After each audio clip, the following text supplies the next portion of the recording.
Sending you live. Good luck.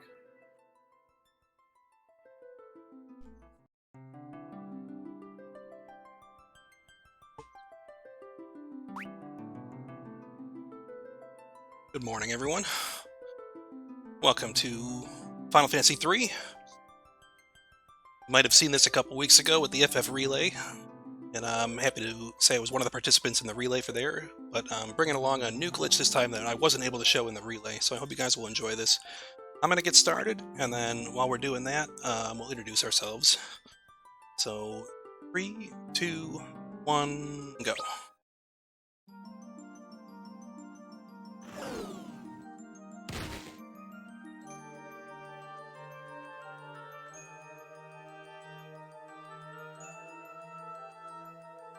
So I am Quest. I have a ponytail. I've just fallen into a cave over here.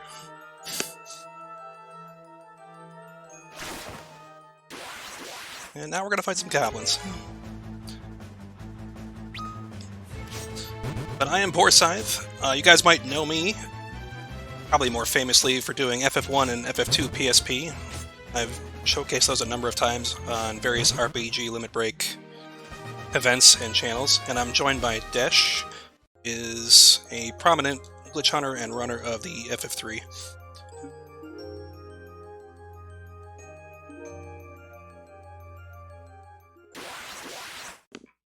Are you there, Desh? I don't hear you.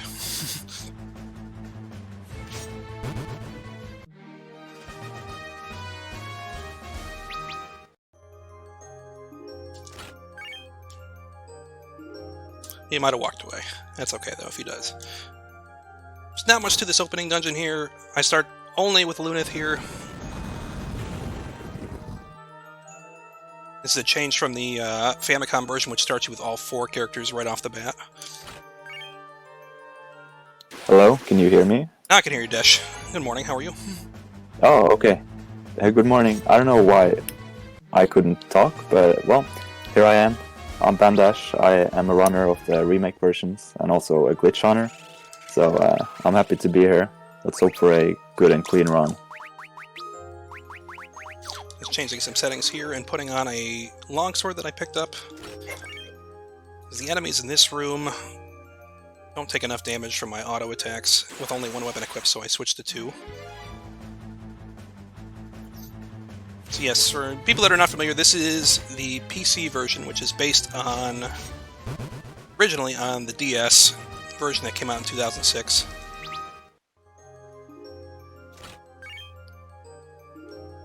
I was originally learning this for PSP, which also has a port of this. And then a funny thing happened, where there was an update about 15 months ago, out of nowhere, for the PC version, which added a lot of quality of life enhancements, and for the first time in probably FF3's history, made it into a marathon safe category. Yeah. So very welcome. Like before, if you died anywhere, it was just like such a huge time loss. So I'm going to be But now using... you can just quit out of the game and resume. So I'm doing the first glitch of the run here in this fight by using an item, and then on the second turn after using it, going into the same item menu, pressing up to access the screen that shows my weapons that are equipped, including any swords or shields that might be on there, and then if I activate the auto battle while I'm in that screen, I will repeat the last command I did, but I will do so without consuming the combat item that I was previously using. So essentially I can turn that 2 copies of the Antarctic Wind into 3 copies and take care of the turtle.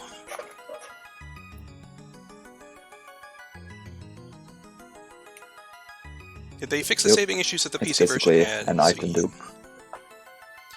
Yeah, there's a question from Chat asking about if they fixed the saving issues that PC versions had, and yes, they are considerably more streamlined. I've had 0 problems with story progress being reset or any bugs like that since I've been playing and learning this version.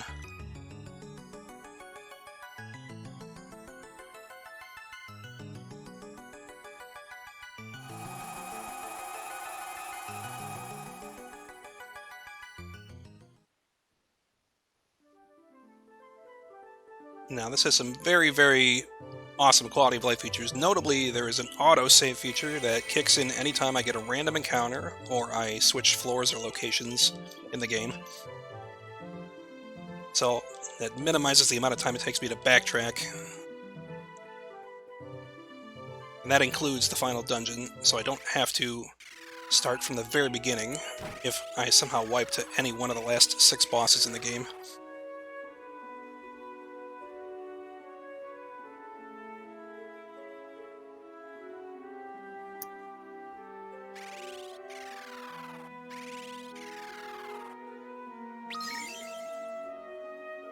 I know it's going to come up as well, but the FF3 Pixel Remaster that's coming, I'm very much looking forward to that. I've never played a 2D version of FF3, and I don't know if the 2D remaster is going to be based on the Famicom version or if it's going to be based on the 3D remakes that came later. Oops. Yeah, that's a good point.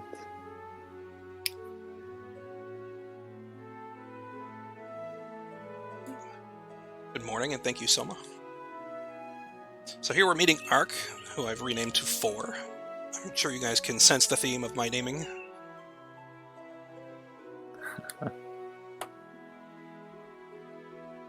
But 4 has run away from us, and now we have to go track him down.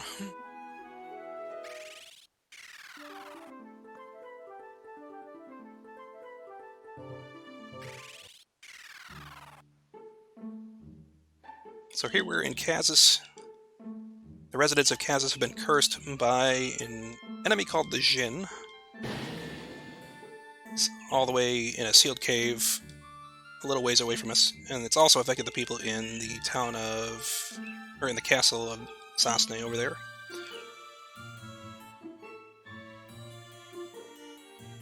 We have to talk to Sid, who's been turned into a ghost. And then that will be the last thing we have to do story-wise here, until we make a return trip later on.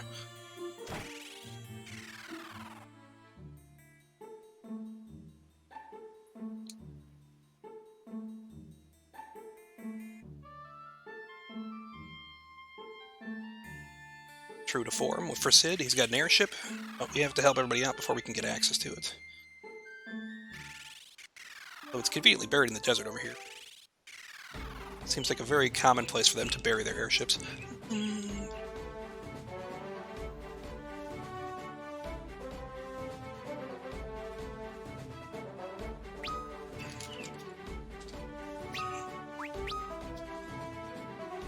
But Glory here is just lollygagging about on this airship.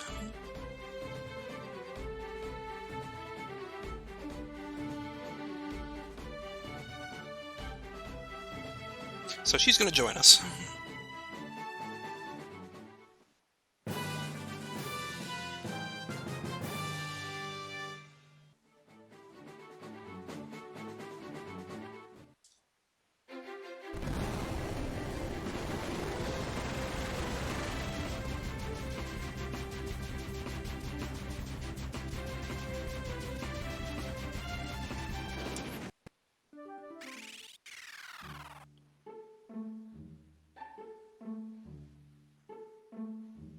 And then our last party member is here, although we can't name him just yet.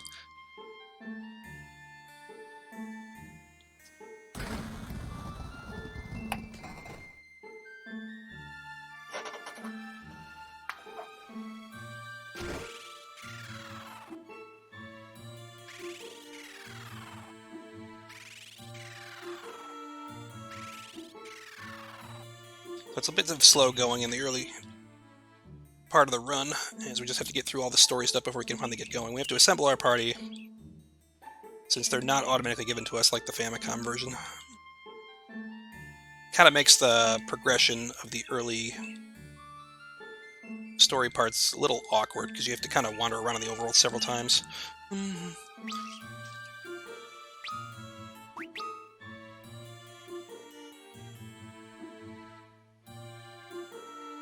Then Glory's noticing that she's saying that Ingus's sword is worth twice that, but Ingus doesn't even have a sword. He's got a dagger.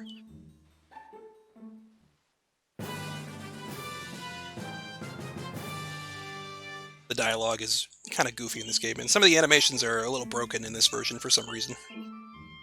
Might spot that. Change this. I'm going to put everybody in the back row so they take less damage. Oops.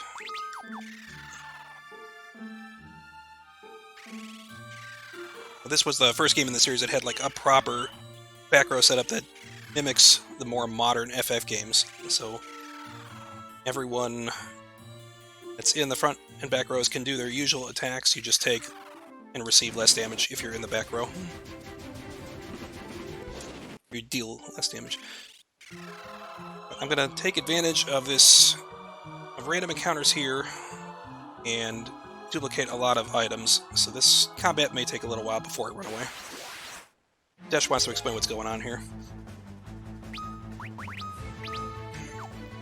Yeah, so as you know, there's an item dupe in this game, and now we have a new item, Phoenix Down, which revives dead party members.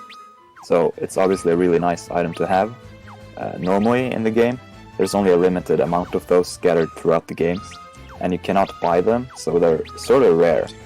But for us, we just get one at the very beginning, and then we dupe like 20 or 30 of them, and then we're just set for the whole entire run. So that's what you're seeing here. You set up the dupe with a quest here, the first character, and each time he activates auto battle, then he dupes it. And now he's duped enough of them, 25 it seems like. Yeah, so, I'm gonna go with 25. I'm hoping that lasts through the run. Yeah, and even if it doesn't, you can just dupe even more, or just pick some spare ones up throughout the game. And once he had duped all of those, he just used Antarctic Wind to finish off the rest of the monsters. And as he used them, he also set up the dupe with each individual character, except for the last guy, because you need to cancel the next guy's action to go back to the item, to scroll back up to like where you equip shields and weapons and stuff, to make sure you don't consume the item. Because he's last, you gotta like first spend a turn actually using the item, and then on the next turn you can set up the dupe with a fourth and final character. So all of my guys are now set up to use Antarctic Winds on their turns, and the auto battle is kicked in, so I don't actually have to press anything while I'm doing any of these fights. My commands will be issued automatically, and the animation speed is considerably sped up while the auto battle mode is active. If I turn it off, you'll notice it's a glacial pace. Yeah, it's super practical. In the DS version, there was also a item duplication glitch that works on the exact same items, but you had to manually input it each time. And there's also the lack of auto battle, so all of the fights are considerably slower. And then also PC, as we earlier said, it has auto saves, so this version is just like pretty much the best version to play, both casually and speedrunning. It's honestly a really clean version of Final Fantasy III for once, which is really nice. So we wanted to borrow a mithril ring from the king of Zasne, but he doesn't have it. Princess Sarah had it, and Princess Sarah wandered off.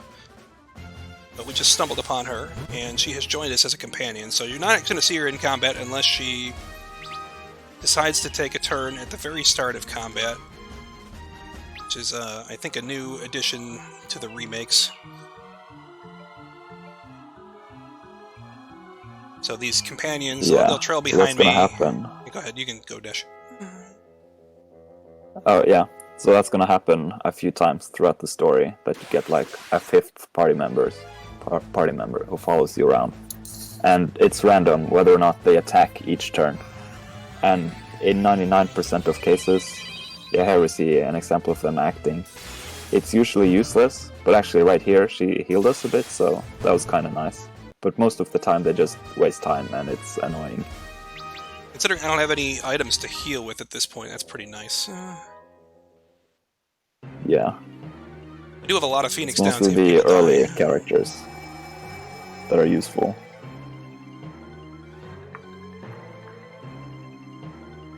Okay, so we finally confronted the Djinn here. And thankfully he's weak to ice, which is what these Antarctic winds are dealing. I'm going to cancel this and just get a bunch more. Make sure I have enough money for items, so one more round. Okay. Okay. This will take 2 or 3, depending on the damage rolls.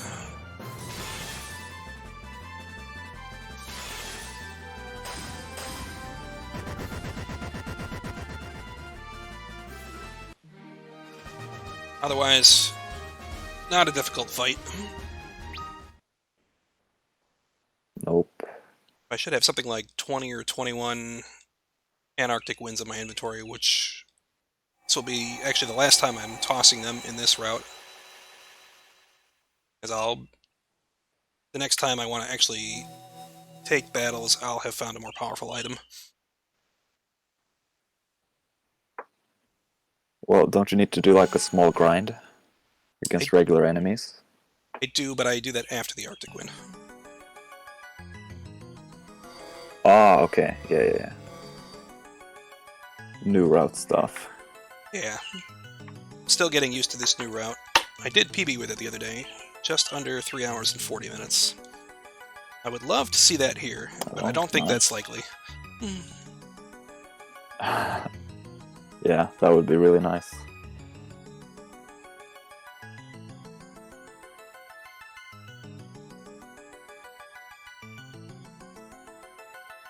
So we're back at the crystal that we met at the start of the game, now that everybody's been assembled. So most of the rest of the plot follows the same as the Famicom version from this point on. But we have an unskippable now intro cutscene. If you guys are looking for a chance to go grab a drink or get a snack or something, this is a great time to do it. If there's any other questions for chat, I'm happy to answer them.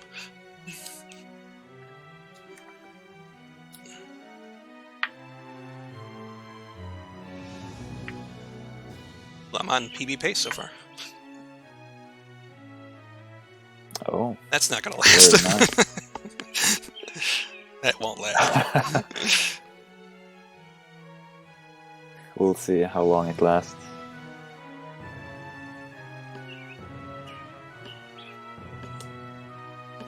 So, yeah, I've heard stories of people playing this game and then they thought this was like the credits and the game was over. that would make this a much more popular game, I think, if it was only 17 minutes long. Yeah. So, how hard is it to run this? I would say that it's hard to know that, because I mean I had to learn a lot from watching Japanese runners, including the current world record holder Solashelia, who was one of the other relay participants a couple weeks ago. I watched a lot of his runs, including how he incorporated some of the glitches that will come up later in the runs.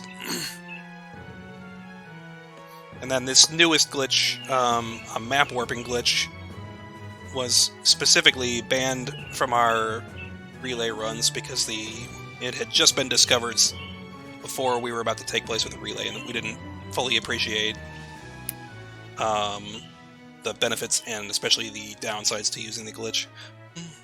So I'm hoping you guys will find that interesting. It'll be coming up fairly soon.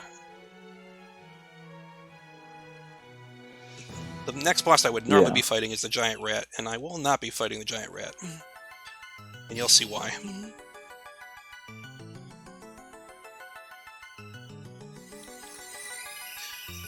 Anyways, the crystal here is satisfied that we are the Warriors of Light, and blesses us with its power, which gives us access to the first batch of jobs.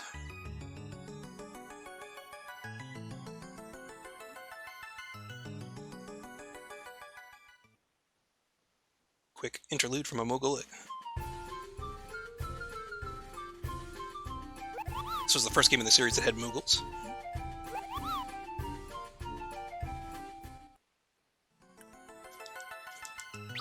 So we're going to use a extremely diverse set of jobs, including Red Mage, Red Mage, Red Mage, and Red Mage.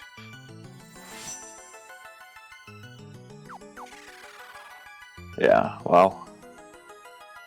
Very diverse. Extremely diverse and extremely swaggy. These guys look great. Yeah, they do.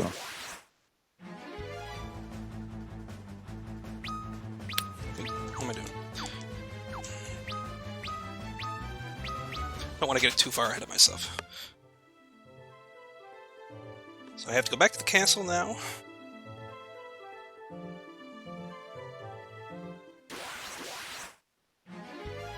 So you might be wondering why we're using red mages in the early going here. Well, it turns out they're pretty kind of a jack of all trades and can use pretty good armor.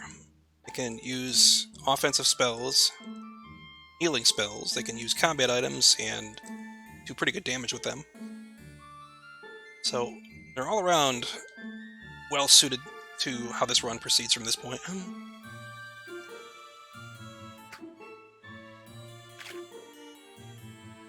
And they have cool hats, that's true.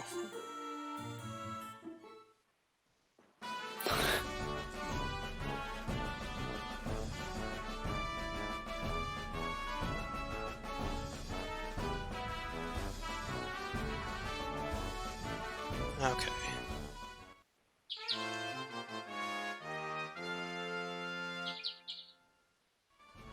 Get a magical folding canoe. This might be one of the last games with a canoe, though. I don't know. They kind of stopped using canoes in FF games, I think, after this. It was a very important item in FF1, and you also get one pretty early in FF2.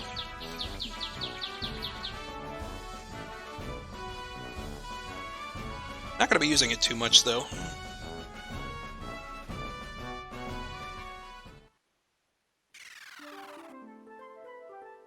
Okay, so now that the residents of Casus are freed from the curse, I have to just return there once more.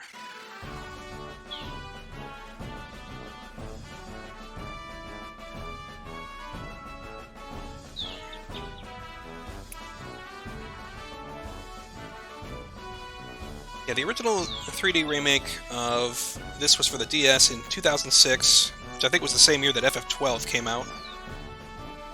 And actually that means that it's been almost as much time between the Famicom and DS versions as it has been since the 3DS to now.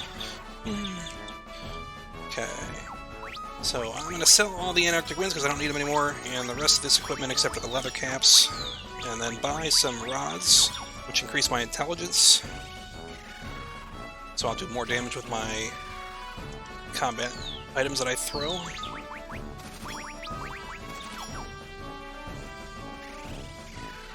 Mithril bracers also increase that stat. Then I pick up some mithril shields for grinding purposes later on. Then I need potions and antidotes for some sections where I will not be able to cast spells. So here we get to see Cid.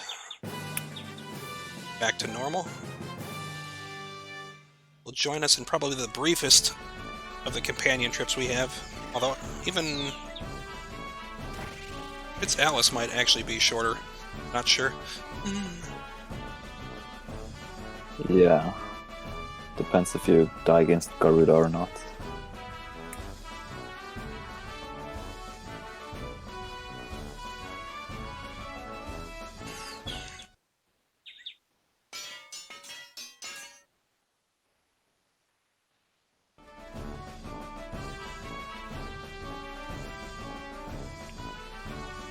Alright, all set here in Casus. So we've actually been blocked in this whole time into this early section of the map, because there is a boulder that has been blocking our path. But as a reward for freeing Cid and the rest of the townspeople, we can attach a ram to Cid's airship and then use that to remove the boulder.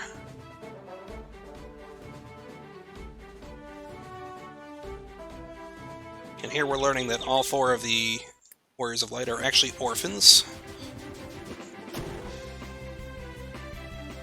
And Sid actually knows this, but Sid doesn't say anything during this cutscene here, other than this is going to be an interesting adventure.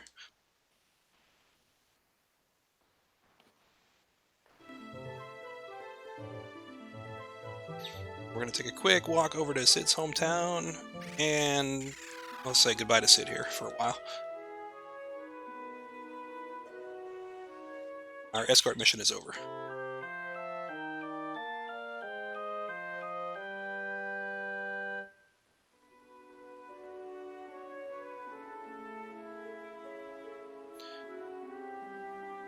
Make a quick stop in the magic shop, buy some cures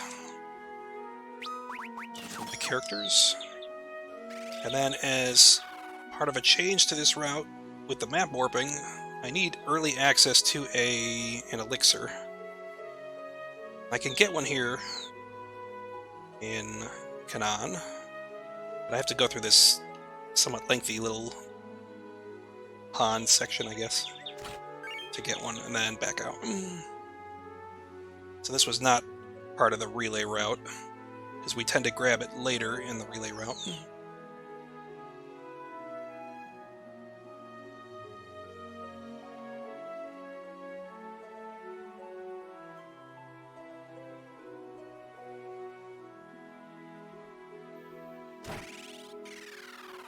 And we'll talk to this maiden over here, Selena. Wondering where her boyfriend Desh has gone. I'm gonna put all the equipment I bought on now. Oops, that's the wrong one.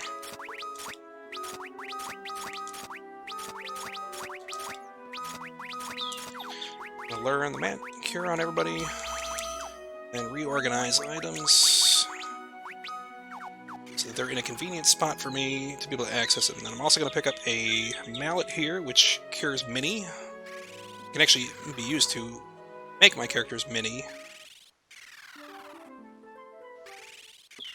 And I'm going to take the opportunity when I get a random battle here to dupe elixirs and mallets while I'm here.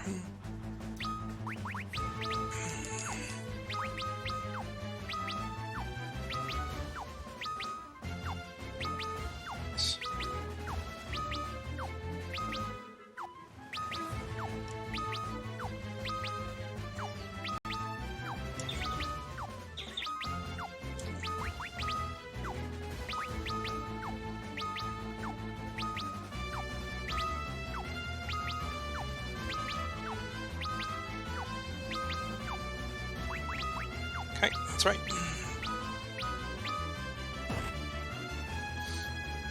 So I made 15 elixirs and I made 9 mallets.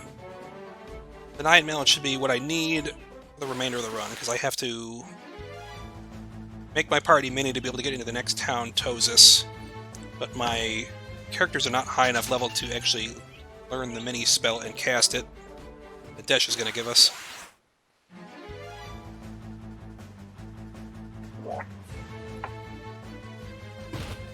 And then elixirs I'll be using throughout the run, mostly to be restoring spell charges on my characters, especially before boss fights, and sometimes after, depending on. I don't have to fight anything here. I just need 2 characters standing before I get to the Bahamut fight.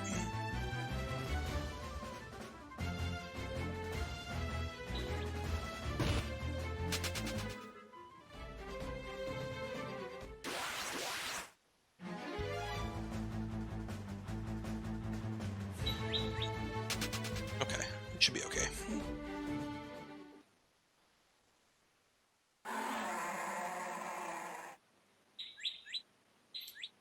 Yeah, I was learning the PSP version of this originally because I had learned FF1 and FF2 PSP, and I was interested in branching out and learning FF3 PSP when the update released that made this much more friendly. But PSP version does not have a lot of the quality of life enhancements. It has the auto battle. It doesn't have any auto saving or anything. It doesn't have any of the glitches that the other versions have. So you kind of have to play it more or less as a fast casual run.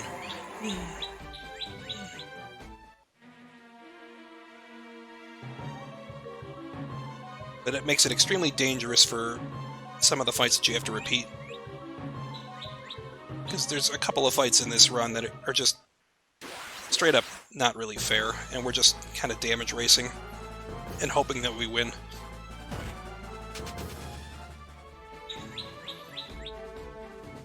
So Bahamut's almost always going to hit one person there, so I want to make sure that at least two people are standing so someone can run away.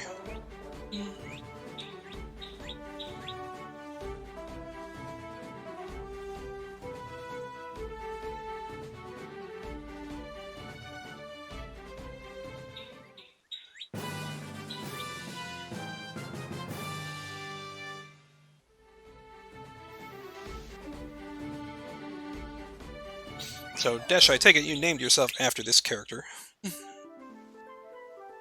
Yeah, that's correct. Okay. Okay, we gotta use the mounts to get mini so I can get into Tosis here. I don't have enough character levels to be able to cast the mini spell that Desh just gave us.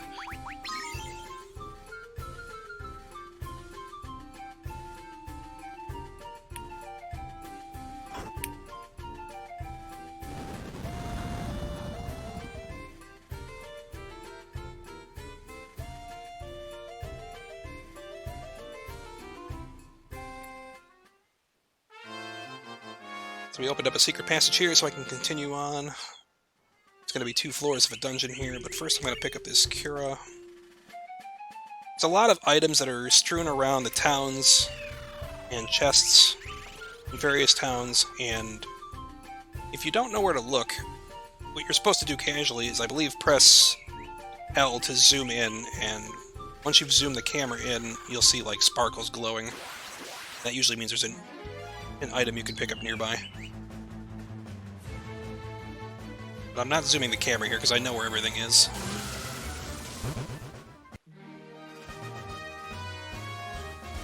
So Desh jumped in there with a Thundara. Didn't need that, but I'll take it.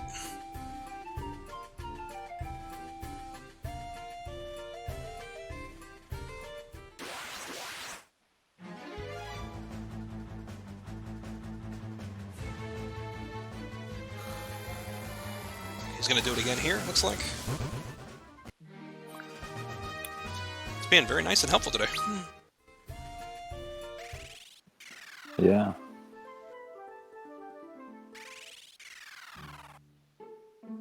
Okay, so coming up is the map warping glitch. The first instance of it you guys will see in the room.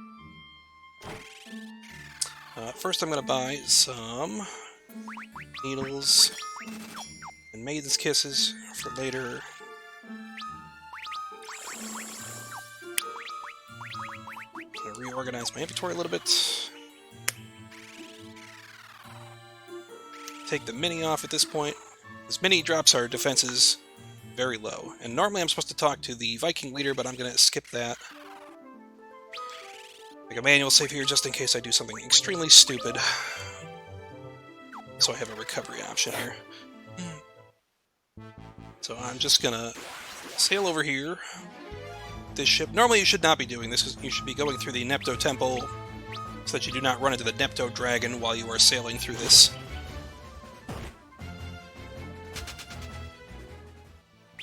I'm gonna heal up because I want people alive and gaining experience. And I'm just gonna... Did not do it right there. Okay, let's try again. Maybe? Try again. I essentially just need to open the map on the first frame while I'm getting off the boat.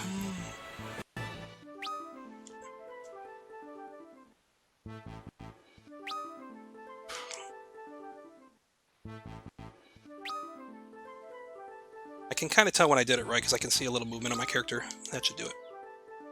There we go.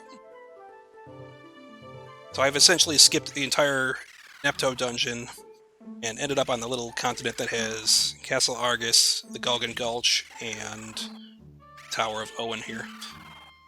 So I don't have the Enterprise, but luckily when I complete the Tower of Owen, I will be put back on the Enterprise. So that just skips an entire dungeon.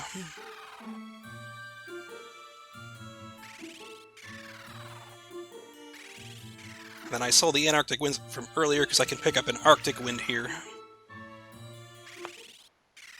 which is a more powerful combat item. I'll be taking some random encounters here because I want to get my guys to level 8 so that they can cast Minnie and Toad to get into future dungeons.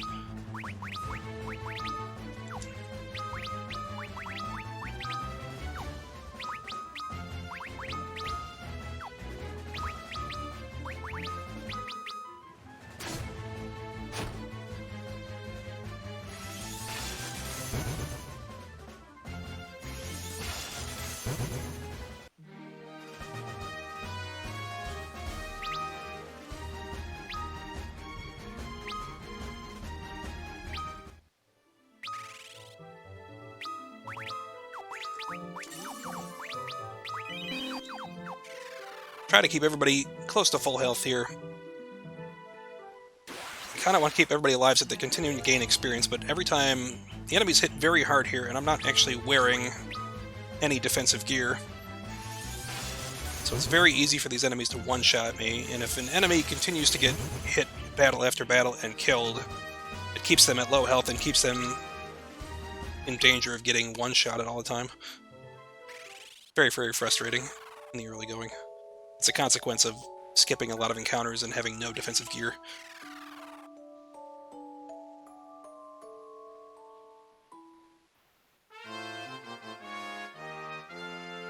So this Circle of Prophets in the Galgan Gulch is giving me the Toad spell, and telling Desh that his destiny is coming up in the Tower of Owen, which is the next location we're going. I think my highest character is level 7. I need to reach level 8 before I can cast the spells to get through the dungeon. So I'll continue to take fights. May have to force a fight, we'll see.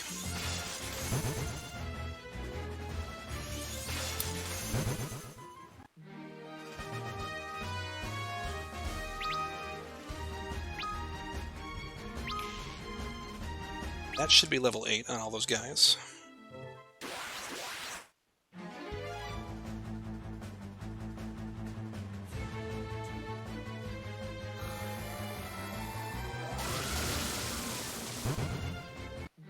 Dash coming in clutch again.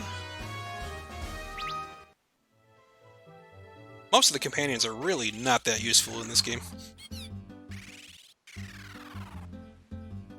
You usually have many of them for a very, very short time. Everybody say hi to the Chocobos, and bye to the Chocobo. We'll grab a few more later on.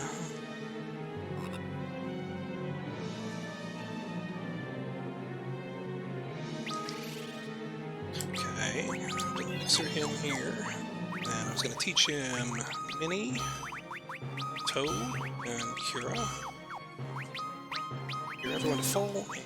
Going to Toad, everyone, so we can get through this dungeon. So I can't proceed through this dungeon any further unless I am a Toad to enter that little water area.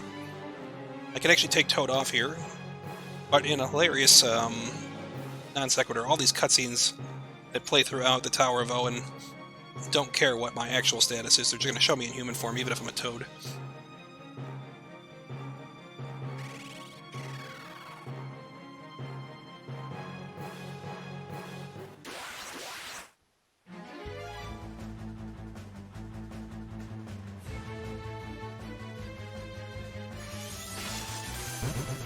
There's actually a fun side effect with being a Toad. These post-combat messages, characters make no animations when they're doing that, so they don't jump up in excitement and waste 2 seconds every time they need to celebrate gaining a level or a job level. So grinding as Toads can actually be a little bit faster. Unfortunately, it's extremely dangerous, because these guys hit really hard and that lowers my defenses even more.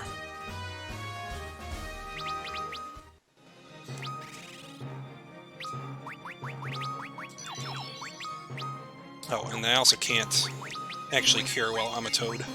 So this stack of potions I have has to last me.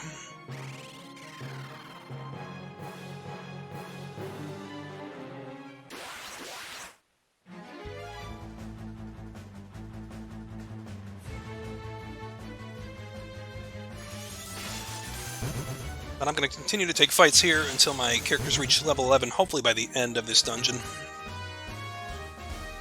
11's the next big milestone because that will let me cast level 3 spells, which includes teleport. Saves a lot of time backtracking.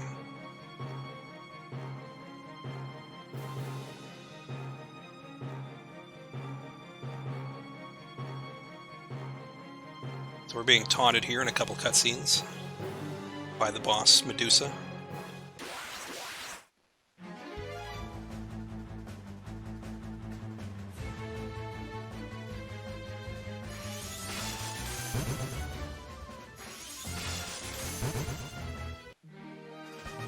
So there's not much else going on here right now. I mean, I guess I've talked about my history with speedrunning. I guess if people are curious about your history with speedrunning, Dash, if you want to talk about that, feel free.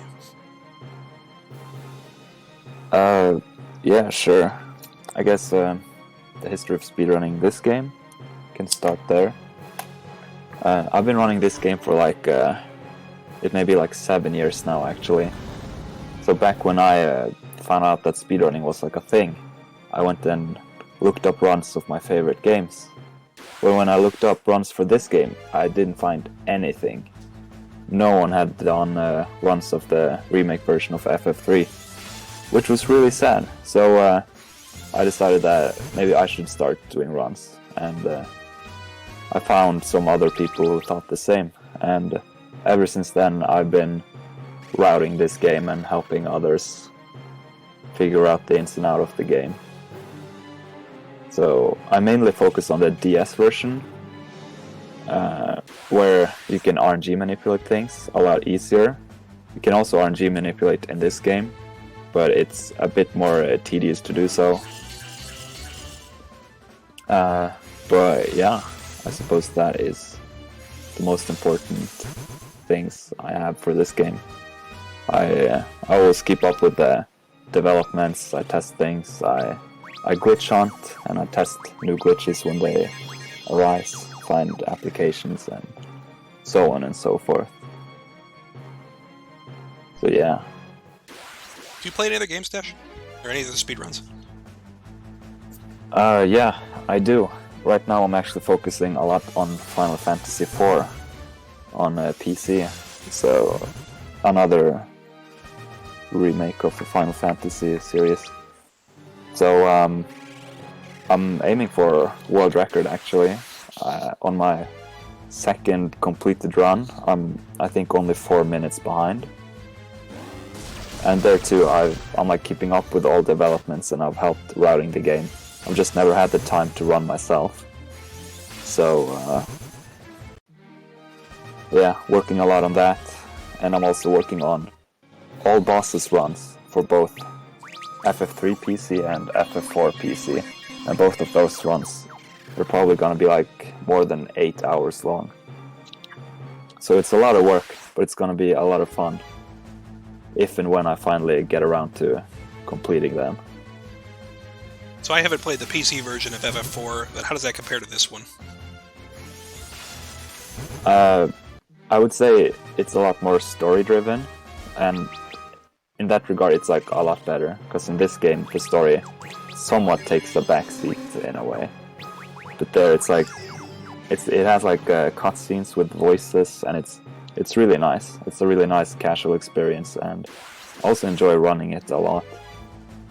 So if you like this game, then you will for sure like that one. I was kind of hoping to learn FF4 PSP at some point. I was going to do like the 1 to 4 trilogy. I did a 12-hour challenge of FF4 PSP once. It took me about 7.5 hours. But plenty of room for improvement, yeah. I was blindly following a set of notes, I think, by Nikki Noel, who is a very prominent runner of many FF games. It's tough to make. It's very, very tough to learn just by reading somebody else's notes. You just kind of have to dive in there and watch videos, learn as much as you can about the game to really learn what you need to know. So I'm just continuing to keep everybody topped off. Almost everyone's level 11 now, so there's not really any concerns with that. I'm going to pick up the flame mail here. Mostly because I'm not planning to buy Flame Mail in the Village of the Ancients. I'm going to sub in Ice Armors from Dwarven Hollows instead, since it's less out of the way.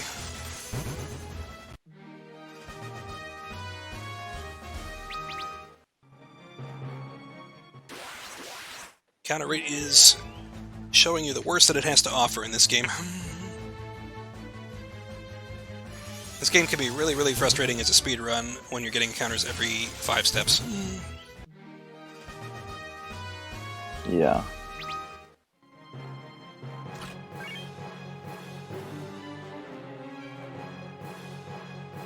Thankfully, we're almost done here. We're on the last floor before the boss. Looks like everyone made it to level 11. But Refia hasn't felt like dying enough yet, so she got eaten one more time. These guys truly look like roadkill when they're dead.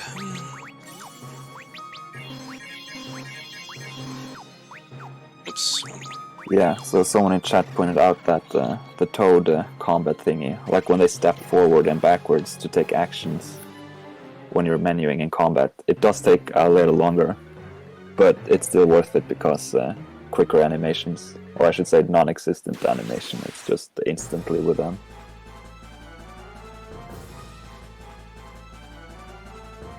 So I'm no longer on PB pace. I don't think that's any surprise to anybody.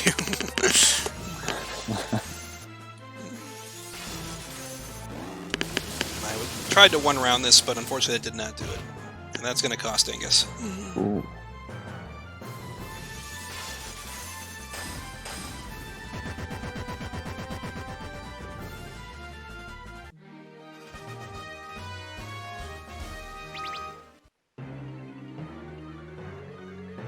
The earliest bosses are not usually too dangerous here, but there are a couple key bosses that will be showing up later on that can just be real gatekeepers if they want to be. Yeah. So we get to this point, and Desh remembers his purpose. He's a guardian who is tasked with guarding this tower, I believe, or repairing this tower, which controls a little maelstrom that is guarding any progress if I try to progress any further, because there's a section of the ocean that I can't reach until that maelstrom is removed. But as part of the story, we get teleported back to the Enterprise here, which I didn't actually pick up earlier. We just kind of hijacked it and didn't care about the fact that we're technically supposed to do the Nepto Temple to gain permission and access for it.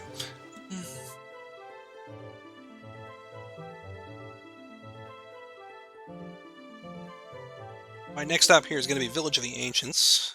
I'm going to do a map warp to get over there, but first I'm going to be sailing here. You'll notice I'm going to be hugging the terrain very, very closely here. I don't know if you want to explain why that is, Desh. Yes, this is a strategy found by me. We call it edge sailing if you're doing it on a boat, and we also call it edge walking if you're walking alongside the edge. So when you're in the water, you obviously get water encounters, and when you're on land, you get land encounters. But in between, there's like a small strip of space where there are no encounters. So if we hug the coastline closely, either on land or on sea, then sometimes we will get into the zone where there are no encounters. And therefore you will get a lot fewer encounters overall. So right now he probably won't get any more encounters while he's in the ocean right here, because it's just so powerful, this strategy.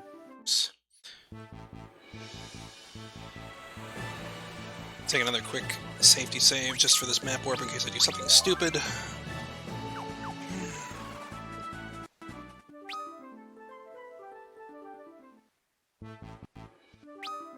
I could walk to the Village of the Ancients, but it's much quicker to do this. It also has a hilarious side effect of putting us a little out of bounds. Yeah, Yeah, outside of the world. Just a little bit out of bounds.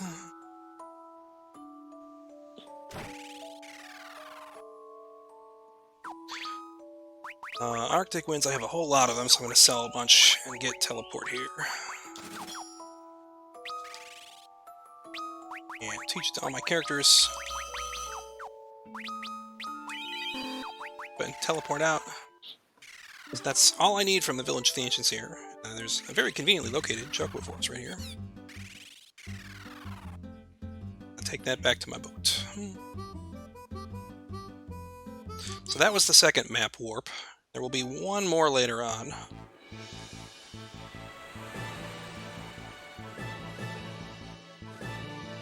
We'll just edge sail our way back to the Dwarven Hollows. Oops.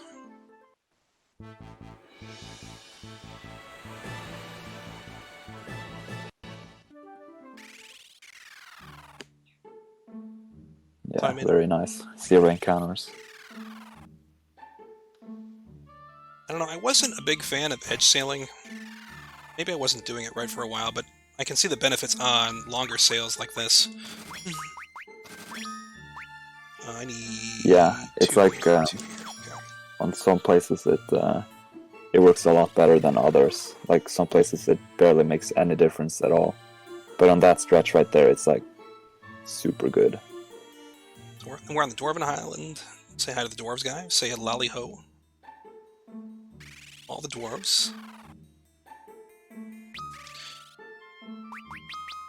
Okay, actually, I need to start with Angus, Flame Mail, Ice Helm, Ice Armor, Ice Armor, Ice Helm,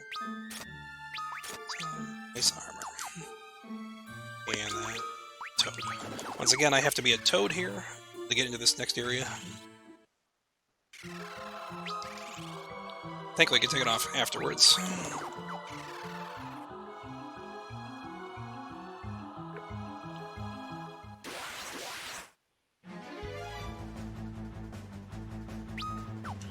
Sure, everybody is running away.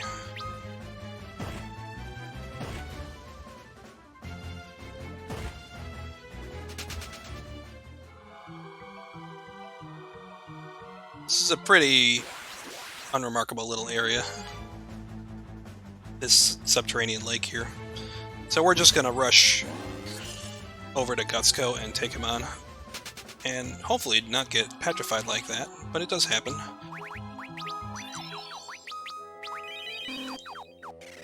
We'll try to keep everybody in the flesh and healed. Although now that we put the defensive gear on, the enemies don't hit here nearly as hard as they've been hitting my party to this point. So I can take a much longer run between heals usually.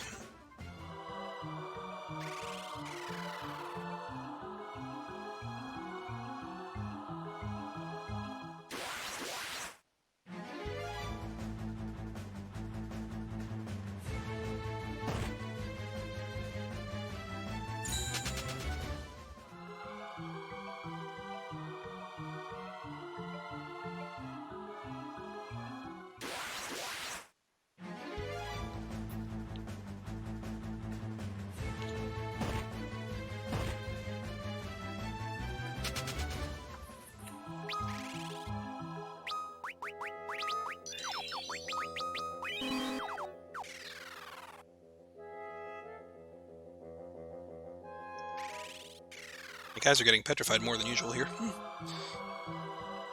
But not a big concern right now. I don't think anything on this final floor can petrify you.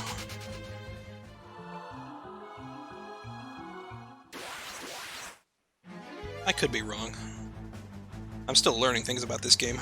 Yeah, it's still exciting. Sure. It's still exciting to learn things about this game. Still need a... Well, one of those enemies can use bad breath, though.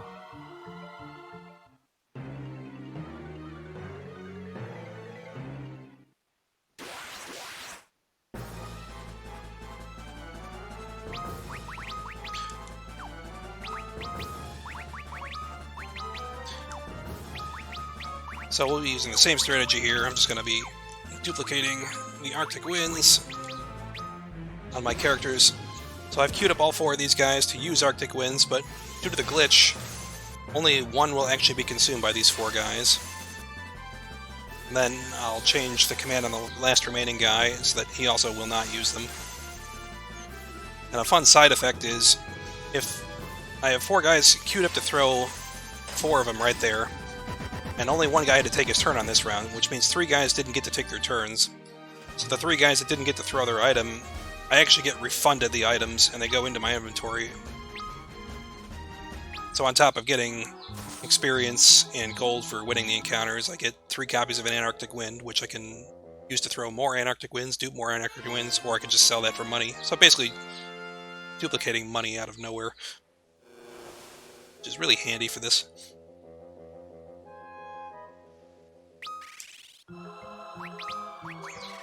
So Gutsko disappears, and surely he's gone forever. Remind that little shadow that seems to be lagging behind me. Nothing suspicious about that.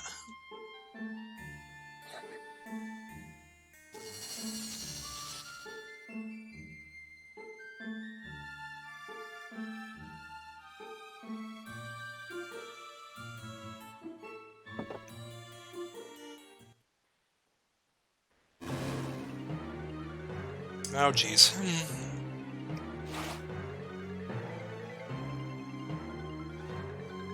Love this dialogue here. How'd you do that? Why do you keep doing that?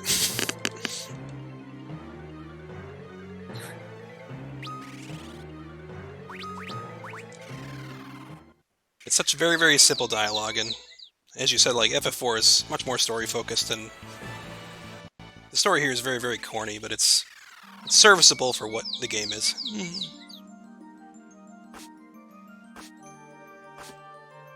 Now that we have that, we have to chase Gutsko into your obligatory fire dungeon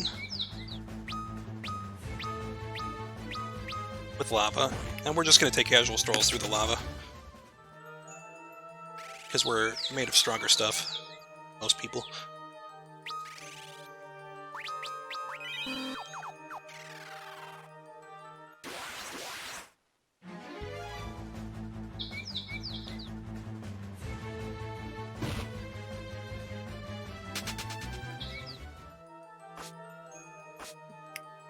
So these ticks of damage I'm taking are actually time-based. Normally in other FF games, every tile you walk is what triggers the damage you would take from walking through lava.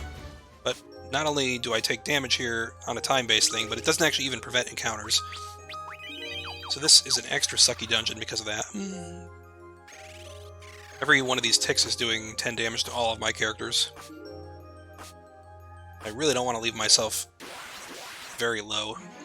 And in addition, if I get an encounter in the lava, there's a pause before I'm able to move again, but the lava ticks continue while I'm trying to move, which is very annoying.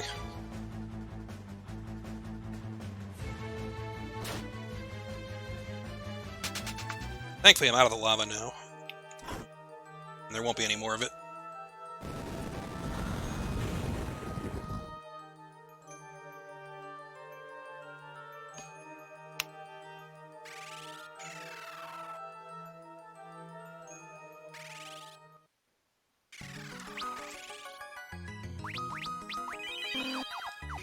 Heal up before we confront Gutsko one more time. Except he's going to turn into a salamander this time. No real explanation of why. Yeah, it's kind of weird. We don't need a reason.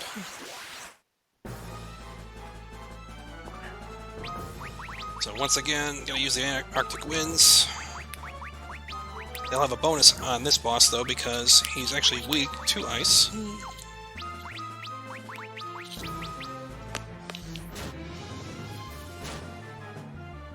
I'm especially hoping that he does not take his turn before my characters, because he has a high chance of doing a Fire Breath on the second turn. Fortunately, by being much lower level than I am used to in other routes, it tends to be a much more frequent occurrence. So here is probably going to be a... Hope he didn't do it, though. It's a very lucky occurrence.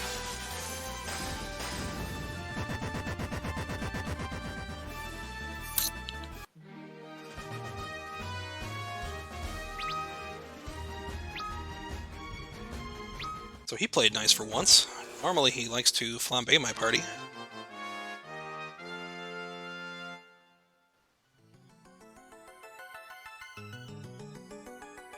Yeah, he looks a little goofy too. Those eyes look a little goofy.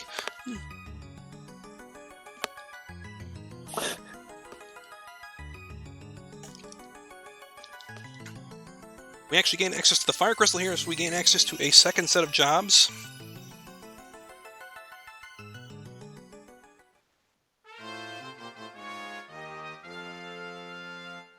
Be increasing the diversity of our party shortly after this, but first I'm going to get out of this dungeon.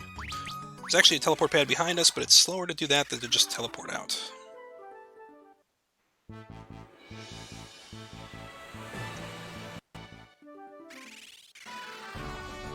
So I have to go back here one more time to the Dwarven Hollows, and I have to talk to this NPC in the center area around the horns for like the third time. He's an important plot NPC for something, even though he doesn't stick out any more than any of the other guys. He gives us this magic key and activates a trigger at the entrance to the dungeon. But I'm not going to see that on this initial trip here. I'm going to go into the treasure room down here, which is open now that I've finished this off. Pick up a bunch of treasure, I'm going to teleport out. I'm going to have to go back inside to activate the trigger.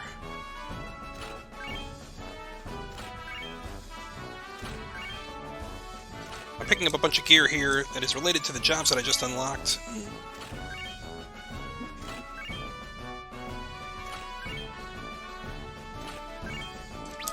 Okay, all set there. And we'll teleport out. Yeah, the NPC that's guarding the treasure room also does a moonwalk for some very random reason. That's also not explained for any reason.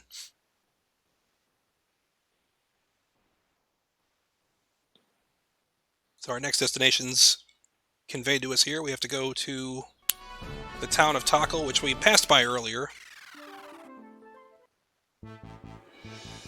Actually, we just basically skipped it earlier due to the map warp glitch. I believe the residents there have been kidnapped and made to serve Hein, who is residing in a sort of floating, living tree. I don't know how else to describe that. I'm going to continue to edge sail here to try to minimize encounters. There's not really any land. I won't waste a bunch of time, so I'll just take a stretch through the open ocean. So yeah, if you joined us late, we were explaining that trying to hug the coast has a chance to reduce the encounters you get, because there's essentially a zone between land and water where there might not be any encounters. So hugging the coast can help to reduce encounters. I'm also going to try to walk along the edge here of the shore while I'm on land.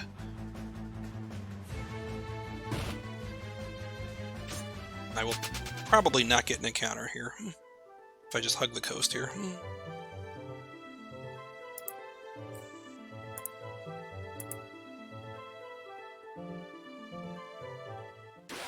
Of course. After I get off the coast.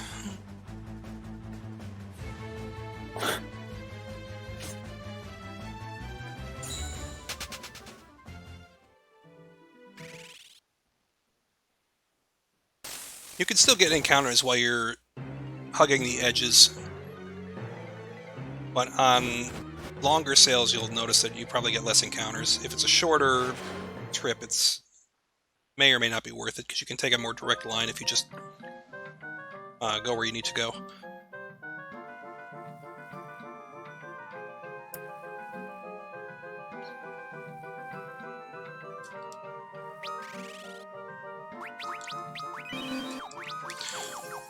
So I have to mini one more time here because I can't pass through the next room, and whoever constructed this prison did a terrible job. Gated some cells, they didn't gate some other cells, and they left holes in between the cells. Yeah, I could just walk out.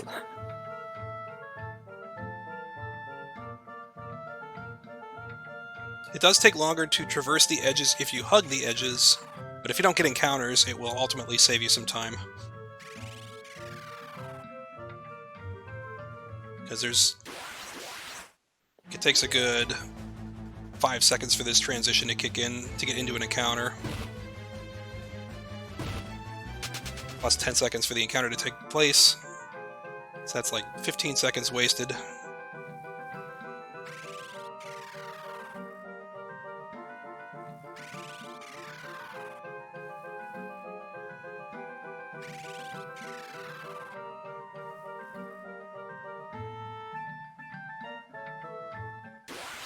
So yeah, it's sort of a risk-reward thing. Oh, I didn't change jobs. I meant to change jobs. Oh, I should probably change then.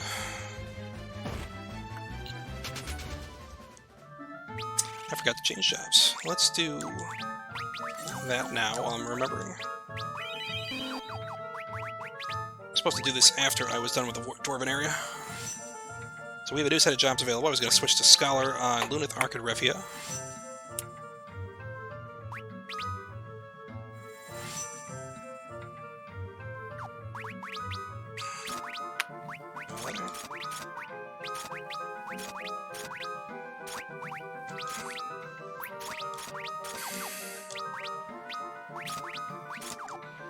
Okay.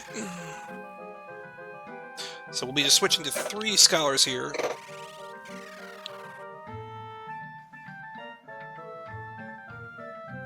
Scholars actually do double damage with combat items. So they're particularly valuable here. Then I'm actually going to force one more encounter to get a job debuff penalty. So every time I switch a job, it incurs a stat penalty for a set number of battles, which depends on the jobs that I switch between.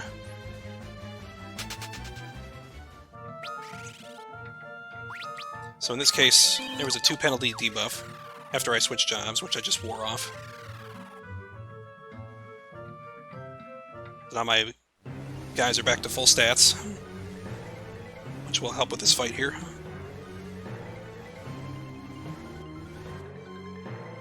With any luck, Hein will change his weakness. So Hein has a barrier shift ability, which can shift his elemental weakness. If he doesn't use it, what are we doing? Yeah, there we go.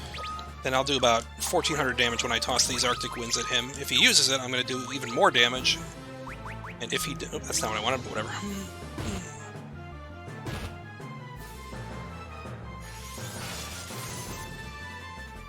If he shifts his weakness to ice, I can, like, 2-shot him.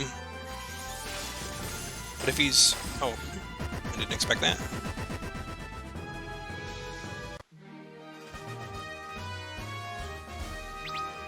I have not done that and finished it in 1 round in a recent run, so that caught me by surprise.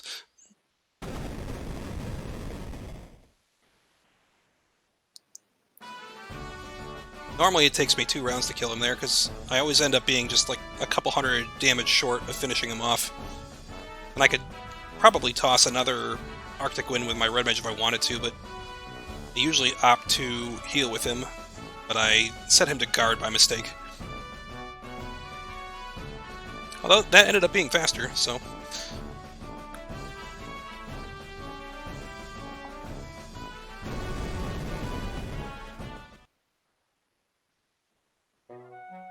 So yeah, I mean, as they're talking about in chat, in the Famicom version, there was no stat penalty for switching.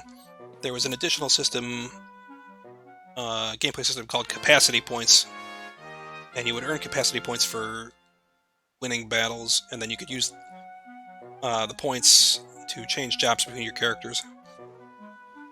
But the amount of points it would take to change between jobs would depend, again, on...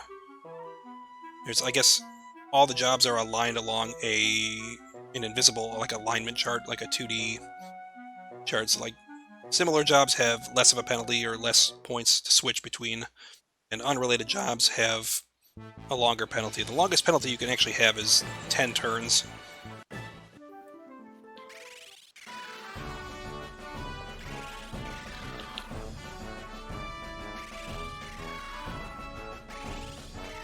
So we're actually almost all done here with the floating continent, and it's only an hour and 10 minutes into the run.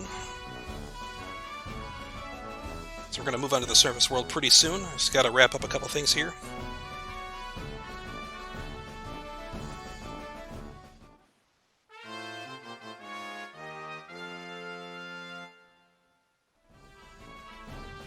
So we need this Wheel of Time to be able to turn the Enterprise into a flying craft. I have to take that back to Sid. And I'm going to pick up some loot here while I'm in Castle Argus. And I choose to do it now rather than earlier because I have access to teleport now.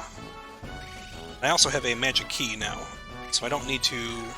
If I wanted to get into this room earlier, I would either have to get key or I'd have to switch to a ninja and put them at the front of my party. And doing that incurs a giant job penalty. Plus, I don't have any way to get out of the area, so it would take a long backtrack to get out of the area. Okay, let's... Picked up a second book for everyone, and an extra robe for him.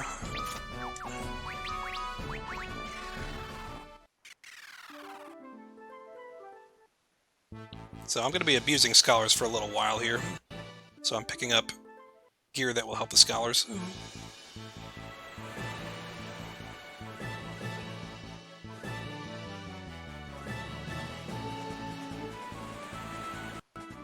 So one last trip to Canaan, which is Sid's hometown. Lives in this very, very back house.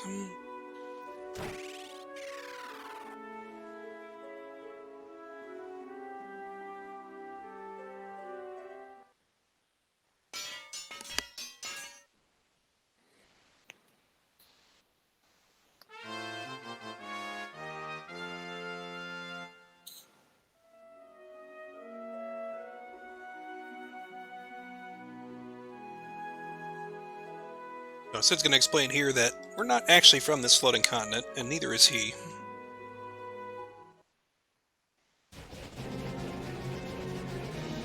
We were just babies. We were on an airship that crash-landed.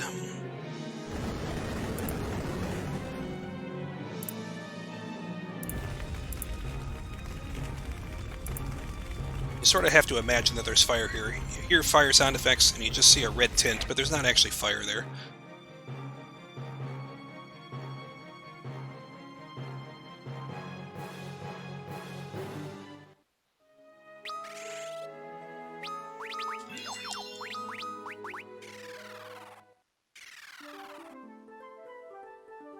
So I'll be using teleport a lot now to get quickly in and out of destinations, but I'm going to be using a lot of the elixirs that I duped earlier so that I can restore a level 3 charge to Ingus so that he can cast it over and over again. Because scholars can't... Scholars have actually learned teleport, but they can't cast level 3 magic until much, much later. So the only one in my party able to cast right now is Ingus as a red mage.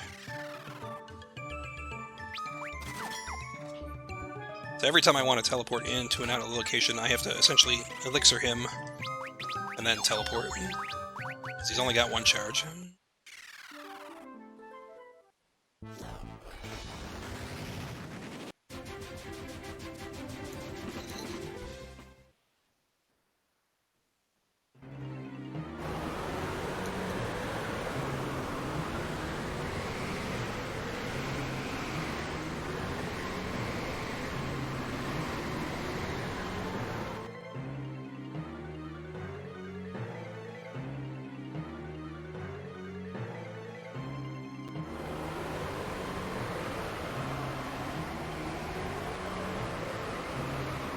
So if any of you guys are familiar with the plot of Shadowbringers expansion in FF14, this is sort of a... Shadowbringers expansion was sort of a reverse of this storyline. This one were the Warriors of Light conquering darkness, and in that one you become the Warrior of Darkness, conquering the overpowering light that has taken over. So we're on the surface world now, but it's all covered under this little veil of darkness that's underneath me. It doesn't give you a lot to navigate with. There's not many locations that are very visible right now.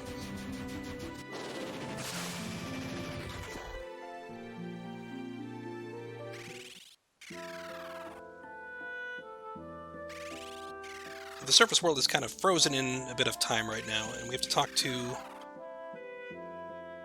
Maiden of Water Arya over here, who will help us restore time.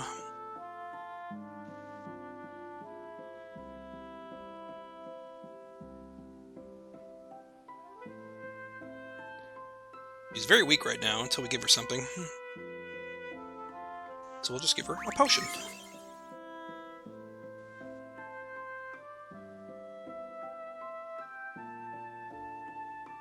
You can give her anything that heals. So you can give her a high potion if you have one, you can give her a potion, you can give her an antidote. I don't know why that works, but you can. We have all these elixirs I duped earlier, but I kind of like to save them for more valuable purposes.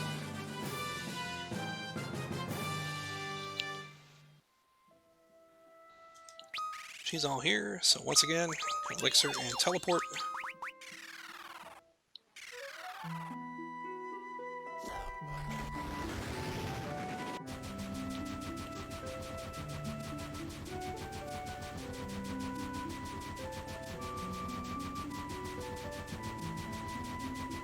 So she wants to take us, she wants us to take her to the Temple of Water. There is a crystal shard that still has some power of water left in it.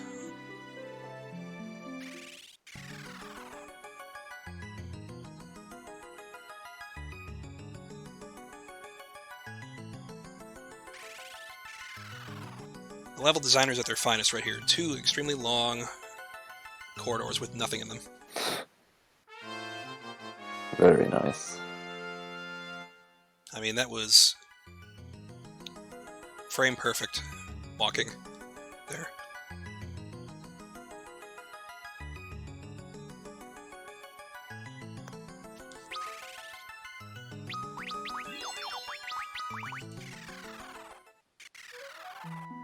Okay, and then we'll take her into the Cave of Tides. Probably the coolest name for a dungeon in this game, I think. We'll actually be back to doing something now. So I'm actually going to take the opportunity to grind here. Gain some levels here before we take on the boss.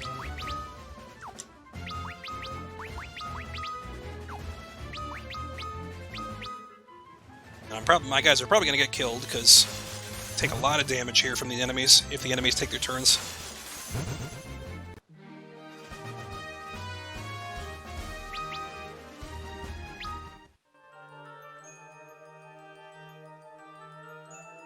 So I can't proceed past this portal unless I have Arya in the party. I actually just discovered what happens the other day if you try to go pick up the crystal shard and you haven't rescued Arya yet, or if you try to come here without her.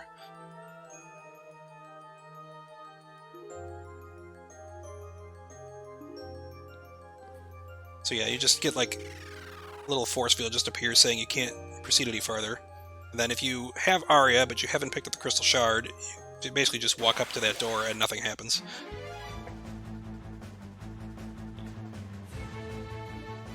So my current party, for those that are acquiring at home, is 1 red mage and 3 scholars right now. I'm using scholars because I'm using a duplicate glitch to create a lot of free combat items, and I'm throwing Arctic Winds with them. And scholars actually deal double damage with items that you throw, with combat items that you throw, so they can quickly take these enemies out. They're very, very squishy. So if the enemies get their attacks and they target a scholar, it's going to take 1 or 2 hits for them to kill my guys. There's not much I can do about that.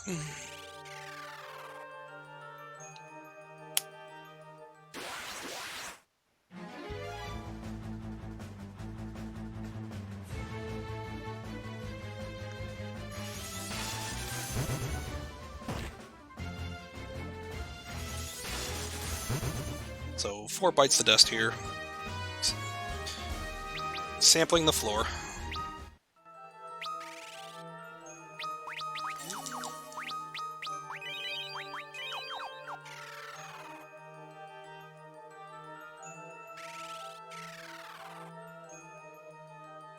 Scholars have a really cool look in this game. And it's actually very, very faithful to the Scholar class in FF14 as well. Although that's more of a healing class, but their appearance is very close to this, because it's like long robes, glasses. They have mortarboards too.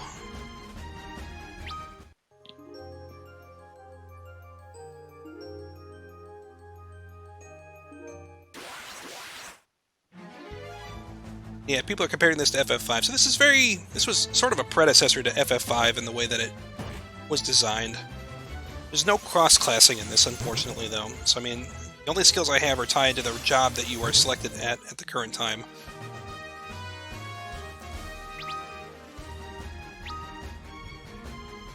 And your HP level ups are determined, they carry over, but they're determined by the vitality of the class that you are when you gain each level. And Scholars are one of the lowest ones. So if they're basically glass cannons.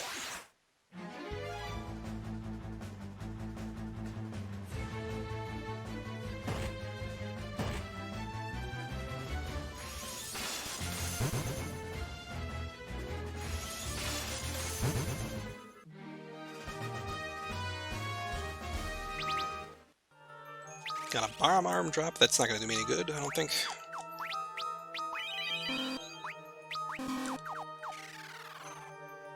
I think that casts fire? There's bomb arm, bomb fragment, I think is the other one. Yeah. Forget which is which. Yeah, bomb arm is the strong one. Oh, it's the stronger one. Nice. That's cool. Kind of hoping for the Heavenly Wrath, but I don't think I'm going to get it. I did get it in a practice run, which is really, really nice for Kraken if you... Huh.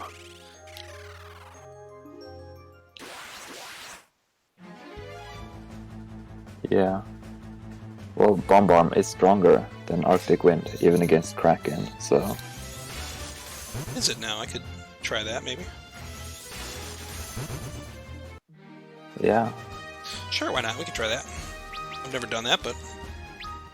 can improvise. I just assumed that it was the same as... because if it's... Fyra versus Blizzard, oh boy, that's not going to be good. So here's probably where I'm going to have to utilize another really nice feature. Or maybe not. So every time I get into an encounter, it remembers the position I'm in. So if I get into a bad encounter like this, where I'm getting back attacked and a lot of my guys are dying, I can essentially quit out of the game and reload the game, and it will put me right back in there as if I had never gotten the encounter. If you do that too often, you basically can miss out on a bunch of experience. Elixir here.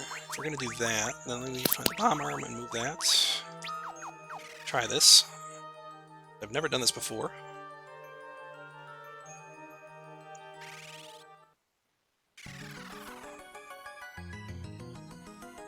We'll see how the bomb arm works. Usually I throw Arctic Winds here, but we'll try throwing the bomb arm since I happen to get a drop.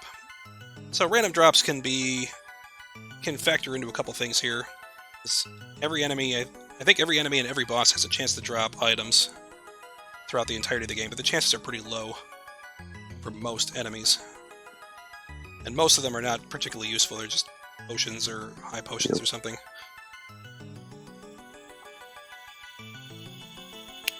But the current world record by Solashelia actually manipulates an Arctic Wind drop from the very first boss, the land turtle that we fight.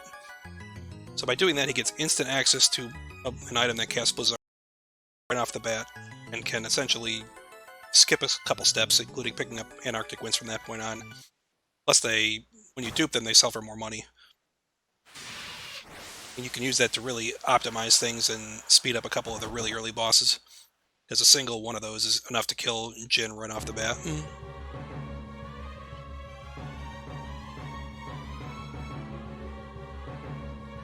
So this is one of the first truly dangerous bosses in this run, although not particularly in this category. And the PSP guy, this guy could be really a pain in the butt. So we'll try the bomb arms, because I've never done this before.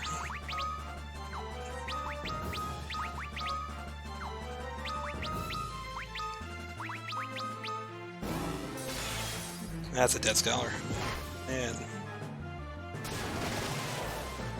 yeah, that looks a little bit stronger.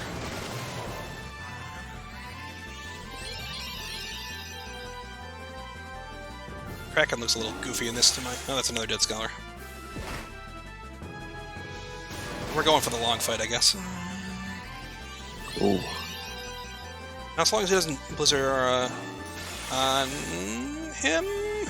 Oh. Well, we're gonna improvise. Oh, that's not helping.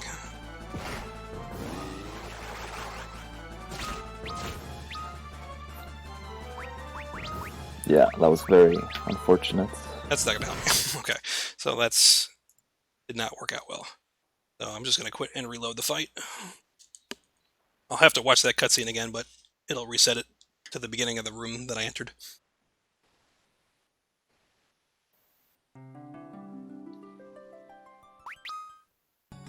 So this is the very obvious convenience of the autosave function. Because if I had to reload a manual save here, it would be at the very start of this dungeon, so I'd have to repeat the entire thing. And that would take me many, many more minutes than simply just quitting out of the game and reloading right into the boss fight.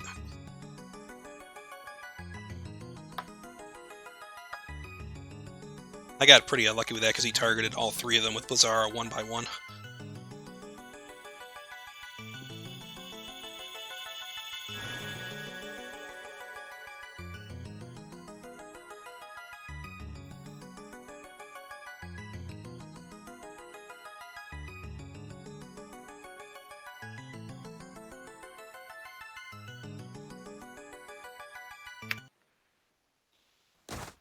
So it's not really shown what's actually happening in this cutscene here. So Kraken is actually attacking by trying to shoot a poisoned arrow at the party, and Arya sees that and tries to push us out of the way of it. That's what is animated in the Famicom version of the game, at least. But it's not animated here. It's just kind of shown like the arrow flying in a camera zooming towards Lunith. So you're kind of again left to your imagination.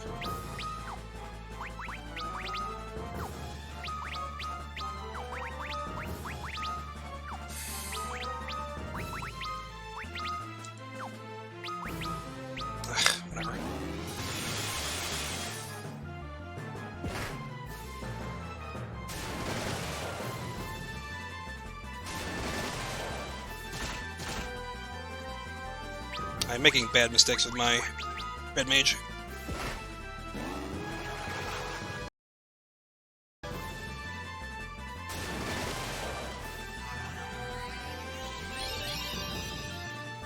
Just need to throw one more successfully. Please don't. Okay, so that should be okay. First try.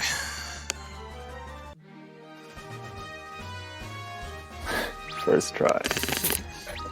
Glory gets the kill.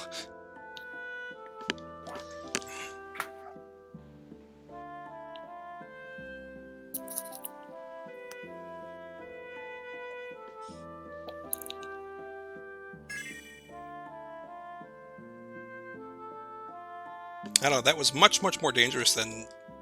Kraken was beating me up much worse than he usually does there. Fight's not usually nearly that exciting.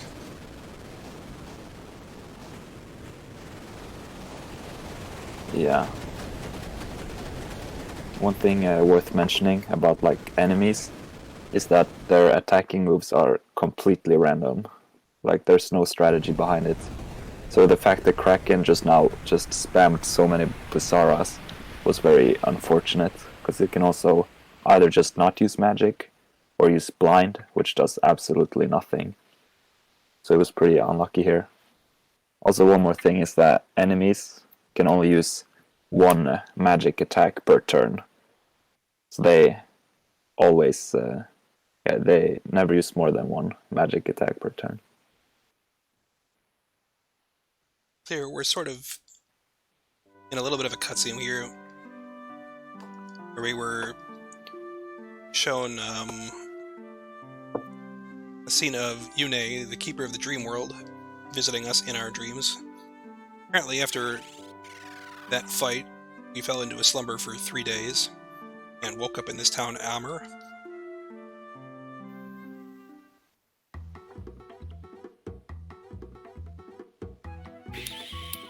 And we're visited by 4 old men who believe they are the Warriors of Light.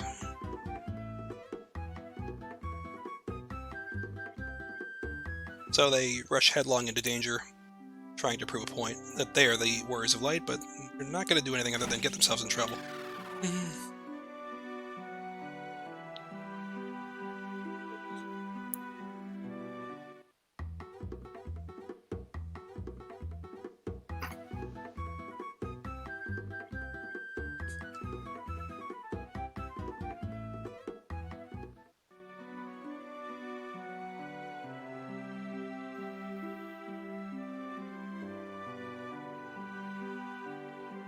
So he's going to open up this little passage here, which is going to take us into the sewers.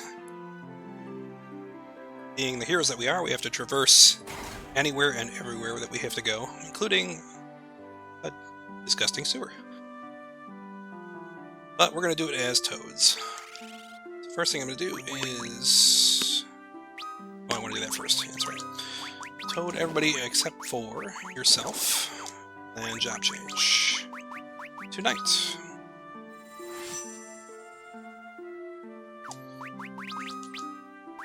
Rogue. Nice. Nice. Night. Gods. Okay. So we're going to do this for a very specific reason. Oh, I forgot to move. Let me put my elixirs back where they were. Since I moved them for the bomb arms. Because I'll go back to grinding with the Arctic winds, but I'm going to do it as toads to speed up the animations. And then as the toads get hit, they're probably going to die. I didn't change their commands. That was not good.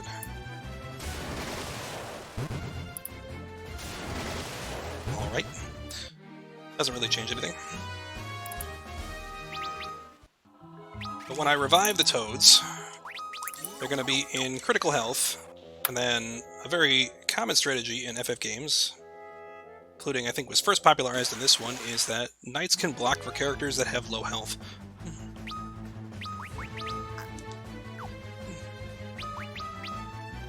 They can wear extremely high defensive gear, so they can mitigate a lot more of the damage.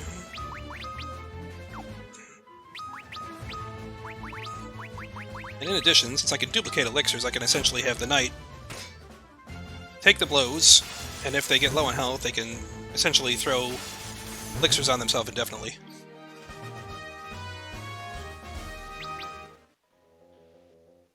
I just have to remember to set up the dupe on the next turn. For Ingus here. But we happen on the old men who got themselves into trouble. And this whole sequence makes absolutely no sense to me. In the Famicom version of the game, you see that they're surrounded by 8 enemies that look like different enemies, like goblins.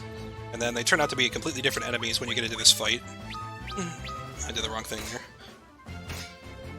This one, they inexplicably changed it so that you're fighting toads. Basically just a toad fight here.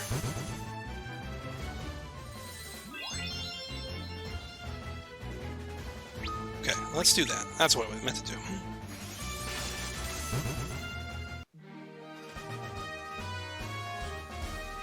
So we are the superior frogs.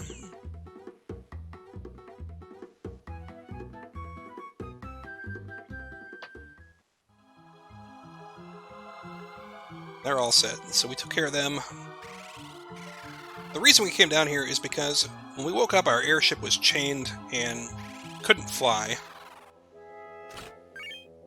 So we need to confront the person who chained it up, Goldor.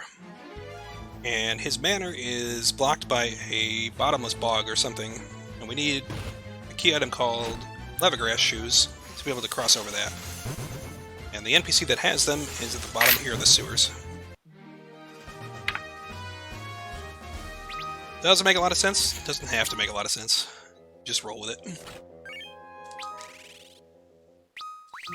So all 3 of my toads are now in critical health, so they are not in danger of getting hit by any future physical attacks, unless a back attack smacks my knight very hard.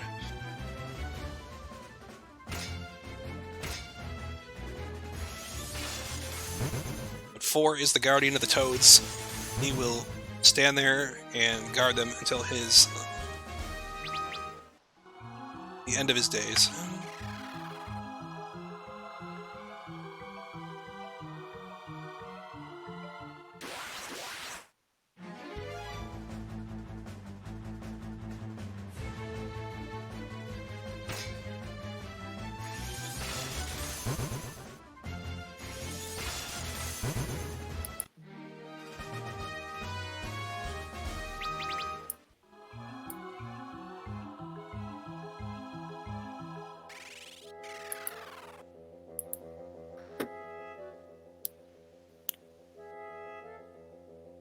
So here we're meeting Delilah, who actually has the leathergrass shoes, but she doesn't believe that we're the Warriors of Light.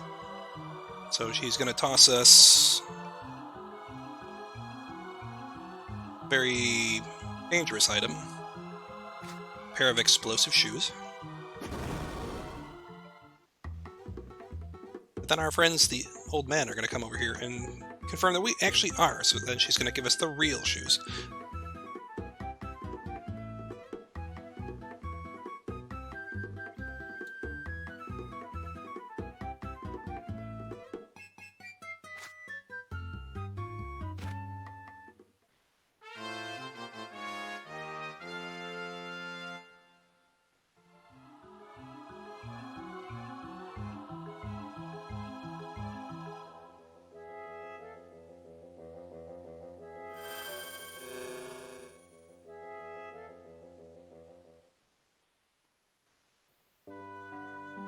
And the old men take us out, and then we actually get to use the canoe for about 5 seconds.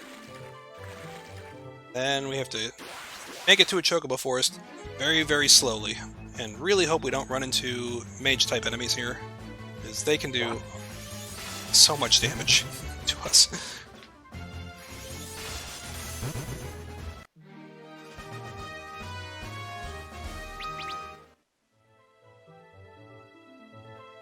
Come on, you guys can make it! They made it!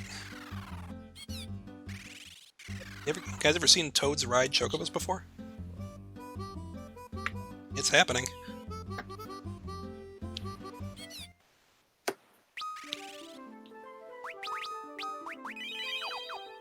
Let's see. Can you mag them up? 6, yes. Math. 80, yes. 88, no. I'm checking their HP. I want to try to keep them as close to 25% as possible, so they don't die to some enemies that can cast spells in this area.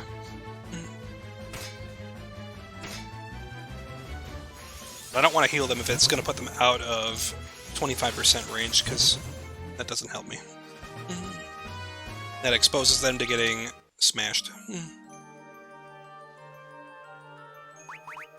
Where did the keys end up? There they are. Okay.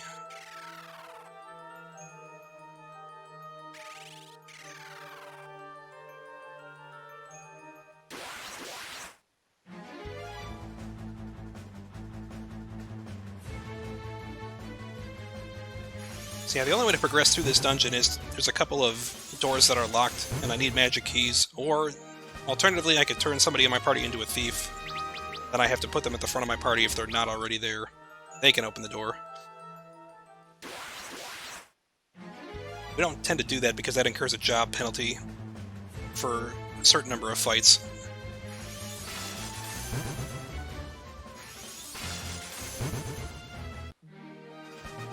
Okay, I think I can heal Lunith now, because he looks like he's going to be outside of the danger range if I do that. Okay. I want to make sure that I reach level 19 by the end of this dungeon, because the upcoming boss fight after this dungeon is one of the biggest gatekeepers in the run.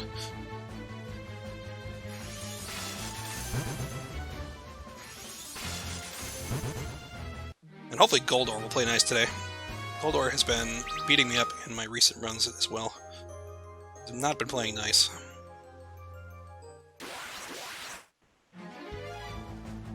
Thanks, Magic. Good morning.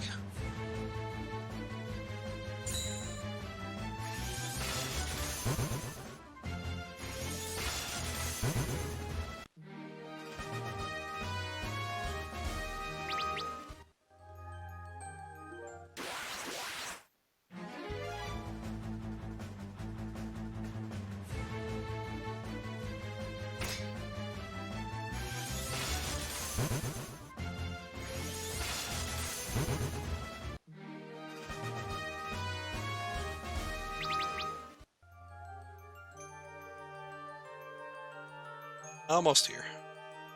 Yeah, you kind of have to manage the drift of the frogs. The frogs, when they make a turn, they do a little drifting. So you kind of have to account for that when you're trying to make turn corners with them.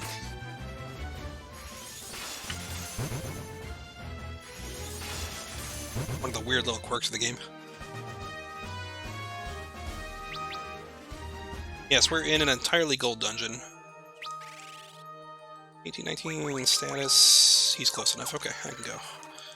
So then I want to take that off and mallet him. And heal this fight. Okay.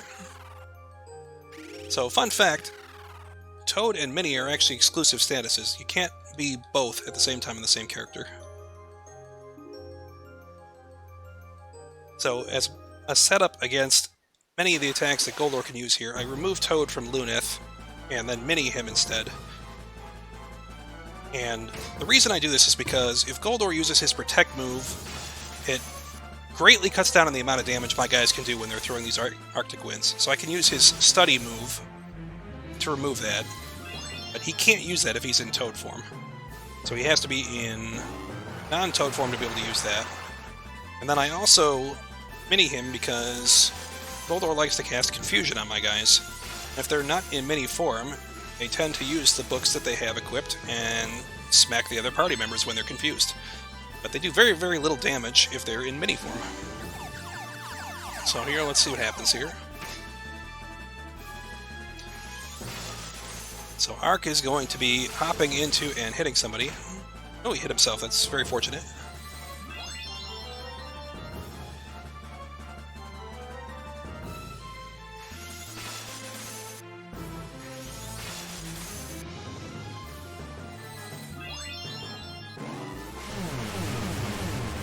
Don't care that he used Silence, because that's not going to impact anything. The only thing I don't want to see him do at this point is use either his Protect move or Thundara. Because if he does his Thunder move, it's going to do a lot of damage, and probably wipe out my party. That was much, much more cooperative than he usually is.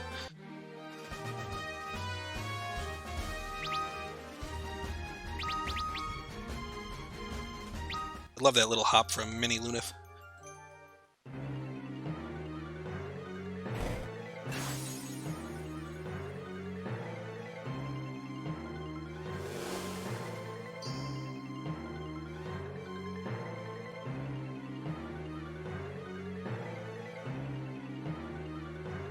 So now we get the key back, so we can free our ship.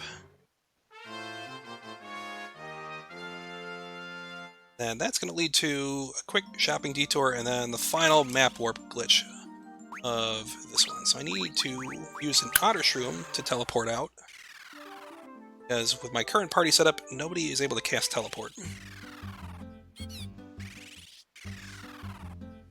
Get into another Chocobo forest. There's a lot of them everywhere.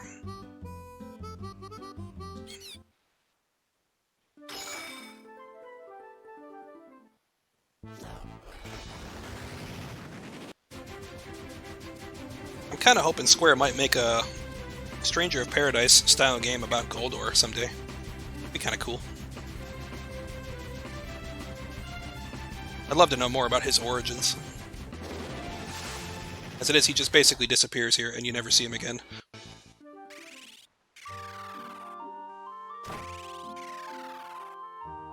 I have enough. Okay. So, feathered hats and rune bracers. Change my gear on everyone.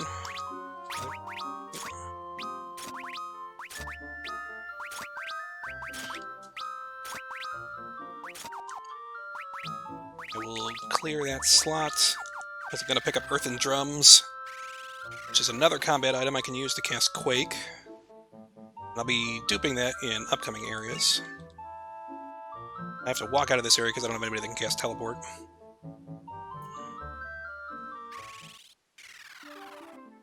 We're going to do one more map warp glitch here. Over here.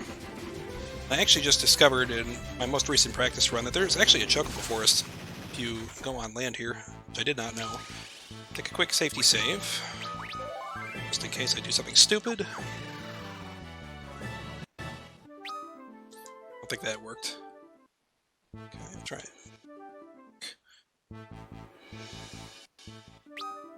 I think that worked.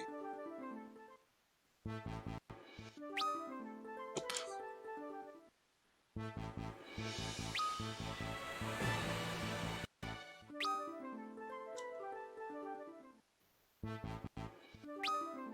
Nope. We'll keep trying.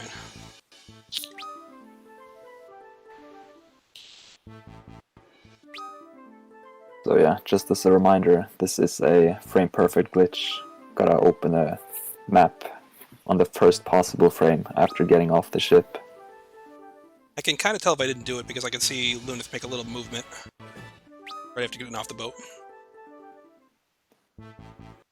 Yeah, if he gets off the boat without like in a very clean movement, just like that, then you get it. So the purpose of that was that by warping directly on top of Saronia, I don't have to fly the ship in there and get it destroyed and watch a cutscene. And also, when I return to the castle after this part, it essentially skips that entire screen. So I can just skip that little courtyard section. So it saves a little bit of time, although not if you mess up the glitch as often as I did.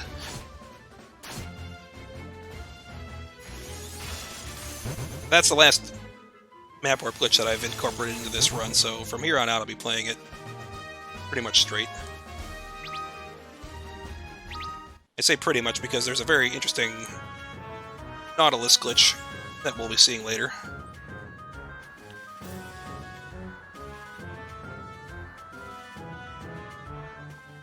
Also, for Garuda, you should be using bomb arms again, just for that extra strength and power. I will consider that. I don't think it matters much usually, because... But we'll do it anyway. Where are the bomb arms? Bomb arms here, I'll try it over here. I got nothing to lose, we'll try it.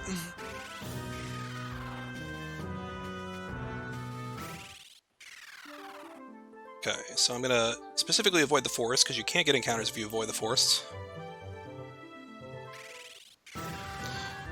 I hope you guys like this upcoming cutscene, because you might be seeing it a few times.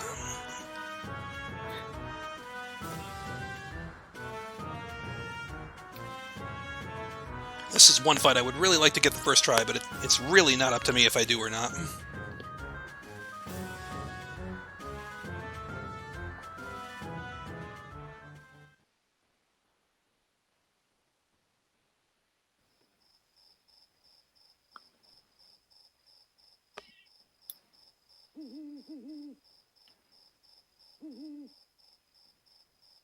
Ruda is easily one of the most dangerous bosses in the speedrun.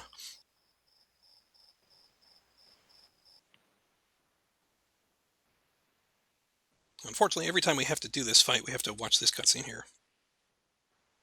This advisor to King Goran has tried to brainwash him into killing his own son, the prince.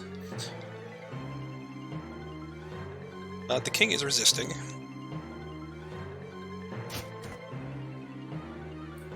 And rather than hurt his son, he would rather stab himself to break the control. This guy.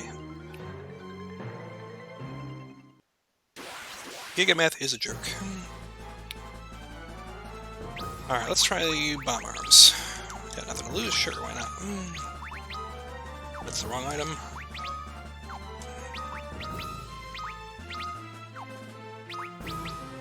And Venka.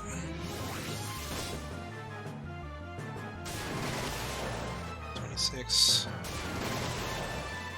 So this should guarantee 4 attacks, so long as 4 attacks actually go off. But this lightning attack by Garuda will ruin your day so quickly.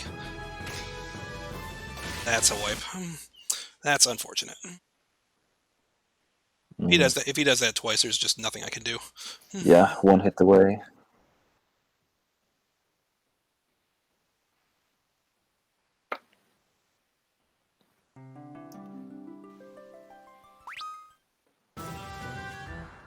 So hey, this cutscene again.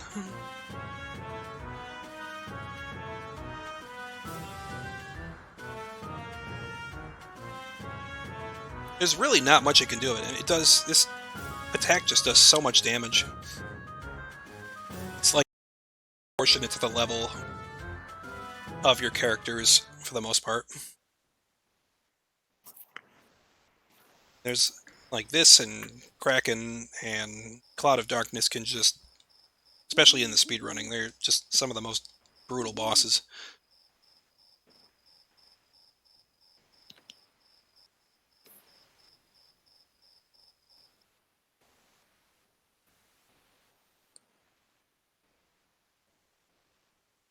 I believe what you're supposed to do casually is they give you, if you visit a lot of these towns around here, they give you a lot of gear for Dragoons, and then you had just unlocked Dragoon as part of the last set of job crystals. So they probably intend for you to actually use like 4 Dragoons to get past this.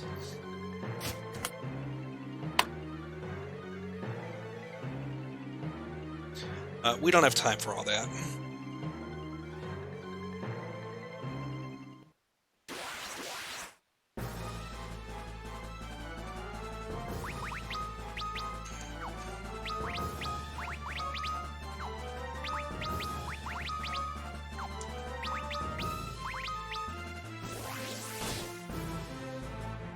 So we just need to land 4 bomb arm attacks.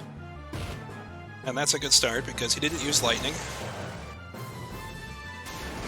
So long as one character gets their attack off next round, this is over.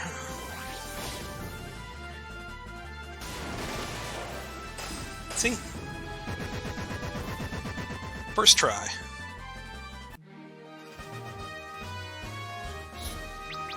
I mean, that's how that's just how night and day the boss fights in this game can be. They can just be very cooperative, or they can just be very, very uncooperative.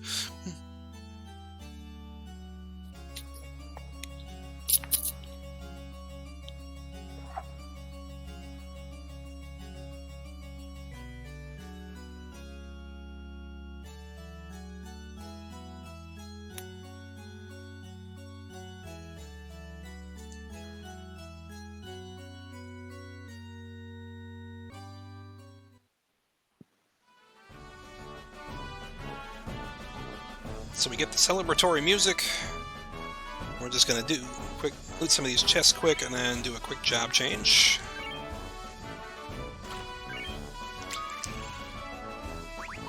Do I want to do that first? Where am I? Where's my notes?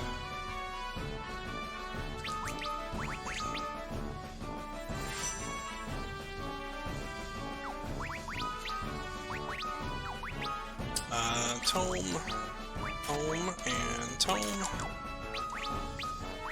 Ice. Yes, ice. No, feathered. Flame. Okay. There we go. I gotta go back in.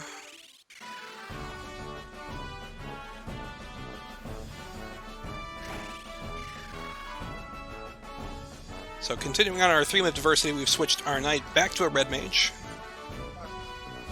So I've used a grand total of 3 jobs so far, other than the freelancers we started with. So exciting stuff. We'll see a lot more jobs toward the end of the run.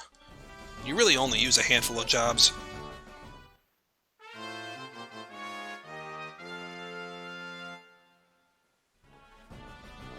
So now we have the Nautilus.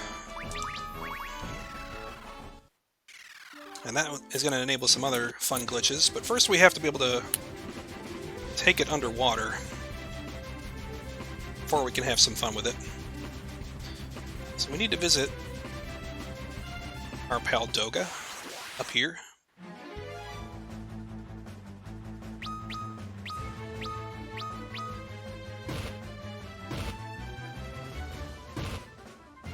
And oh yeah, you can actually get encounters on the airship in this little corridor area. Very unconventional compared to most FF games.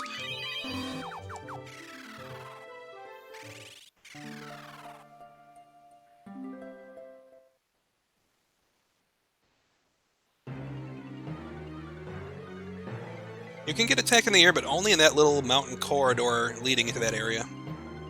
And you need the Nautilus to get into there because there's supposedly a very strong wind current, I believe, that blocks you if you try to fly a slower airship. Which we're not supposed to technically have a slower airship at this point because we should have... The Enterprise should have been destroyed when we crossed over Saronia, but we skipped that cutscene. I don't actually know if the ship is still there or not, where I parked it. I've never investigated what happens to it after I leave it. I think it's still there.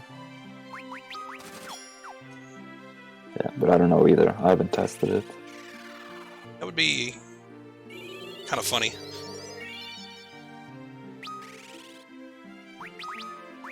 So once again, I have to be Mini to get into this next little section.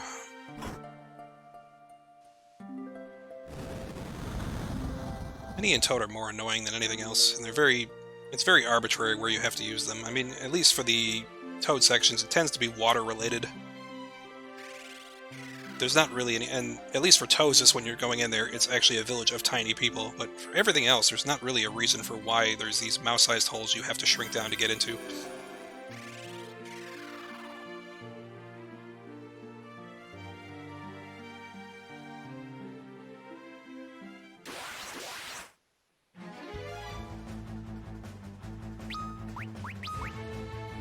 I guess I'll just keep using bomb arms. I don't think it matters at this point.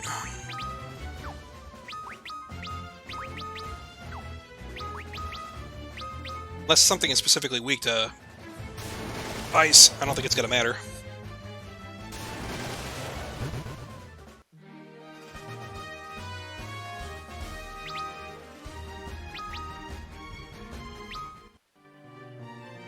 So there's a question in chat. What does having higher job levels actually do for you in this game?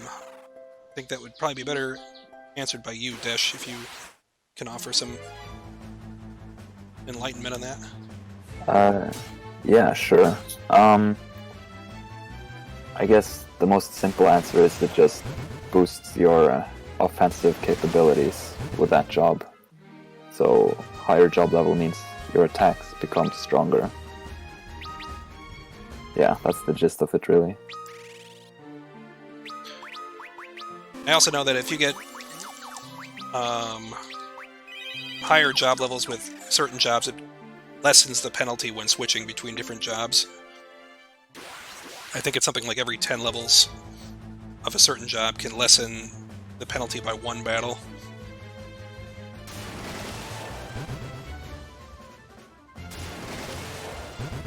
The duration of the penalty by 1 battle.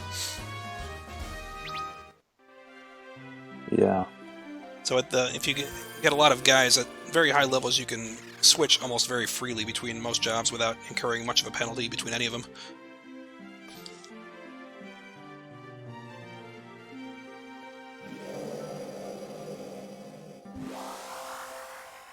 It's a very nonsense phrase uttered by Doga there. But now that he's said it, we can travel underwater without a Nautilus.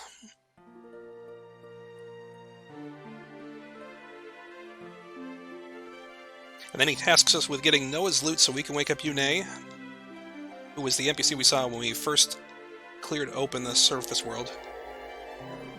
Side note, I really like the plant graphic they have in the background of this dungeon. Looks really, really crisp on this version. Go with Minnie there.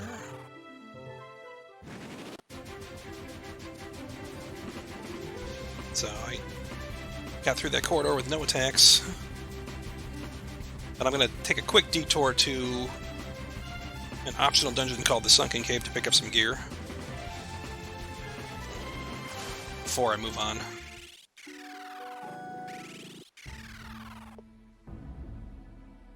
And I'll continue level grinding while I'm here because I want to continue gaining experience. And I'm going to switch my combat item of choice here to earthen drums, because that will hit more than one target at a time.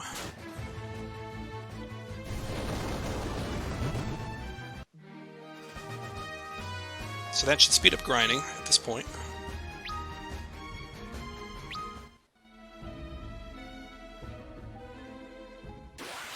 Another thing I have to worry about is there is one enemy I can encounter in this dungeon, which looks like a flying gargoyle. They call it Dozmare. If I see them, they are immune to the quake effect from that, so I have to switch to using either bomb arms or the Arctic Winds instead. It's kind of annoying to switch back and forth between setting up the combat items. That's not going to be good. That is going to hurt.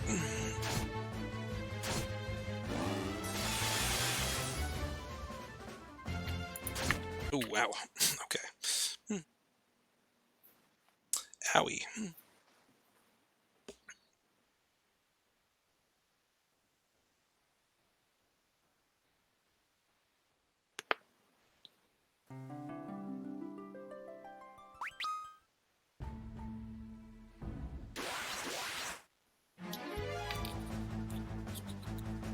So, only downside to doing that is I have to reset up my glitches every time I quit out like that. And just the time itself for having to close the game and reopen it.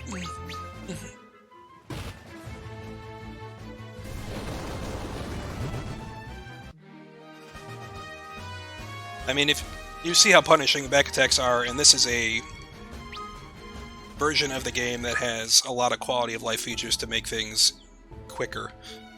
So you can imagine, if you're playing the PSP version of this game that does not have auto-saving, which I didn't, probably should have rezzed them, and then put you back to the start of the dungeon.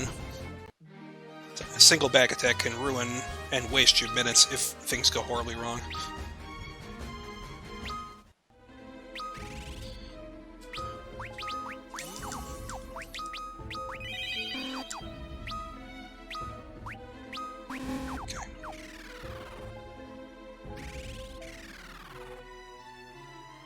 Oops, wrong way.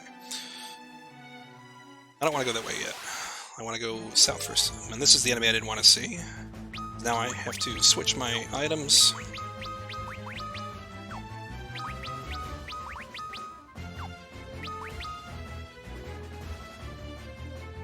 Because those guys are immune to the earthen drums. So I have to use something else to kill them one at a time.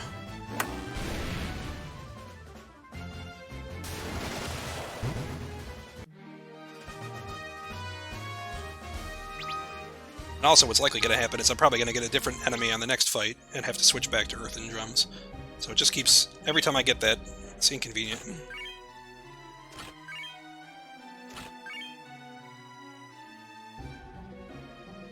But some important gear here I'm going to need.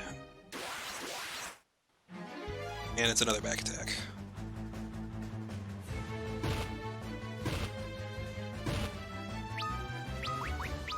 Let's see if this one works cooperatively, or if at least one person gets their turn off, this should kill them.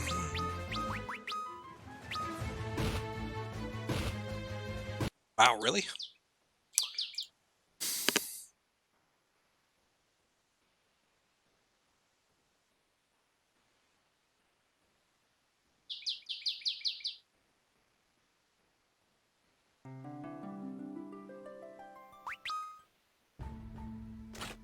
I'm not used to getting destroyed by the random encounters here. Yeah, I can't believe nobody got their turn on that one. I had 3 chances there.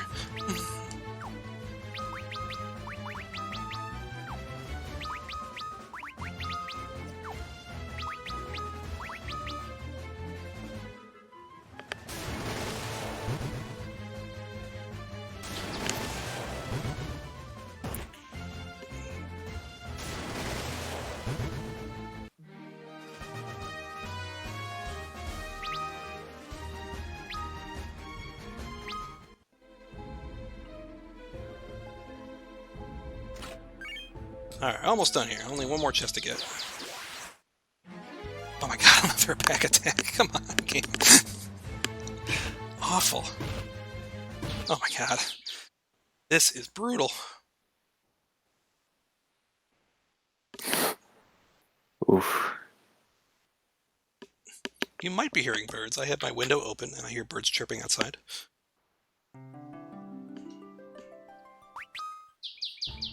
This is one of the most brutal runs through this cave I've ever had.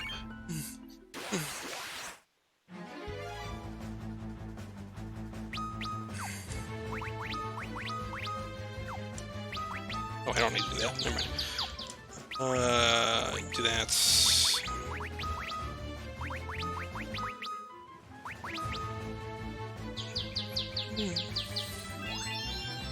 So, fun fact, the zombie dragon that is guarding this Aegis shield chest can be killed with an elixir.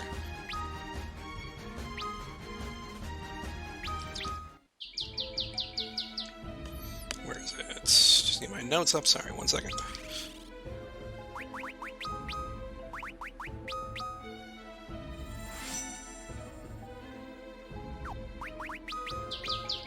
I'll put the shields I just picked up here and all the diamond gear.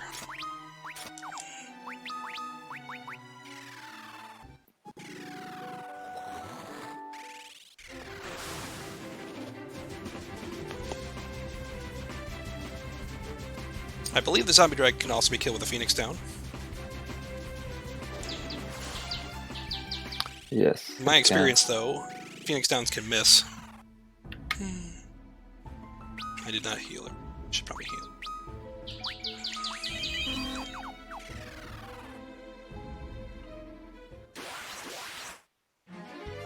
This is one of my more hated dungeons, personally.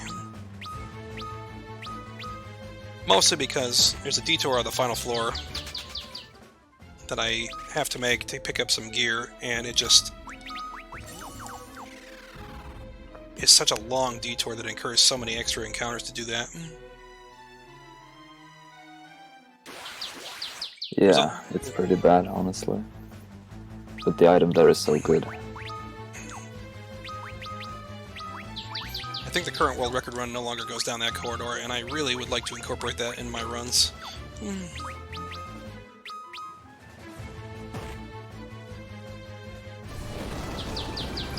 So I'm going to grind while I'm making my way through this. There's no actual boss here. There's just a key item I have to get at the end of a number of rooms. Some of the rooms are locked, so I need to use some of the magic keys I bought earlier.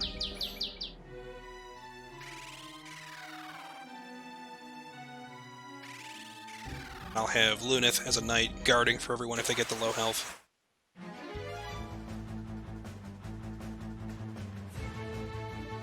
I'll be taking only specific fights, though. Fights against, like, these enemies with these seahorse enemies, or there might also be some manticore-looking enemies that I might be fighting, but everything else... There might be a number of single enemies like this behemoth here that I'm not going to be fighting. I didn't actually realize until the other day I tried to throw earthen drums against this guy, and he's actually immune to earthen drums, which I did not know. And that explains why we run away from them.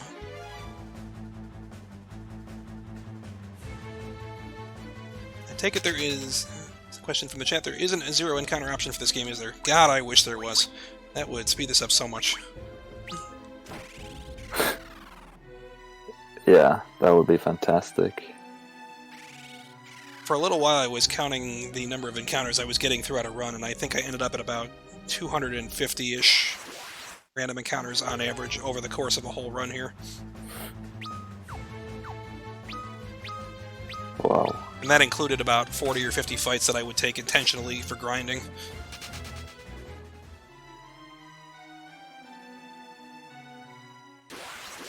So this is the detour. You can go underneath this little waterfall here to go into a side passage. There's 3 treasure chests at the end, which includes a harp that a bard can use later, a lance I can pick up to sell for money, then there's a protect ring, which is very, very valuable.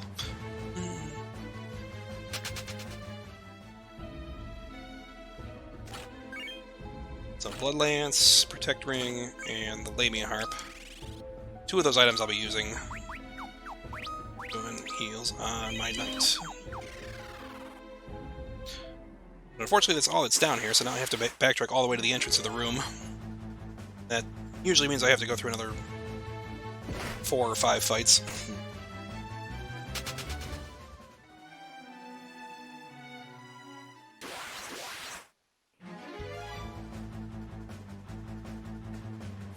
Protect Ring is one of the strongest glove armors you can pick up, I believe. And provides, I think, immunity against a bunch of status effects, which is really valuable in the end game.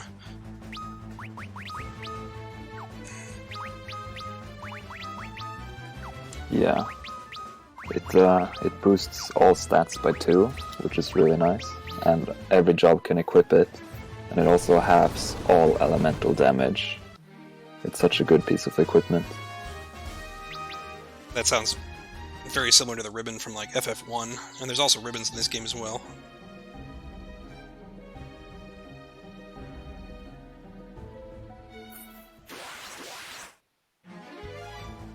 And we have another back attack here.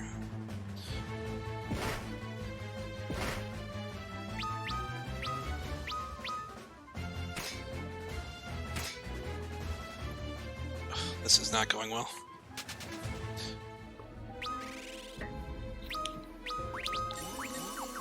I'm getting low on Phoenix Downs.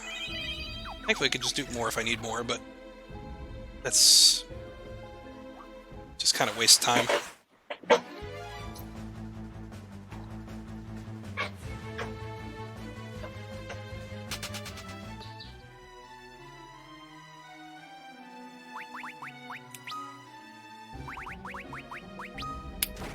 Okay, almost done here. There. Now we have Noah's loot. So this dungeon is over with, thank God. And I actually did save time here, compared to my PB.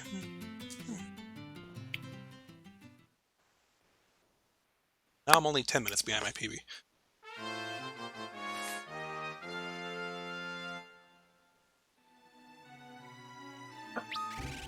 So you're telling me that we're not at PB pace right now? We have not been at PB pace for a while. I'm sure you could have figured that out from, what is it, the receptacle or the 3 from the Sunken Cave. Or really, there were there were red flags everywhere. Yeah, quite unfortunate. So we're giving a rock concert to Yune over here.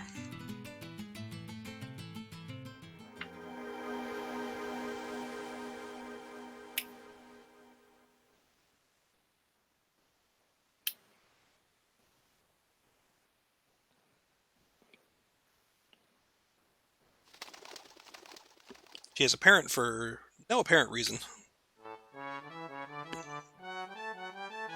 Never see the parrot again after this point.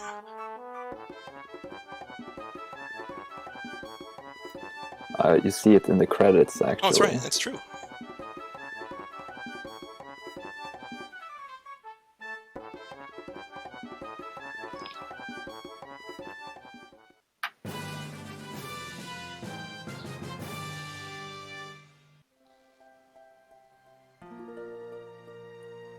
So we need Yune's help to get through the next dungeon because the entranceway on the first floor is blocked by, I believe they're called Dream Rocks. Very descriptive.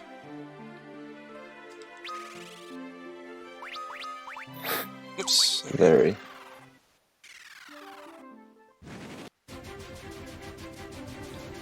Also, fun fact, you can actually beat the game with Unai still in your party through glitching out the game and sequence breaking. But it's not worth it in a speedrun. So yeah, we could just take Yune anywhere and actually glitch into a couple of locations with the Nautilus here. But we're not technically going to be skipping anything else in terms of content along the required path. We're just going to be... We might be taking shortcuts to get there a little bit quicker. We're otherwise not skipping any content. We're not doing any of the optional dungeons that have, like, Odin, Leviathan, and Bahamut. Not getting any summoners. We're not going to be using summoners, unfortunately.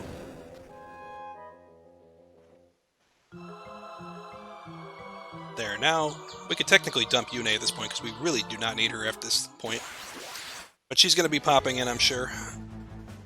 Probably hasting my party, or casting Holy on these enemies that multiply, and then I run away from them, and nothing happens.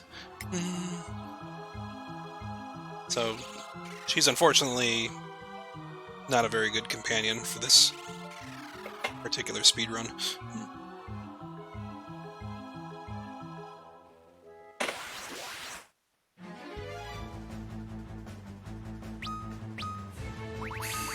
I need to use... oh, damn it. Should have switched.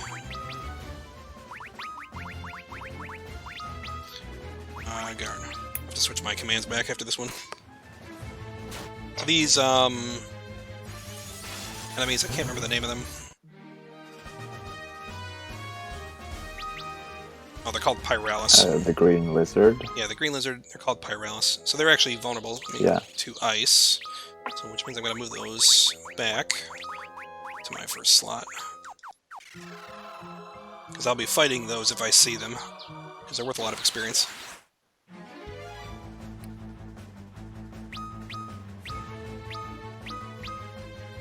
And there's also... I can also see zombie dragons here as a random encounter. I saw them before as a forced encounter guarding a specific chest. If I see them here, I can throw that as well.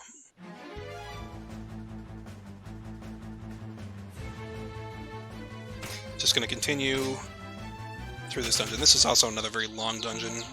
The amount of time it takes to get through this can widely vary based on the number of encounters you get.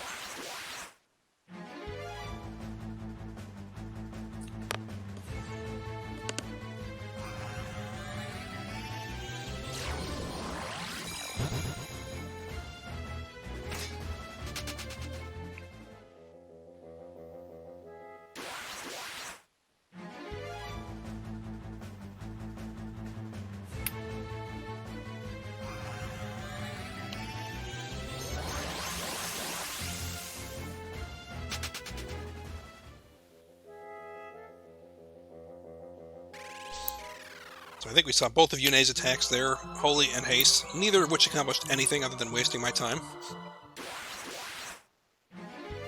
Ooh, get a zombie dragon though.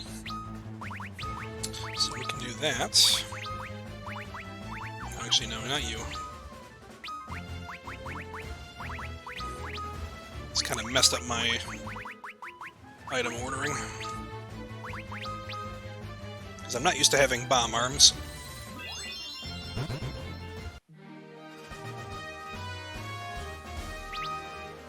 But I learned something tonight. I learned that bomb arms are stronger than Arctic winds. So if I see them again in another run, they would probably be very valuable to hold on to.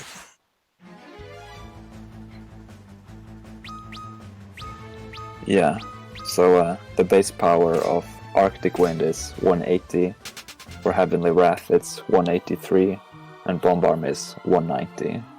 So it's a small difference, but slightly stronger. I've seen Heavenly Wrath a few times, but generally speaking I haven't used them because the only instance where they're really useful is against Kraken, if you get one. But if you get one after Kraken, it does basically nothing for you. More enemies are vulnerable to ice than lightning at this point. Yeah.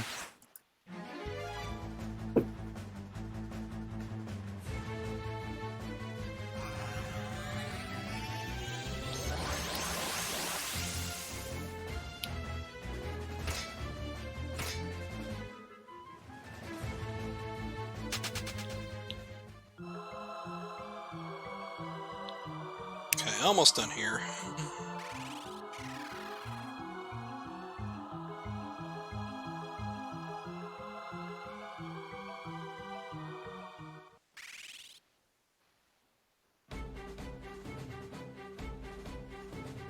But now we're getting into the level grinding segment of the run.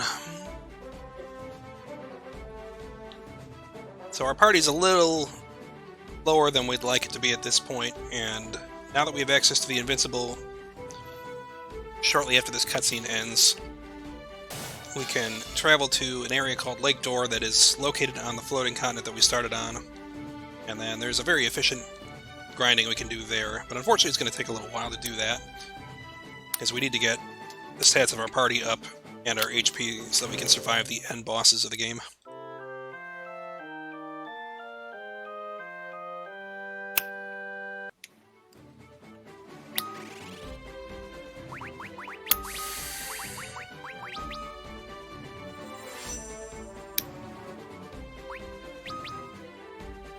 We're going to switch our guys to Knights and a Scholar for Ingus. Ingus is going to be doing most of the damage, and the other guys are going to essentially be just sitting there. And Mithril, no, not Feathered, Ice, Flame, and Gauntlets. Power, Mithril, and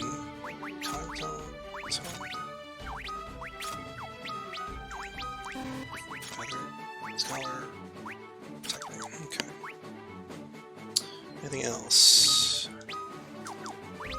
Elixir him to full health. Okay. Alright, we're all set for grinding. We're going to be grinding as toads again.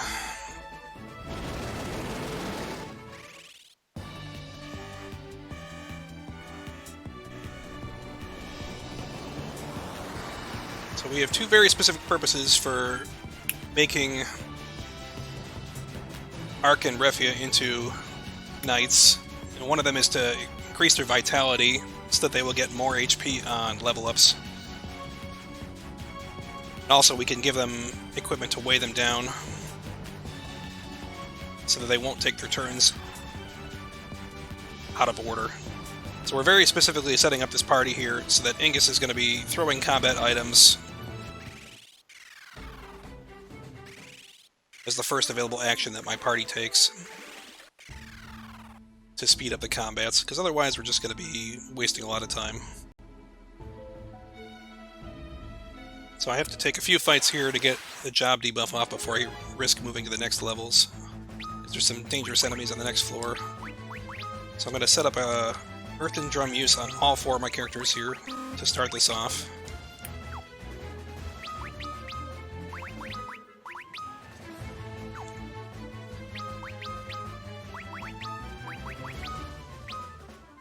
And then, if I have set this up correctly, only Ingus, who is the red toad, should be taking his turn. Although it's literally impossible to tell who's actually taking their turn because they all look the same and no animation is played. The only way I can tell is if it does thousands more damage when he throws his item compared to the other guys.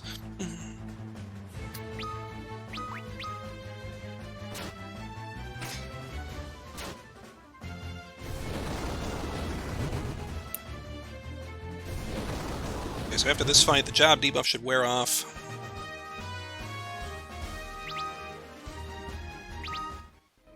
I'm gonna heal up Lunith here. Do not want him dying while he's guarding for everyone. Then I have to pick up a couple chests on this floor. Then I'm going to go back to the previous floor and finish grinding for a little while.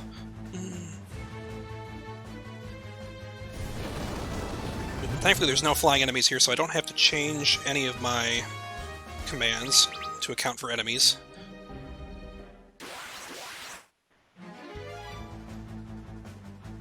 But I will be changing my commands once I pick up a different item, so I can glitch that for more money instead.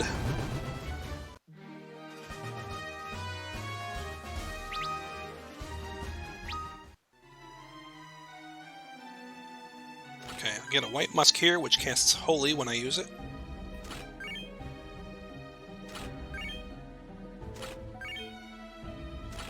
The job debuff penalty is a 25% reduction of your character stats. So what are we going to do here? We're going to do this and this. So I'm now going to move this up to my first slot, and I'm going to move two of the other items I just picked up to more accessible slots for future use.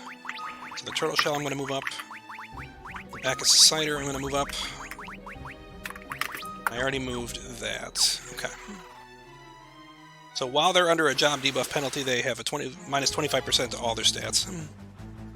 Alright, now I'm going to change my commands for my first 3 characters to throw white musks instead of earthen drums. And once again, if I've set up my party correctly, then only Ingus will be taking his turn. And essentially, the 3 guys that are throwing white musks will not actually be throwing them, so with the glitch active, they'll be refunding the items and adding them to my inventory instead, and each one sells for 2,500 gold. So for every combat that I finish, on top of gaining the extraordinary amounts of experience and money that I get here, I also get an extra 7,500 worth of consumables that I can sell later, and I can very quickly get a lot of money doing this. But the key reason is I need the experience, and this is one of the cleanest locations I can get experience at this point in the game. Unfortunately, we're going to be here for a while, so if you guys need to stand up and stretch, get a coffee, get a snack, this is a great time to do it, because we're going to be here for a little while. Or if you guys have any favorite chat topics you want to discuss, like maybe your favorite FF battle theme in the chat. I mean, I'm all up for discussing anything you guys want to discuss. Because this is pretty boring.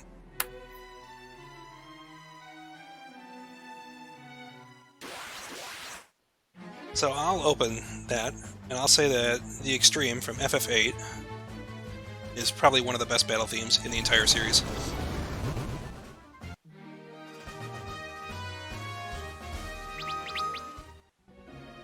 Oh yeah, wish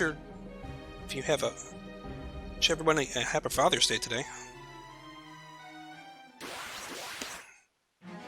It's a great time to make a call, although it's only 7 AM by me, and I don't think my dad would appreciate being woken up. Although knowing him, he's probably already awake.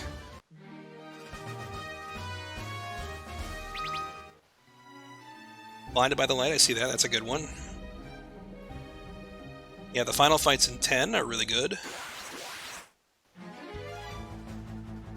So we have a question in chat about why we're toting the characters. Once again, it's mostly just because every time that our characters gain a level up or a job level up, like Lunith just did there, there's an animation, but toted characters don't play that animation, so it actually skips time. It saves time by skipping the animations there.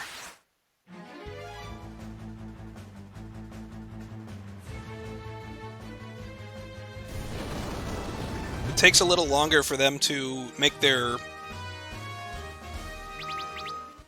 take their turns, just because there's a slightly longer animation for toads, but it makes up for it in the time saved from the level up animations that we have to. Oh yeah, To the Edge, that final boss theme from Shadowbringers patch 5.3 was outstanding. So how am I duplicating items? So there's it's a 2-step process. It's a very simple thing you can do. So I've essentially told my character on their turn to throw an item in combat against an enemy. So for instance, for Lunith here, first thing I did was I told him I want you to throw a white musk against an enemy. And then after his turn after I entered the inputs for his turn, I canceled back to him with the next character, and then opened up his inventory screen to show the list of items that I have, and then I scrolled up to the top of that list. And when you scroll up to the top and then press up, it brings up a screen that shows you your equipped weapons and shields, if you have any. And while you're on that screen, you can press the button that initiates the auto battle, which is, I think, select by default. And at that point, it will initiate an auto battle where I throw the item, but it doesn't actually consume the item. And then if I go into battles like these, and my character doesn't actually take the turn, what's actually happening is the item that I'm not throwing is getting refunded and added to my inventory. So I have the first 3 characters of my party, Lunith, the Ark, the green toad, and Refia, the blue toad. They're all set up to do white musks on enemies, but they are way down by gear, so they take their turns after Ingus. And Ingus is set up to throw a earthen drum. So he'll take his turn first, throw the earthen drum, and then the 3 characters at the end of combat don't get to throw their items, so the 3 white musks will get refunded to my inventory. If they were to actually take their turn, that item would not be refunded or added to my inventory. So that allows me to essentially turn 1 or 2 items into an endless supply of free combat items. And money. That's the gist of it. It's really not hard to execute. It's probably a little hard to see it in action when I'm doing it here. But if I get a chance, I can show you when we do our next glitching for the Chocobo Wrath. I can slow down and just very quickly show how it's set up. All the glitches that I've been showing throughout this run are pretty easy to actually execute later. They're not very hard to execute. I haven't shown the Nautilus dive yet. I'll be showing that coming up after this is over a little bit. But the map glitching that I showed is very simple. You're just getting off the boat by pressing in the direction of the land you want to get on, and then pressing the button to open the map on the first possible frame while you're still pressing in the direction of where you're trying to get on there. That's how it works, but it's very easy to mess that up. But I mean, you can just keep trying it over and over again until you get it.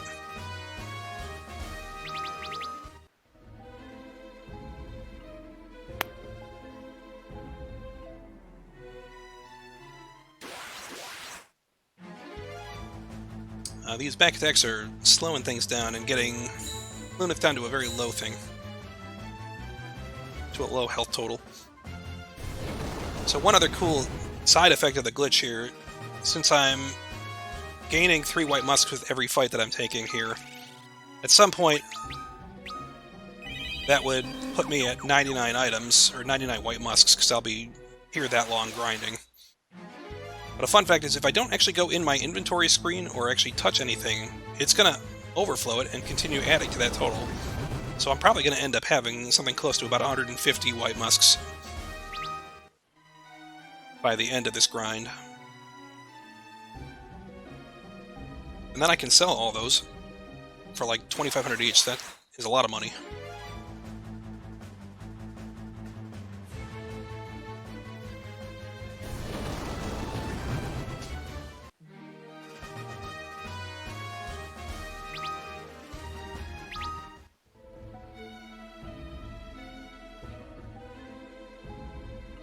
How are we doing anyway? We are level 34. We have a long way to go, unfortunately.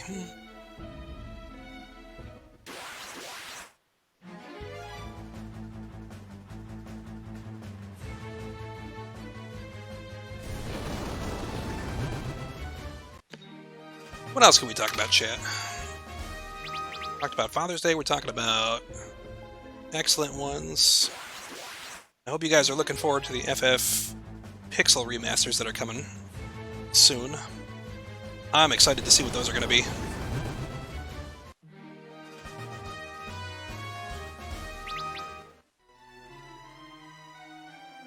Maybe we could talk about Stranger Paradise too. I haven't had a chance to play that yet. Looking forward to it though, because I've been hearing good things about it.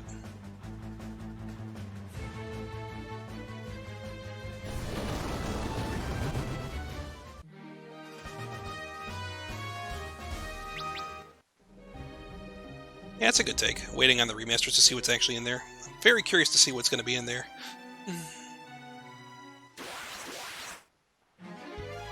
So what's my favorite FF casually and to speedrun? I think my favorite is 9, but the one I replay the most often is 5, because I like to play the 4-job Fiesta every year. And then to speedrun, I speedrun 1, 2, and 3. 1 and 2 on the PSP. And I probably have spent the most time on FF1 PSP, personally. It's probably my favorite one, just because it's a very quick 90-minute run with the glitches. It's actually almost down to 80 minutes now. With the most recent route change somebody came up with.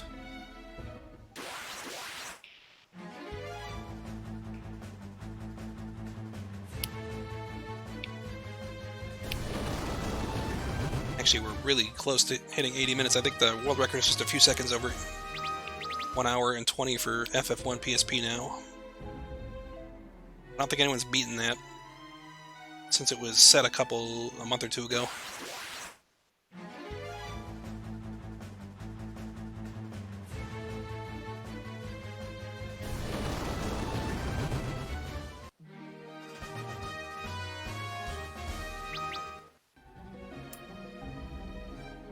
So we're just going to keep the grinding go. So which one do I think has the best super boss type content? That's a tough call.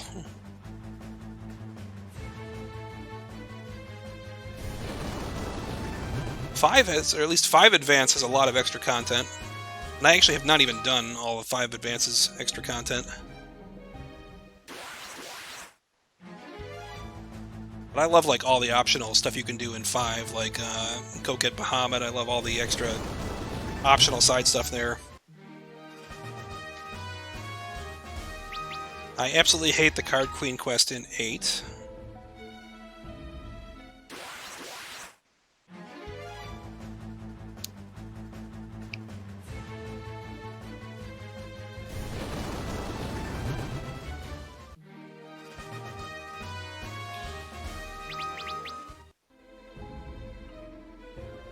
That's probably my least favorite one, is the Card Queen side quest in FF8.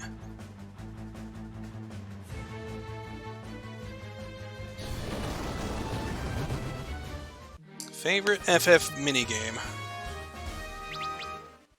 I'm pretty partial to Triple Triad. Triple Triad's really good. And it's just my opinion, but it's way better than Tetramaster.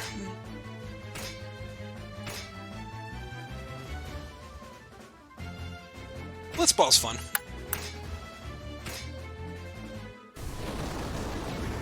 It's actually kind of ironic that I really like Triple Triad, but I hate the Card Queen.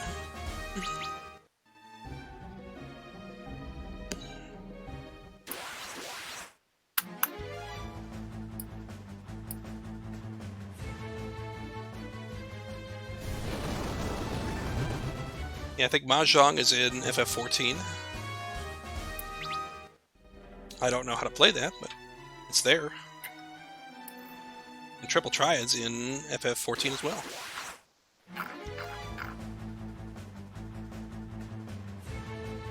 I've never played FF10-2.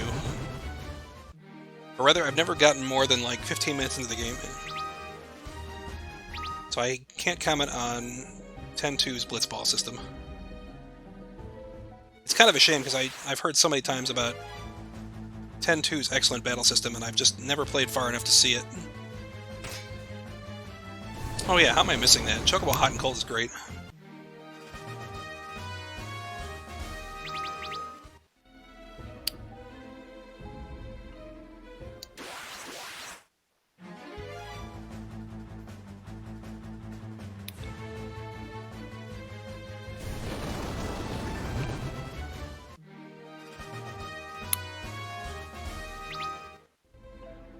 Alright, chat, we're getting there. We're almost...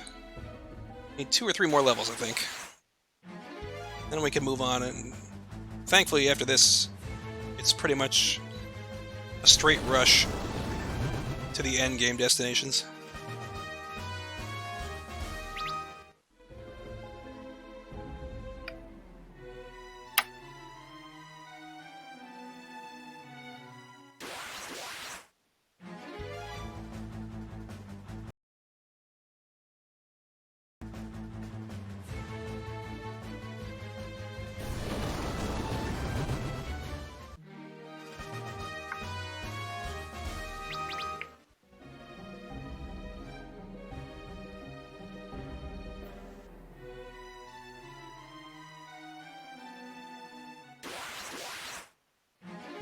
Do I have an opinion on Type 0? I do not have an opinion on Type 0. I've never played Type 0. I'm actually really missing out on a lot of the side games of the series. I've played and beaten every main series game in FF. Not counting 10-2 or the 13-2 Lightning Return sequels, because I have not played those. I have started Tactics numerous times, but I've just never been able to finish it. The one I really want to play that I've never played is Mystic Quest.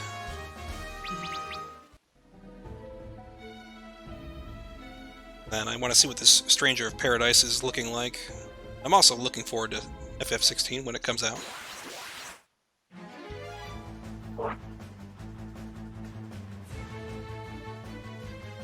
But I have not played many of the FF side games. I don't know if you have a favorite or not, Desh, among those.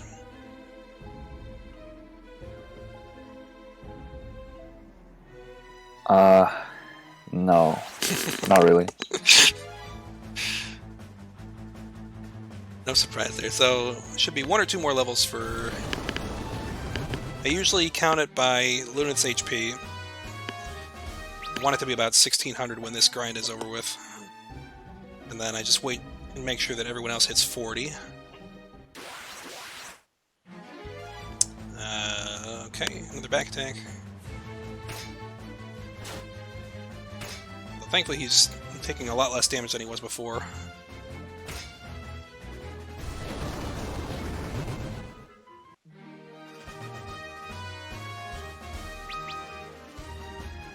I mean, it's hard to argue that there are any bad soundtracks in the FF series, because I haven't really found one. Even the ones that I don't think are the greatest FF games. I mean, I speedrun FF2, but I don't have a great opinion of FF2 personally as a casual game. But it still has an excellent soundtrack. I think this game... I think FF5's job system did this game better, or did this concept better, but this game also still has an excellent soundtrack.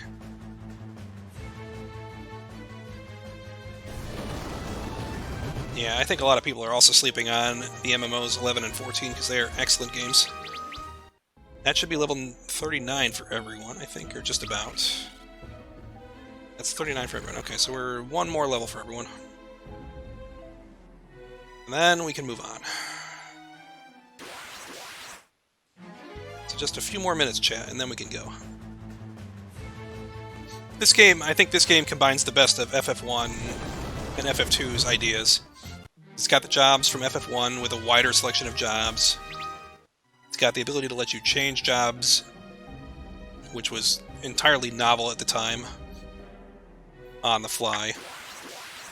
It's also got the job levels, which is pretty close to the proficiency system from FF2.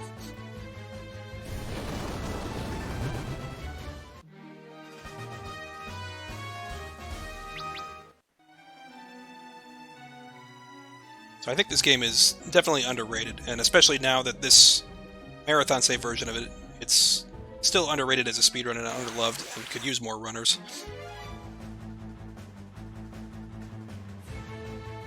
I don't know if you have a link to the Discord that you could add in the Twitch chat, Desh, if you are in there. If not, I could maybe find one for the FF3 Discord. Yeah, I can go and find one. If you guys want to join us, I'm sure there will be some extra activity on that when the FF Pixel Remaster comes out for FF3. Whenever that comes out.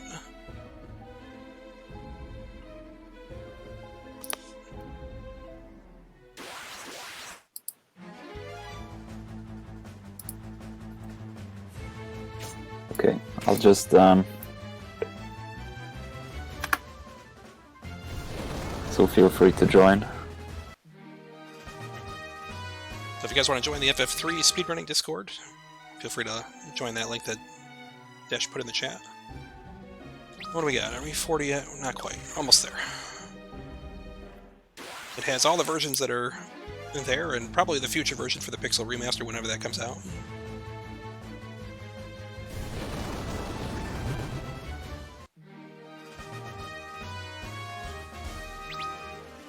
Okay, so 40. So 40 for Lunith and Ingus. I just need to get 40 on the other 2 characters. Then we can move on.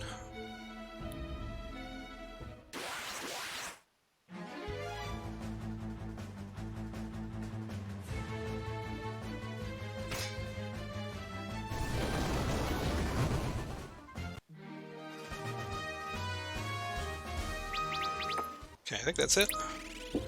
That is it. Okay, we can move on. It's over.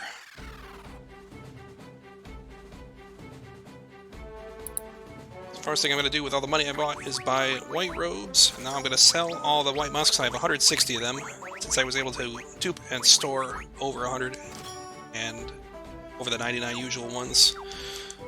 And now we're going to job change into glass cannons for everyone. So we're going all in on scholars for the next couple of segments.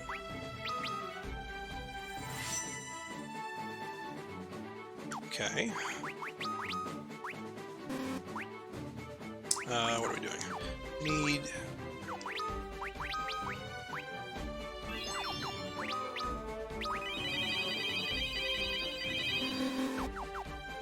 And then another elixir on them.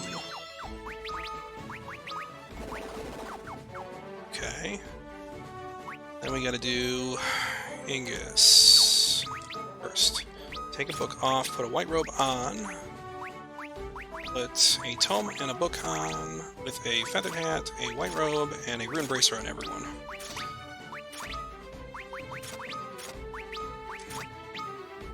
Doesn't really matter which tomes or books I put on everyone. Feathered hat, white. Okay.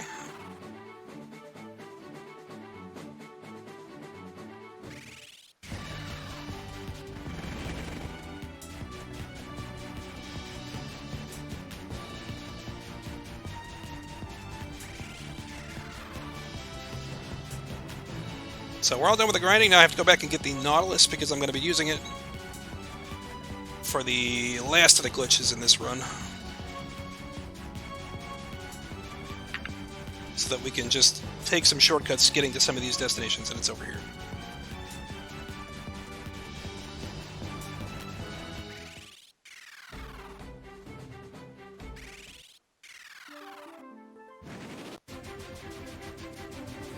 So you guys probably, if you were here for the relay a couple weeks ago, you may have seen this glitch. But if not, you get to enjoy this one. So this particular segment of land right here, if I have the Nautilus, allows me to dive at that specific location and go out of bounds underwater. And I'm just kind of moving to the southwest blindly until I see some land.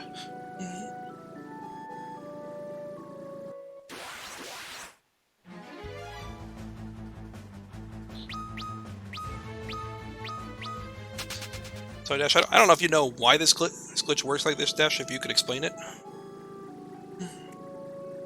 I think it's just like an error they made when they decided to place the areas where you could dive. They accidentally made it clip slightly into the land. So just like a small honest mistake that we can abuse in speedruns. Do you know if there are any other spots that you can do that? In the DS version there is one other on like the continent on the very left, but that was patched in PC and probably PSP too. So what I'm doing here is and then there's also on the... Go ahead. Yeah, no, go ahead. I was just going to say I can surface essentially inside this mountain range and just fly around it as if it's the same, as if it's actually like free land, but I want to very carefully navigate and then land my ship, because I don't want to put myself in a situation where I'm soft-locked. But I did take a safety save, just in case, so I get a recovery point in case I made a dumb mistake. Because it's very easy to make a mistake if you are just not careful in this game. Absolutely. So the ship takes you like from out of bounds, back in bounds, and then you use it to escape again afterwards.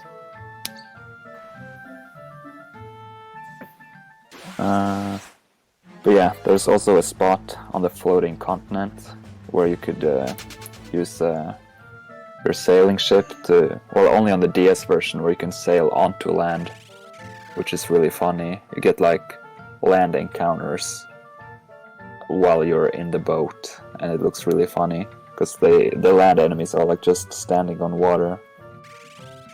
Well, even the water enemies stand on water. It's just kind of silly. Yeah, that's true. It doesn't make a lot of sense.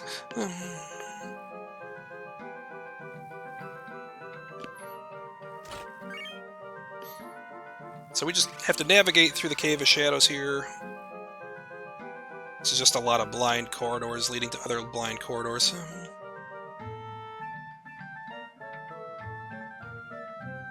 If you run this event enough, you eventually get to know the layout. But this can get confusing at first. It's actually my favorite dungeon. I don't know how people... I watch people play the Famicom version of this dungeon, and it looks like a complete mess to try to navigate that. I don't know how they do it.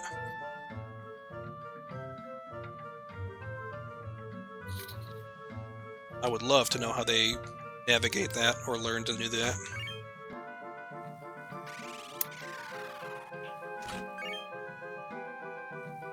So I'm picking up some Genji gear, primarily for Lunith, because he will eventually become a ninja at the end of the run. We're going to actually see some job diversity at the end of the run.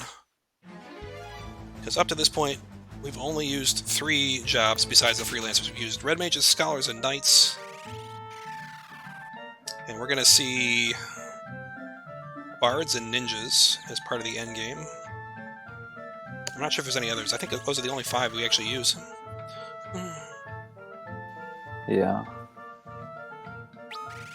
Make sure everybody's healed. Everybody's healed, okay. So that Nautilus Glitch allows us to skip that entire maze of mountain ridges that you would normally need the Invincible to get over.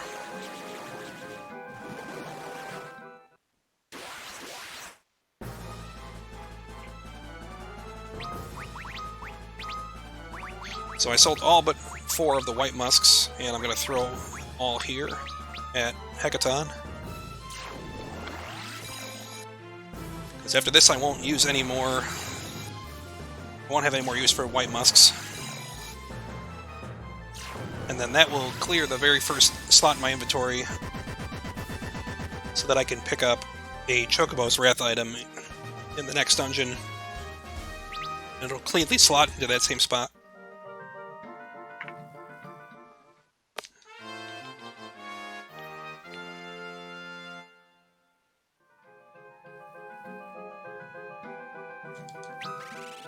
Don't need anything more from here, though, so we'll get out of here. I just have to very carefully navigate. Let me take a safety save here on a different slot. I got a very unfortunate random encounter yesterday that ruined my autosave. So I just have to very carefully not get stuck in the mountains with the Nautilus. Then I'm going back to Doga's Manor because I have to go. I have one more thing to do there.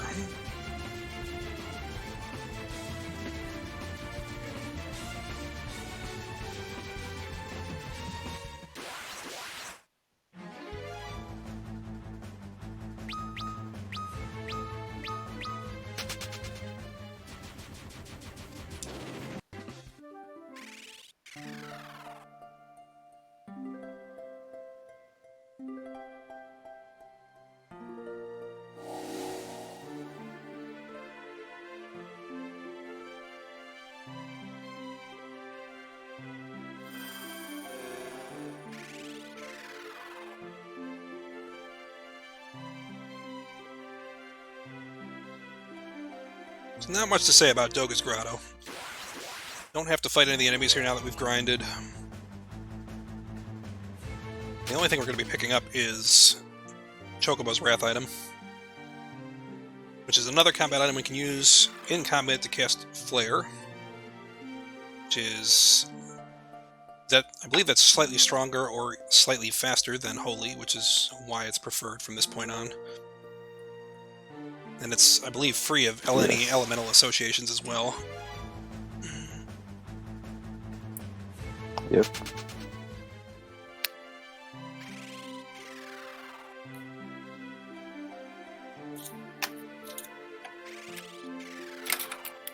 So here's the Chocobo's Wrath. That'll go in slot 1. In the next encounter, I'm going to quickly demonstrate the glitch for those of you who have not seen it, or who just want to see it in action. Just to show you how easy it actually is to do this. Or I could wait until the boss fight if I get no encounters. Here's an encounter here. So very quickly, how to do this. So if I want to actually do this, I would go into my menu here, first slot in the item. It's generally preferable to put the items in the top slots for the quickest access. I would just tell him to use the item. Next person, I'll cancel back to him, open up the item again, press up to go to his weapons, and while I'm in this menu, initiate auto battle. So if I was to do all of his commands at that point, then he would throw the item and not consume it. And if he doesn't take his turn before the end of combat, then that item gets refunded and added to my inventory.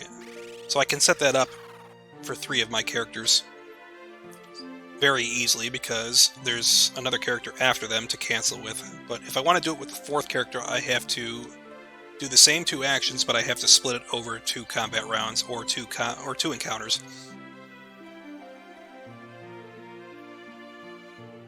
It's just that simple to execute. It's very simple. So I'm going to do it here. Oops, wrong item. That works with any item you can use and throw in combat. So it doesn't work with any spells, it doesn't work with any equipment. It doesn't work with items that you can't use in combat, like magic keys.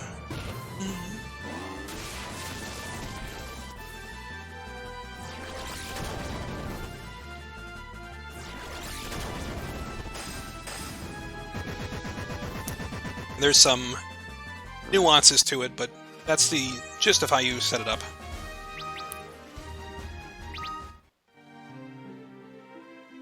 So we are challenging Doga and Yune here because they need to lend their powers so that they can complete, what is it, the Eureka and Circus keys, which are needed to get into the last 2 portions of the game.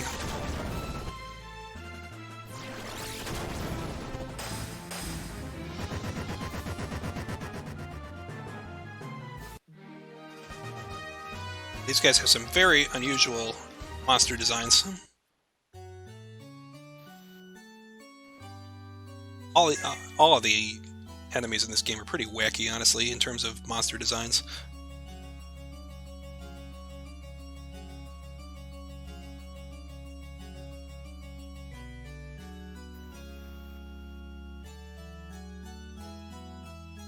Yeah, this is the only straight back-to-back bosses besides Zand and then Cloud of Darkness. But you're not intended to actually beat Cloud of Darkness the first time you face her.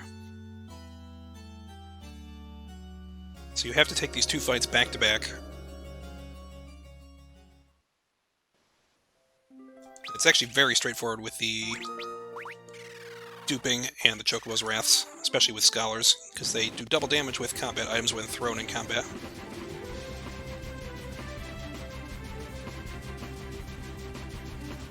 Okay, so we are almost done here. Need to do another dive.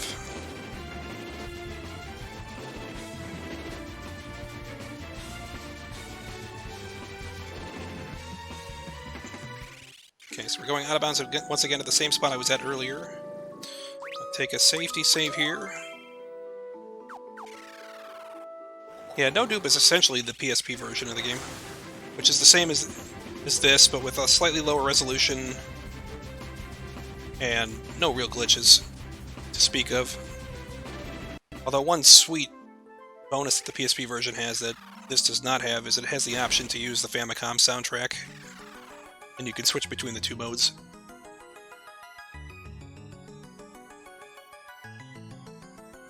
Iron Giant is in this version. We do not fight it. You have to be pretty high level to be able to take him on, I think. Is that part of the All Bosses route, Dash? Yeah, that's like the finale of that run.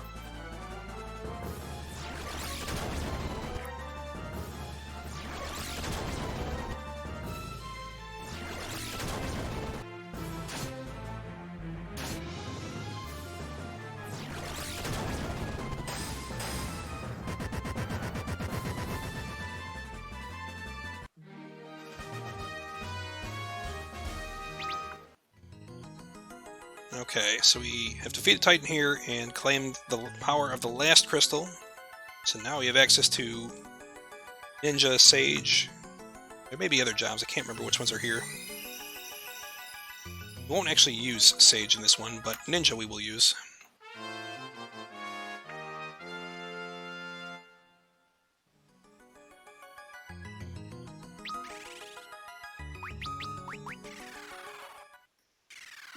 We're nearly done here because we're in the vicinity of the Crystal Tower. If you guys are familiar with the Crystal Tower in 14, this one's pretty faithful. It's very faithful to this one. Okay. We're just going to navigate and take a save. I believe I'm inside the corridor here.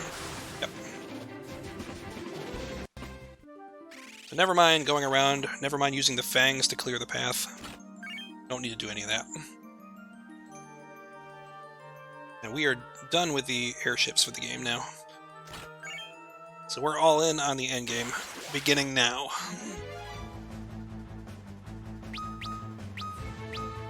But first, we're just making a quick detour at the back entrance of Ancient's Maze to pick up some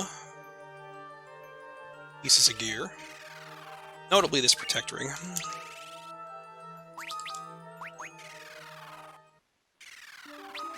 Take one save here, just in case I make a dumb mistake in Eureka.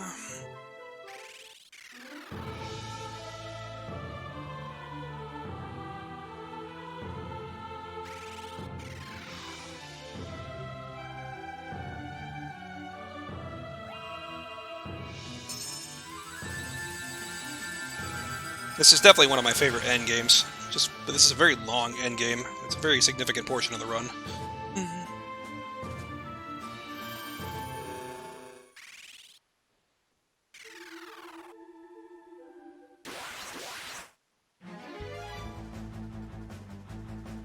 So Eureka has a bunch of gear we could really use, especially for the ninja. Notably, we can buy shurikens, which are incredibly powerful when thrown. They are very expensive. We can, I think we pick up 4 or 5 of them from chests throughout the run, but it costs something like 65,000 for each one after this, and we can buy as many as we want, but since they're so expensive, there's only so many you can buy. We're going to take the ribbon chest over here. Nope. I hate doing that.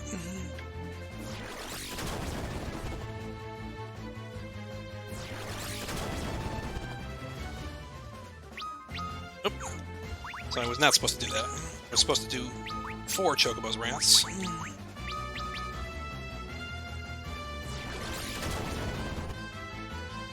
Although on the good side, I'm going to get a pair back from my setup.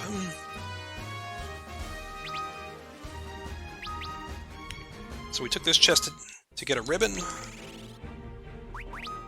Throw that and a Protect Ring on Lunith. And then continue on.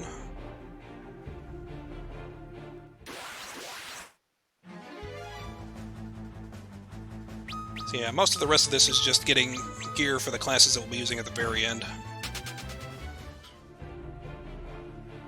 Or any of the bosses we'll be using, because there's a lot of nasty bosses coming up.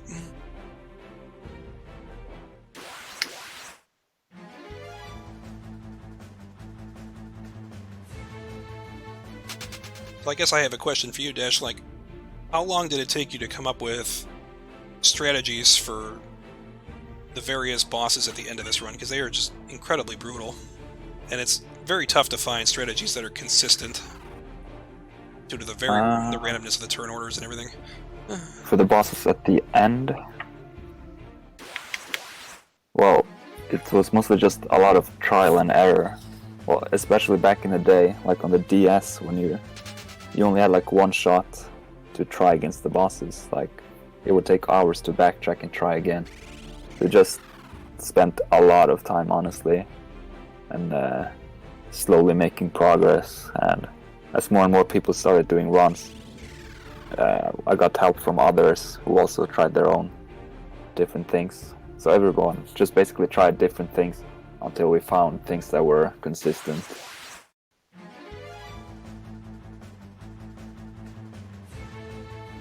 Very cool, because I mean, I've been a fan of like FF3 for a while. I remember playing and beating the DS version when it first came out, and I tried to go back and play that, and it's so slow because the auto battle speed just really spoils you.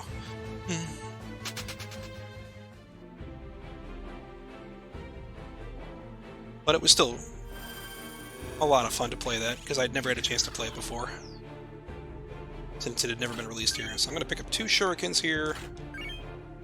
Just going to take a heal here. I don't remember which ones to open. It's just a lot of trial and error there, too. Honestly, a lot of the maps aren't very confusing here. Alright, here comes the big sell-off. Let's sell everything off. It's a fire sale. Okay, don't need that. Do not need scholar hats, maiden's kisses, leather caps. Don't need those, don't need those. Don't need those, don't need those anymore. Right. This is all memorization too. After enough times doing this, I kind of know which items I do need, which items I do not need. Device I don't need. Heroic, no. Hammer. You can go away. Diamonds, Kiku. Diamond, Hellish Claws. Go. Go, go. Diamond is go. Go, go, go. Flame Mail, Gauntlets, Night Power, Feathered Hats, and that's it. Buy 2 shields. 1. Oops, I bought. Okay, well, whatever. It's not going to make any difference at this point. Still plenty of money. And we're done with that. I bought an extra crystal mail there, which I probably could have used to buy another shuriken, but it's really, I already have plenty.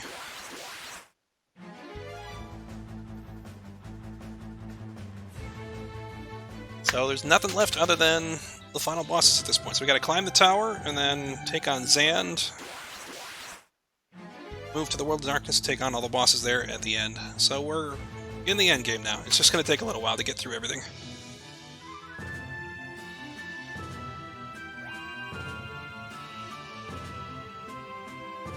I mean, I watched, when I was learning this, which is honestly even not that long ago, I've picked this up in the last bunch of months. But I was watching the world record run, which was in Japanese, so I had to essentially just note which chests they were picking up, because I didn't know what was actually in the chests or what was being picked up until I went and played through it myself to see what they had done. It's hard to pick up on a lot of things that are actually going on in this run until you do it yourself and just see it in action. But the Discord is a great place to ask people for information about why we do certain things, and I'm still learning myself. I'm still, like, my best time is still 10 minutes off the world record right now. And the guys at the top are really, really good. They're very good at coming up with strategies, quickly altering their routes, and improvising on the boss fights especially, because that takes some serious skill and nerves to change attacks in the middle of a boss fight.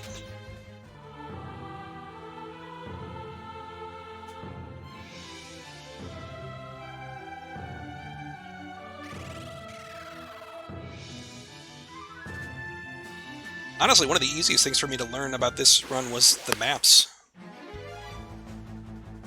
It is strangely not hard for me to navigate many of these dungeons. There's a couple that I'm still a little unsure of. I always, like, take a wrong turn towards a certain corridor or something. But, like, Crystal Tower, I know exactly where to go. Despite the rather long length of it.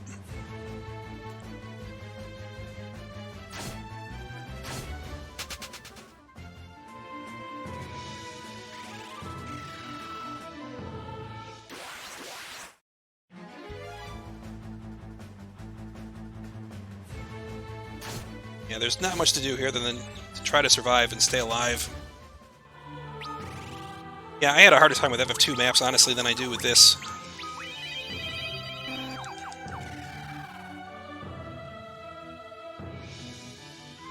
Although part of that is because FF2 has a step route. I didn't really need to pick that up, but I'll take it anyway, whatever.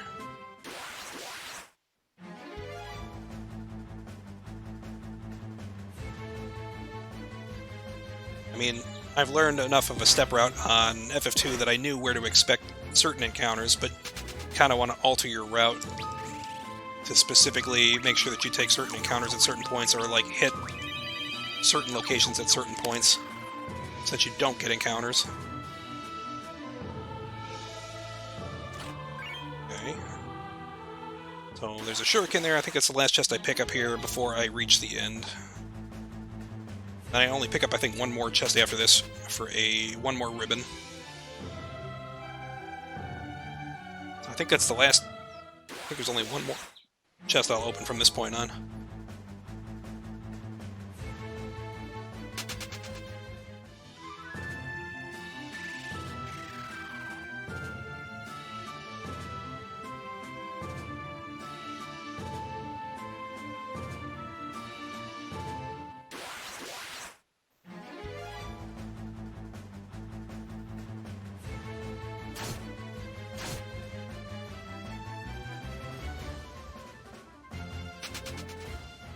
These red ninja enemies hurt. Once again, getting low on Phoenix Downs, but whatever. There's only so much we can do about that. But we can freely dupe if we need more.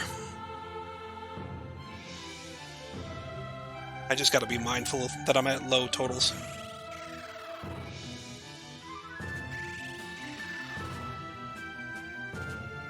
I will say about FF2, well, I don't think much of it as a casual game. I think it's probably towards the bottom in terms of FFs. At least my preference for FFs. It's still a very interesting speedrun. It's a far better speedrun than a casual game, in my opinion.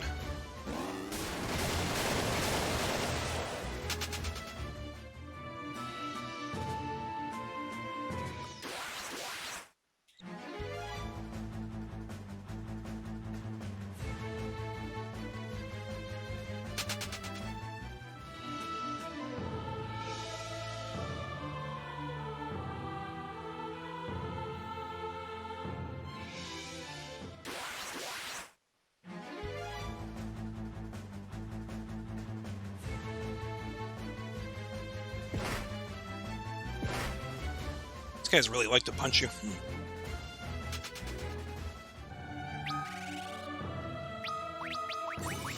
Okay, down to 3. I might do some extra Phoenix Downs soon.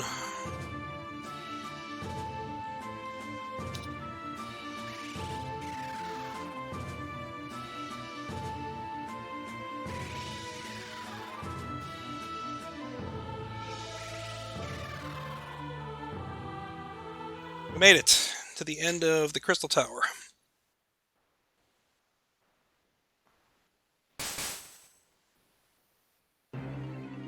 Unfortunately, now there's a 4-minute cutscene.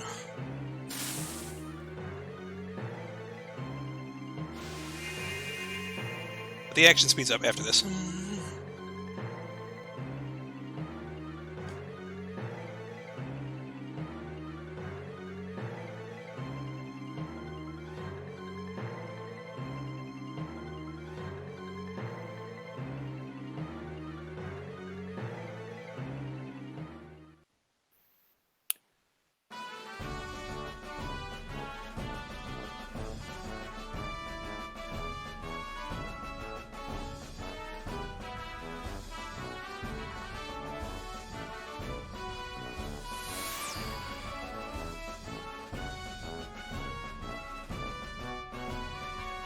Yeah, this is your last chance for a good bathroom break or a snack break. I'll also take this opportunity to thank everybody for stopping by to watch. Thank the organizers for accepting this run.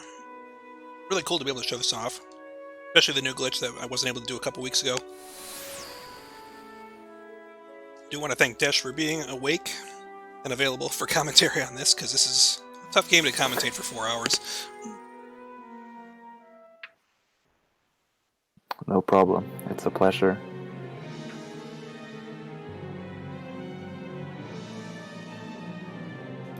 So show me guys here if you can spot Desh when he shows up here.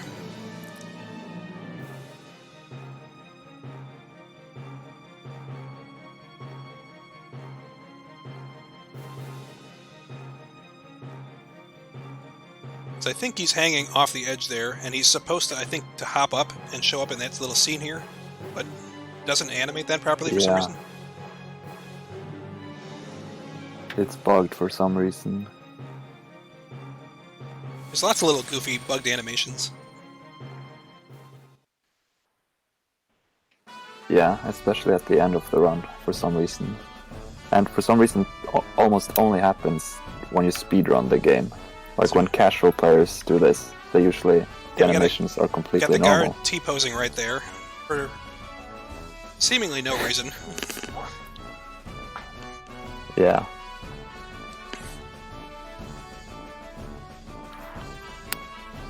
Yeah, I don't know. It's kind of weird that it's consistent that you only see this during a speedrun. I wish I knew why. But as it is, yeah. I just enjoy it. Yeah, it's pretty funny.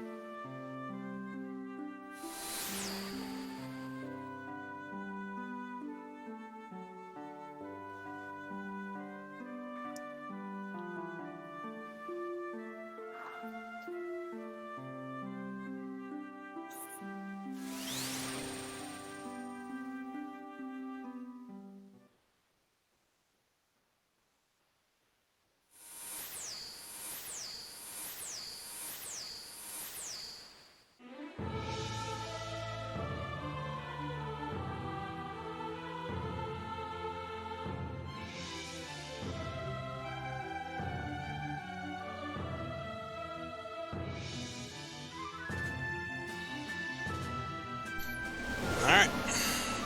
So the cutscene's over with. We're at full health. We're ready for Zand.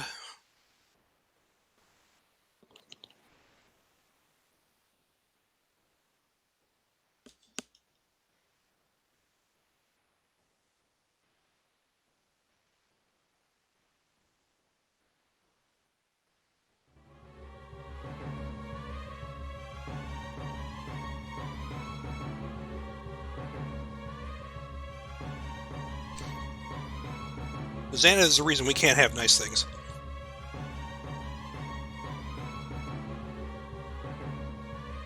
Essentially, his actions and his motivations were the impetus for why most of the events happened in the game. He was upset about what happened to him in the story. Alright, so we're just going to throw Chocobo's rats at him.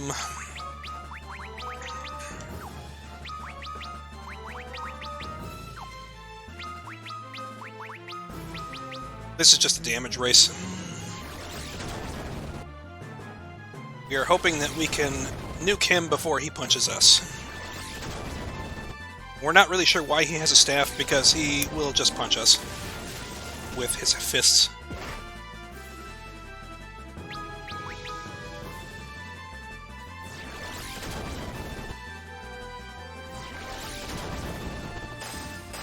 It was a very clean fight. He didn't do anything dangerous there. Didn't kill anyone either. Always appreciate when he cooperates.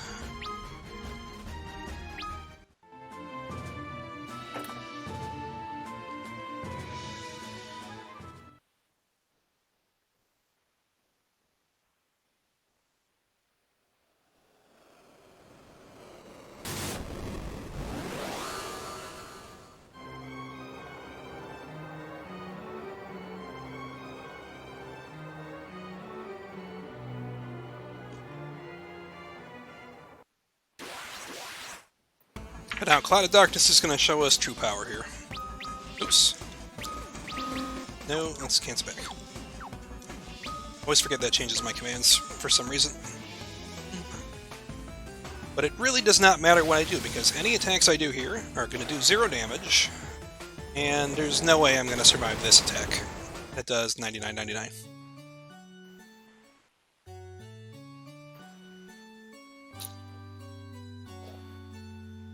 So I guess that's it, guys. Done here. Back it up, go home.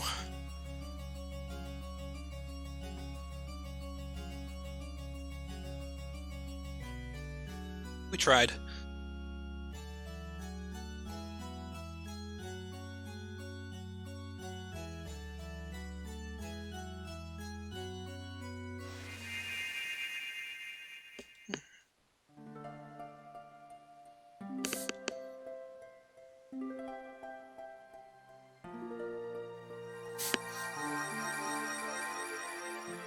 Yeah, who knew Cloud of Darkness would win again? Did not see that plot twist coming. And then everybody T-poses here quickly as this cutscene comes out.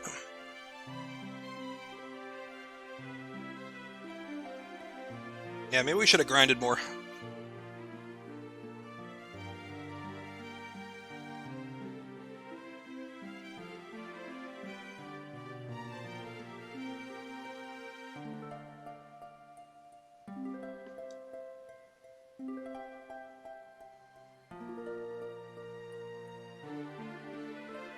So yeah, Doga and Yune will sacrifice themselves to give us one more shot. And then we'll travel to the World of Darkness and obtain the power of the Dark Crystals. With their power, we will combine and give her another shot. But first we're going to start with a quick job change over to Red Mage, Angus, Tech Ring, Lunith, Cognitome, and then Angus will wear a Crystal Shield, an Aegis Shield, a Crystal Helm, White Robe, Crystal Gloves. We'll elixir him so he has full spell charges when I get to the boss. And now this is the official endgame. So we have 4 bosses in this section, and then the final boss.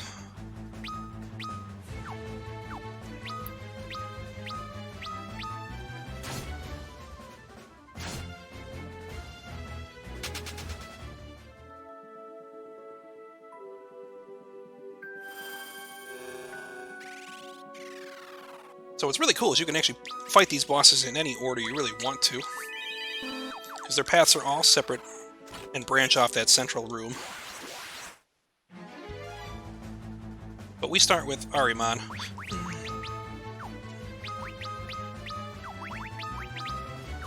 So we're gonna jump down his path and we're gonna grab ribbon from this chest against knock off Zand.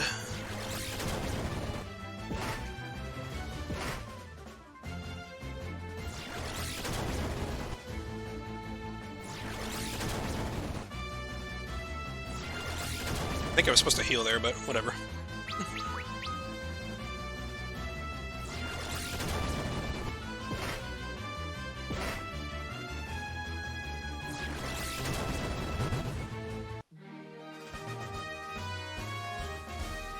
Yeah, I don't think there's any point of return if you get this far in the run. I don't think you can teleport out of here. Oops, wrong thing. Rip. There we go. Okay.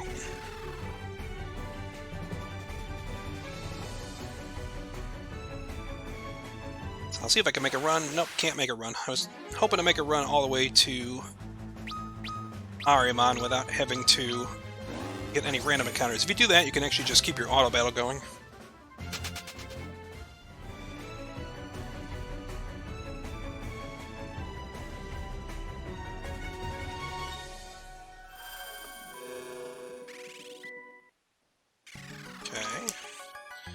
Make sure I'm fully healed for this. And we will take on Ahriman. This is a pretty straightforward fight, thankfully. Ahriman does not do particularly dangerous stuff, although I believe he can do Meteor, and is... Although he's more known for doing that in the NES version than this version.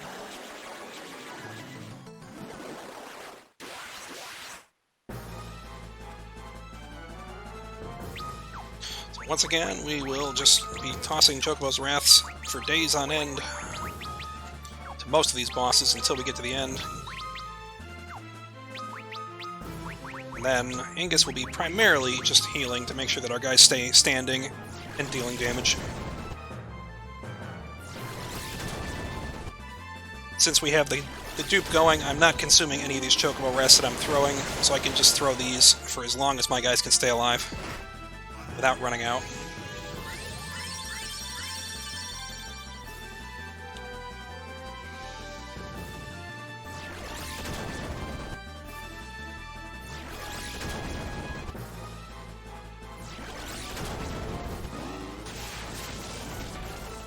But a lot of these boss fights can be really, really random, because many of these bosses have a lot of very powerful attacks that they can use.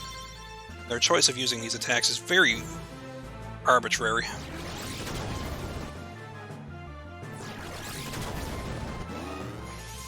Like, if RMI wanted to use Meteor right now, it would do quite a lot of damage to me. It's not very common to see him use it, though.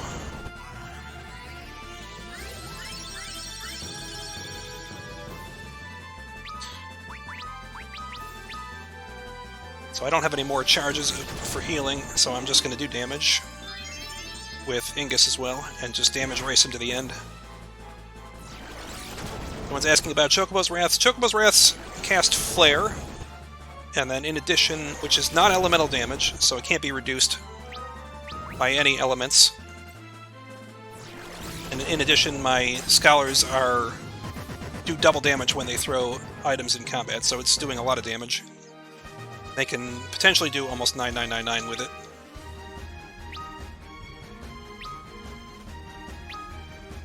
Alright, so we have one boss down.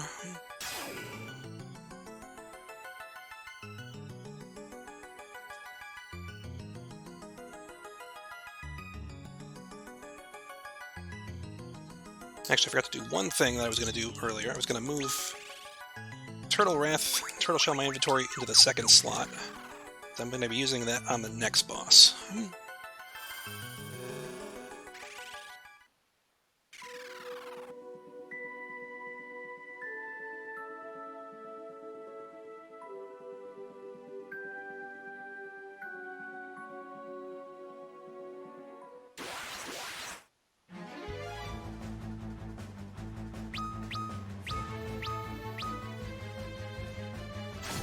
Oops.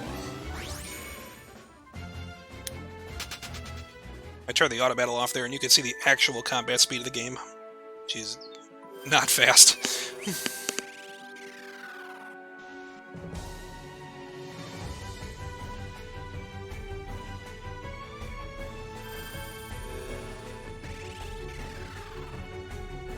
Alright, next path we're going to go is Echidna's path. Very short path, thankfully. There's a couple of extra paths you can take for items.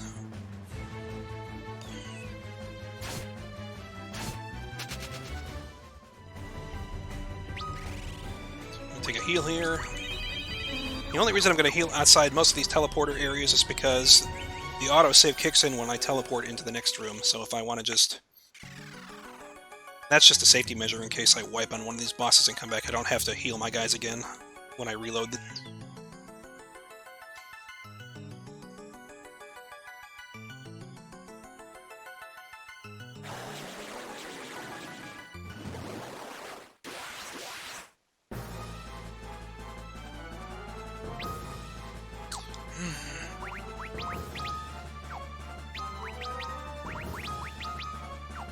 Okay, I'm gonna set up Chocobo's Wraths on the first two guys, and I'm gonna dupe Turtle Shells with Refia here.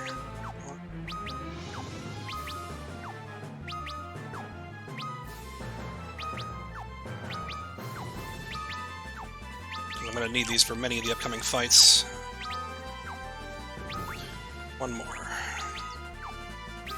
Okay, that should be fine, and then she's gonna Turtle Shell herself, because she's actually wearing slightly weaker gear than the other Scholars.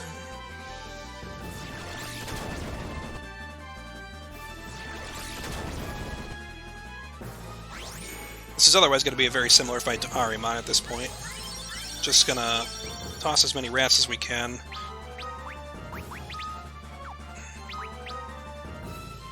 Although this has the potential to go a little bit longer than the other fight, so I'm actually going to Elixir Ingus on the next turn so that he can continue healing for a couple more rounds. Then I'll go back to throwing a Chocobo Wrath with Refia.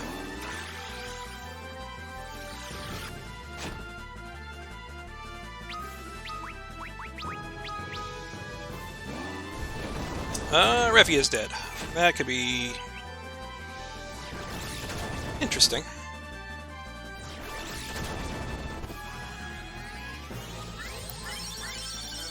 Alright, we will sacrifice a turn.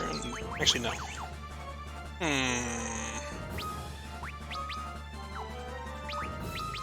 You know what? We're just gonna go for it. Let's see what happens. He's out of heals, so he's gonna elixir himself. And then hope this... Oh, jeez. Okay.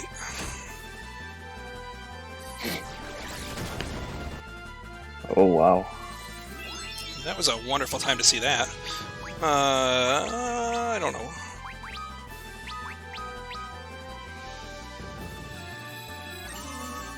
This is not how this usually goes. Oh, boy. Okay. You know, we're just gonna do this, I think. Can't see how long.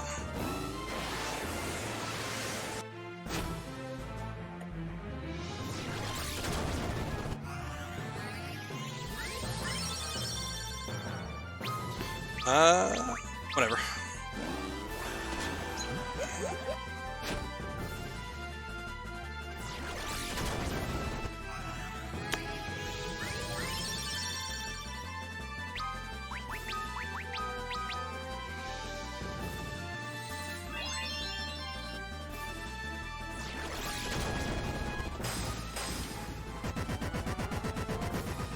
Well, that was unconventional.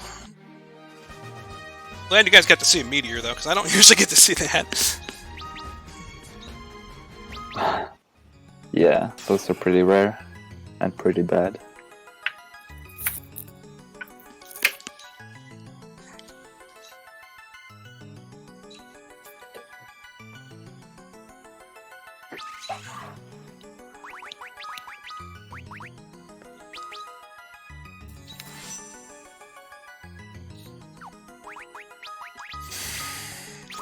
Aegis, Crystal, White, Crystal. Elixir her. And then I have to equip Arc. The second tome. Okay.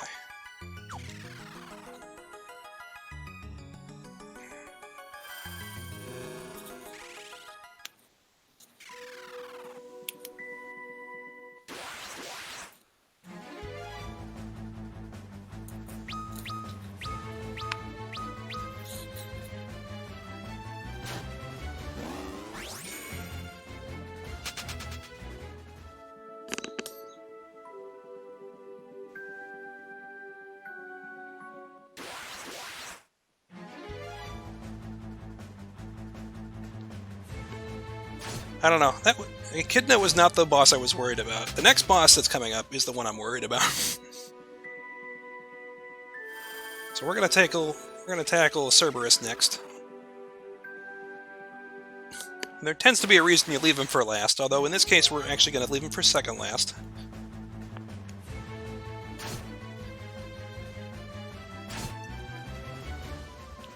But he is a very, very unpredictable boss, and the fact that he gets 3 attacks every round makes it a very dangerous fight.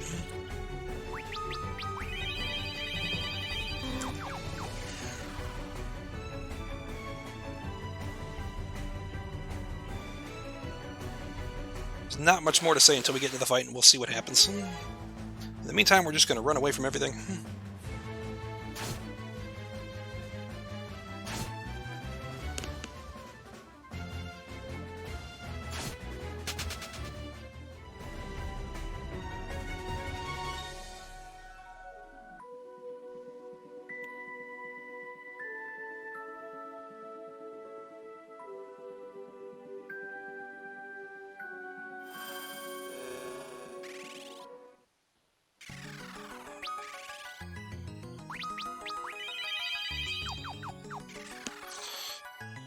Alright, here goes nothing. Let's see what he does.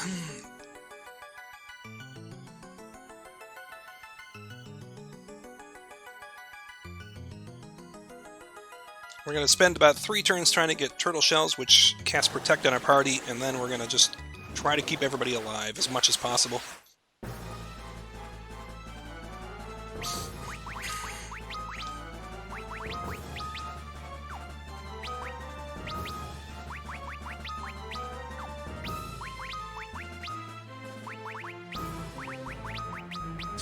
Alright, let's see what happens.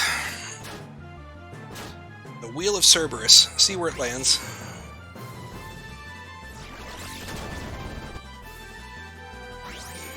We really are hoping that he spreads the damage among everybody and preferably doesn't crit them so they can take hits. When he starts to focus on individual targets, that's when this fight gets really hairy.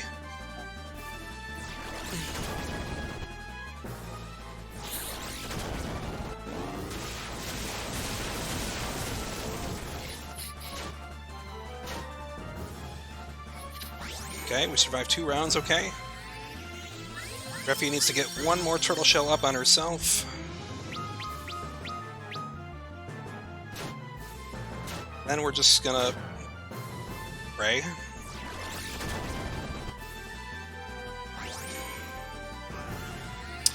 Well, Cerberus was hungry, I guess. Okay.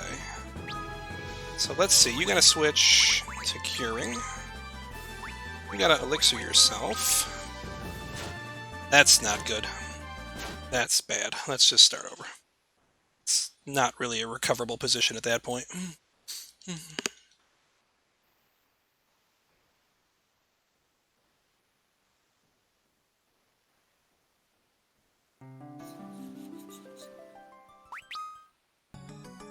Make sure I was fully healed, which I'm not.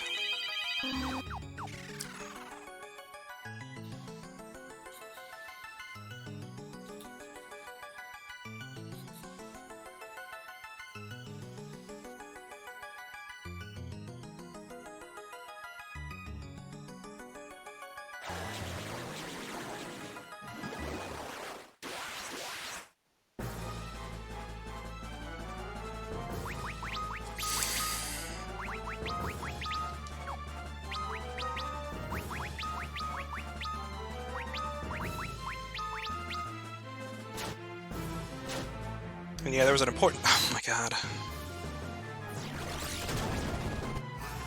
I don't even know if this is worth recovering or I should just start over, honestly.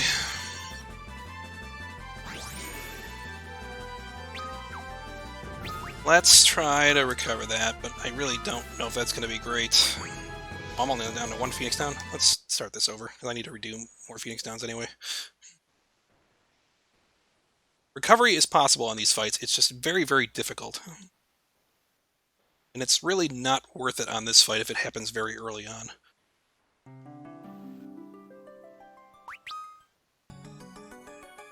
Glad I noticed that. Oh, I didn't heal. I should probably heal. Be helpful. That is not a fight I want to go into without healing.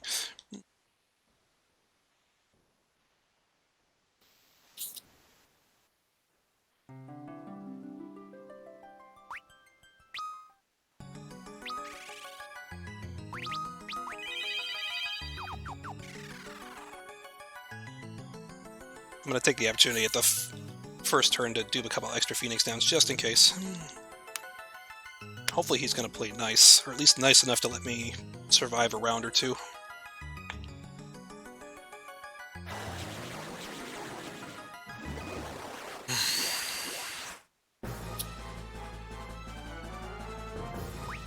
Okay, Phoenix down.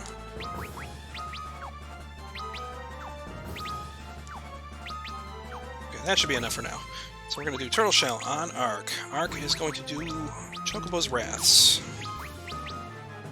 Ephia is going to do a Turtle Shell on Lunith, and Angus is going to be healing.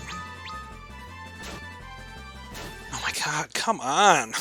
Stop targeting the same guy. There's 4 guys to hit.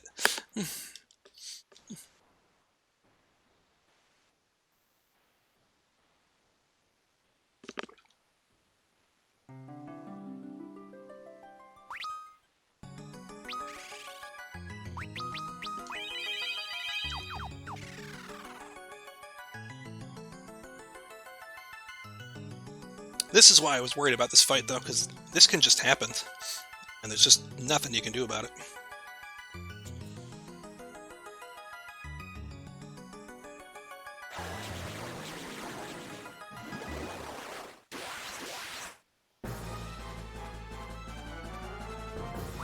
Once again, let me do this to get some extra Phoenix downs. Oop.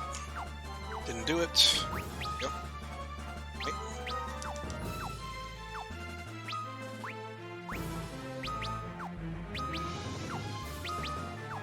Okay. Turtle shell.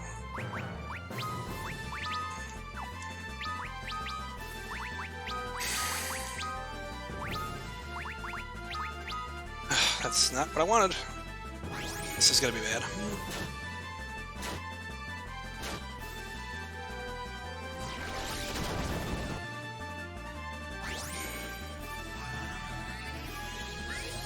Oh, actually, that.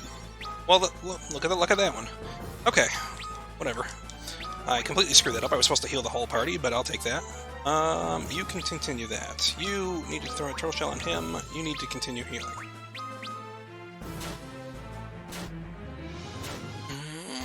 Okay. We'll try to recover this one. But this is another bad start.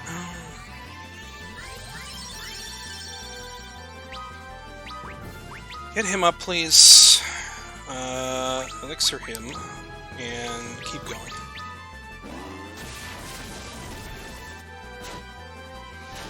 God, this is awful. Oh wow. He will this not, is very unfortunate. Yeah, he is not cooperating at all.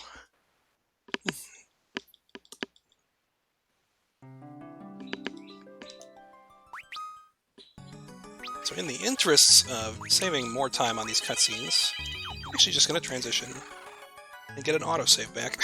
I'm tired of remembering to cure. Okay. Yeah, might as well at this point. Goodness. This is the worst he's hurt me in a while.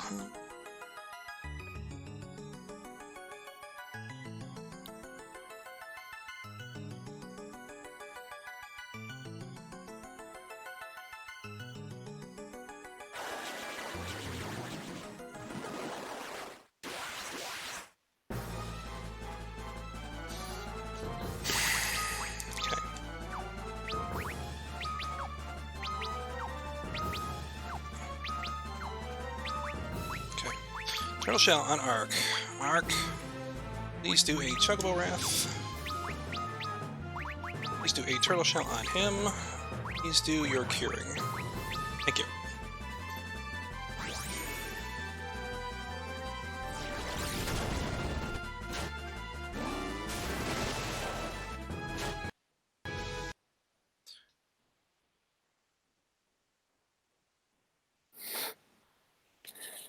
Wow, triple targeted.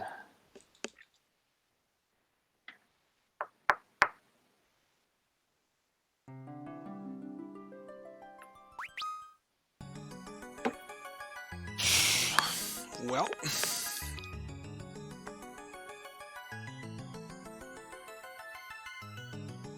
there's not much to say here other than I really hope he stops targeting the same person 3 times in a round on one of these attempts. I only have to be successful once. Yeah. This is just not what I imagined when I signed up to do this run. Still have to remember to dupe.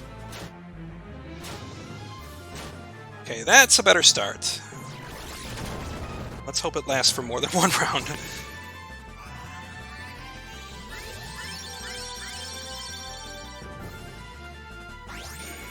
Okay.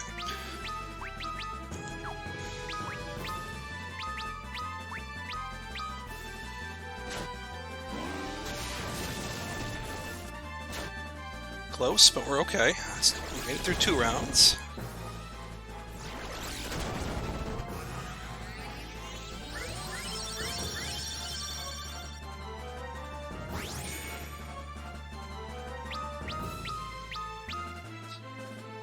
What is this doing for the estimate? It is very negatively affecting the estimate right now.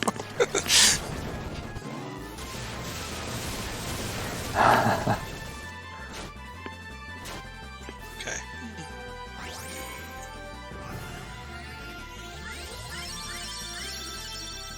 Okay, we got through. Everybody's got that on. Now we'll do that. You're going to do elixir on yourself.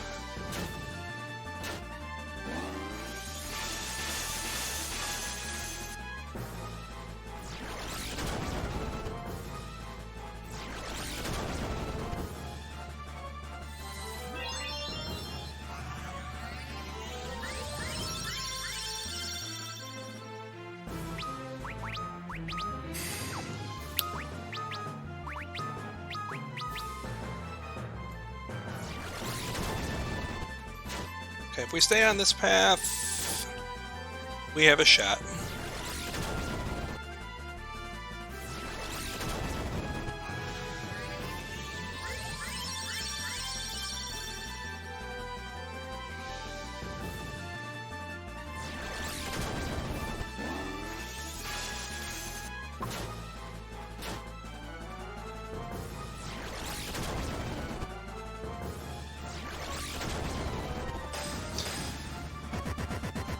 Okay, we can move on. There we go. I am not giving that dog a treat. Well, Cerberus. Maybe that means you'll have a really, really good cloud of darkness. Yeah? Please? Please? Please?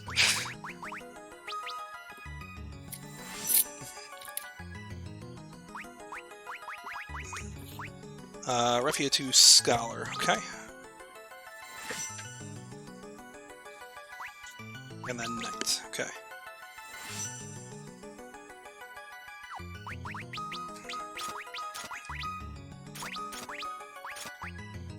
What are we doing? Refia, Cognitome, plus a tome, Feather, White, Protect, Crystal, Crystal, Crystal, Crystal, Aegis. Okay.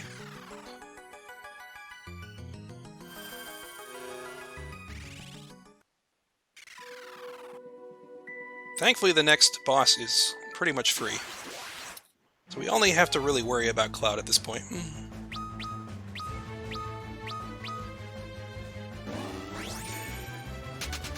I also have to count encounters beginning at this point because Lunith I switched to Ninja for the first time.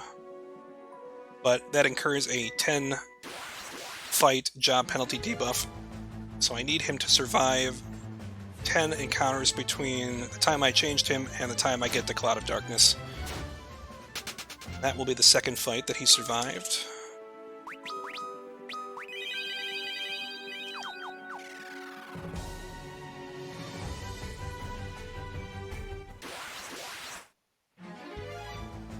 Oh, I didn't want to heal. I always do that.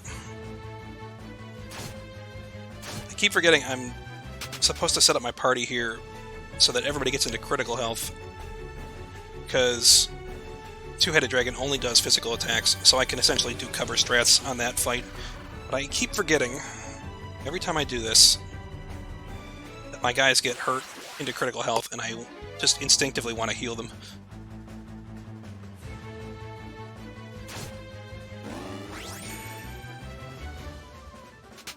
Okay, that is 4 fights so far. At this rate, I should easily hit 10, but we'll see. Maybe I'll get a long run without too many encounters.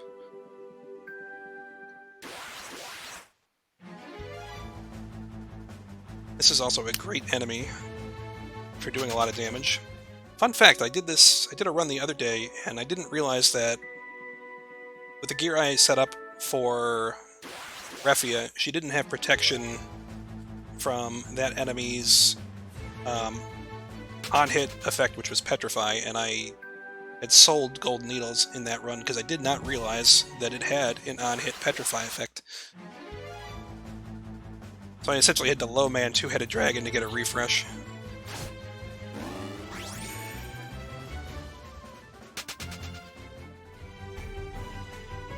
So the job change debuff, for those who are asking, lowers the stats of the affected character by 25% while the debuff is active. I actually think it's just 12.5%. I checked on the wiki.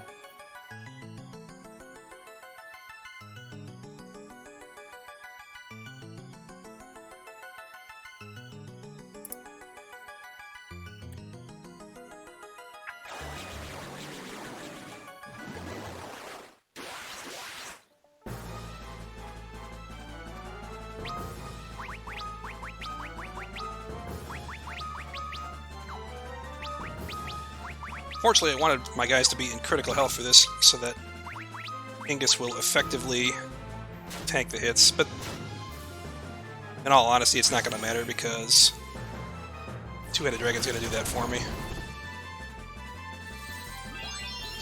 Let me dupe some Phoenix down since I didn't get to do that before.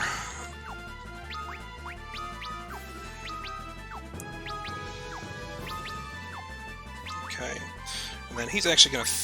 Actually, I'm going to get him back up. I'm going to do that, and you're going to do that. Okay.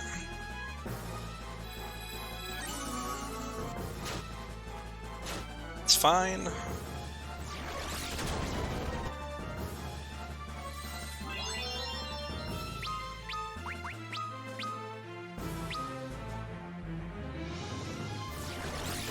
Really doesn't matter if he kills off my non-knight characters, because then I can get them up into cover. Okay, you're going to throw an extra shuriken because I have an extra one.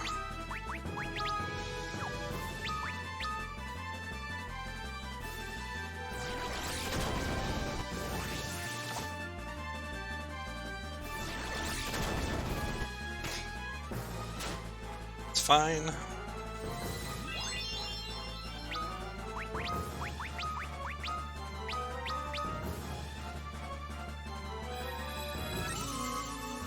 Okay, now the fight is free at this point.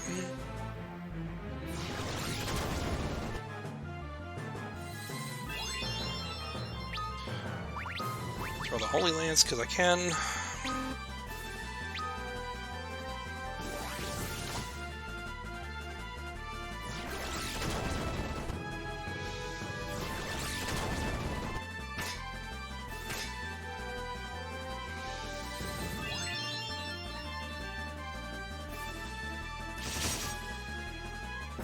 Oh, right, I forgot he doesn't have it. That probably doesn't matter at this point. I only have the one Holy Lance.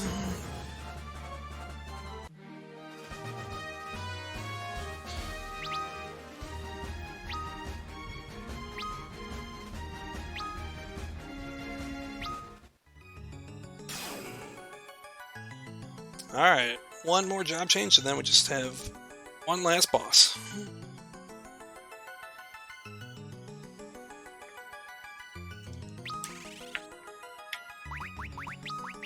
I see a new job. Bard. Refia to Red Mage.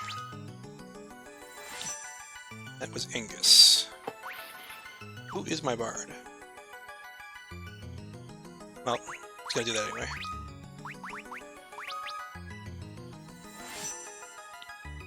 Job change debuff is at 5 or 6. I've actually lost track, because when things go sideways like that, I tend to lose track. Lunith needs the Protect Ring here. Arc needs the Lamia Harp. Ribbon. White. Protect. Crystal. Aegis. Crystal.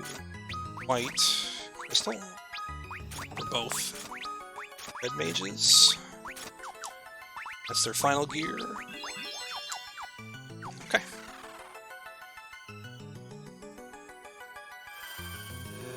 Job debuff was at 5 or 6 last I knew. Considering the rate I'm getting encounters, I am not too worried about not hitting 10 before I reach Cloud.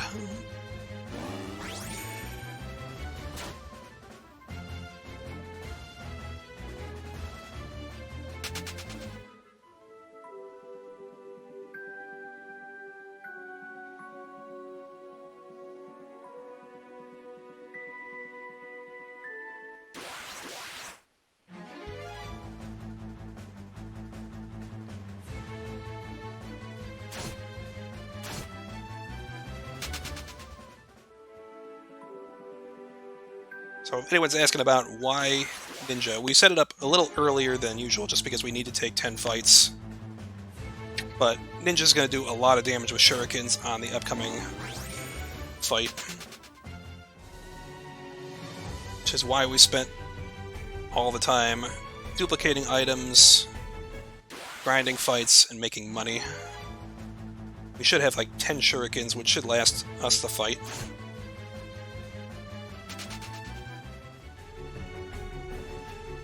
Yeah, some of the newer level...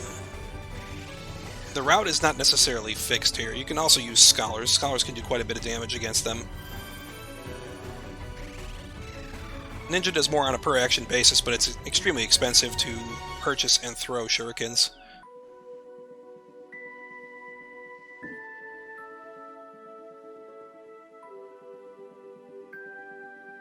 Plus, it generally requires you to go through Eureka. You could save some time by skipping the looting and purchasing in Eureka, if you can get a route that does not need to utilize that.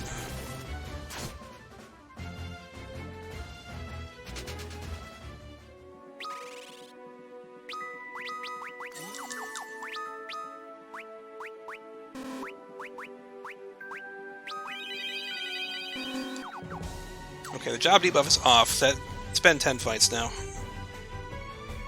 So we can just go.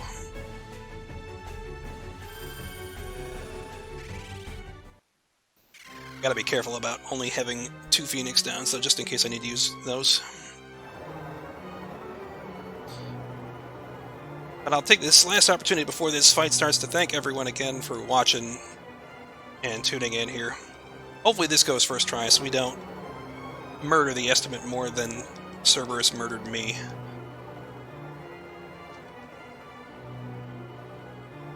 Hashtag blame Cerberus.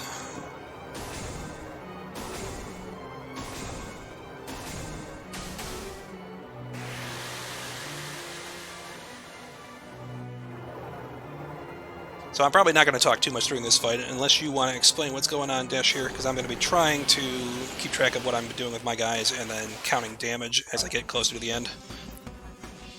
Yeah.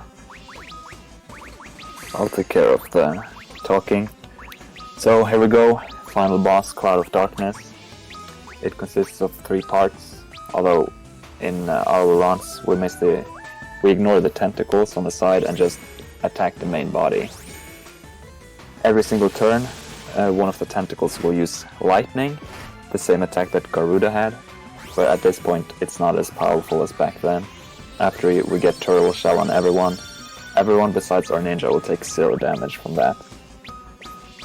So, in these first turns, he'll damage it with a Bard, because he has a song that removes 1/10 of its current HP, which is super practical, so it deals 10,000 damage at the beginning, which puts it at only 100,000 HP afterwards. One of the reasons that this fight is really, really bad is how speed works in this game. It's really unbalanced. Like Cloud of Darkness can be faster than your fastest healer, and it can also be slower than your slowest possible healer. So if it gets 2 super attacks in, 2 particle beams in between your heals, then you just die. There's nothing you can do about it. So here you can see that he has hasted one of his healers to make that healer fast, and the other one is slow, just so to have a chance at outspeeding when he needs to have fast heals and have slow heals. Also, he just missed a shuriken throw. That's like a 1 in 20 chance. Very unfortunate.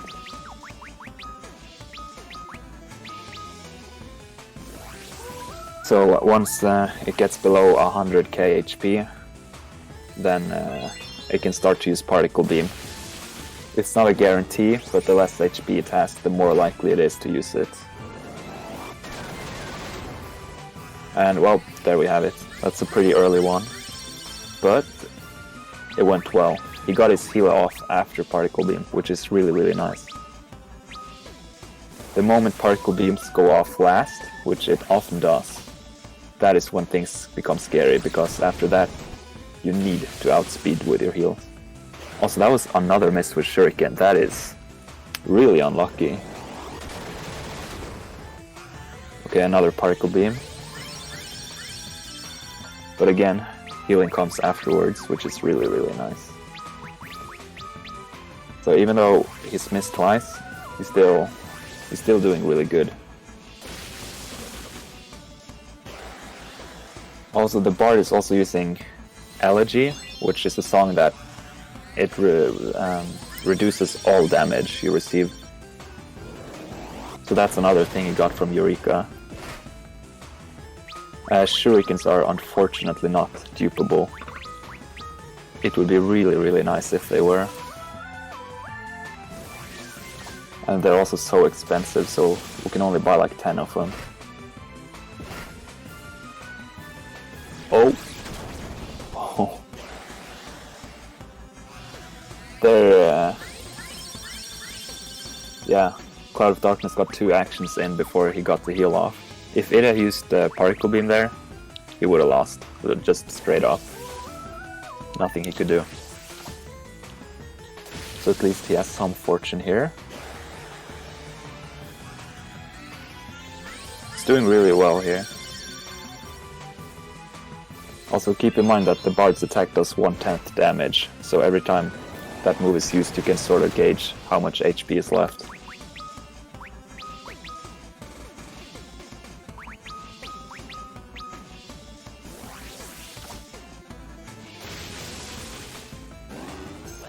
Oh, 9999 damage. Even though it says 9999 damage, it does deal more damage, you just don't know how much it does. Okay, here we got the fast heals. That means that it's guaranteed to use Particle Beam here. Which is really scary. The main body also got hasted, which makes it faster. Which makes this whole thing a lot scarier now. So now we just gotta pray. Also Protect has worn off on his Ninja and Bard. But it should be low.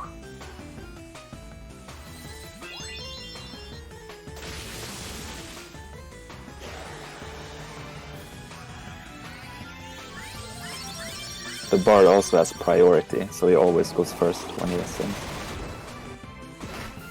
Ooh, the Ninja is very low. It's gotta be close. It's gotta be really close, actually.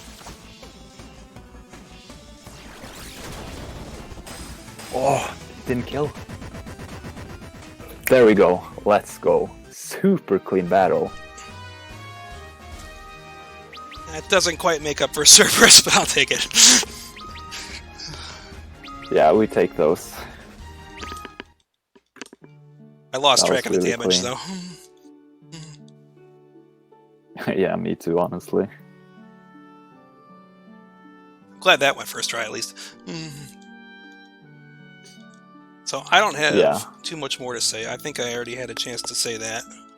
So, apologies for going over the estimate, but I don't think anyone could predict Cerberus being that uncooperative.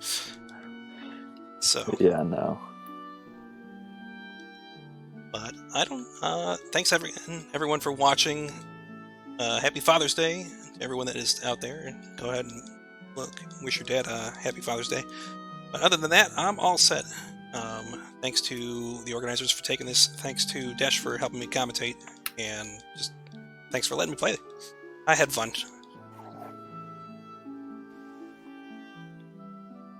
Me too. Thanks for having me. It was a pleasure.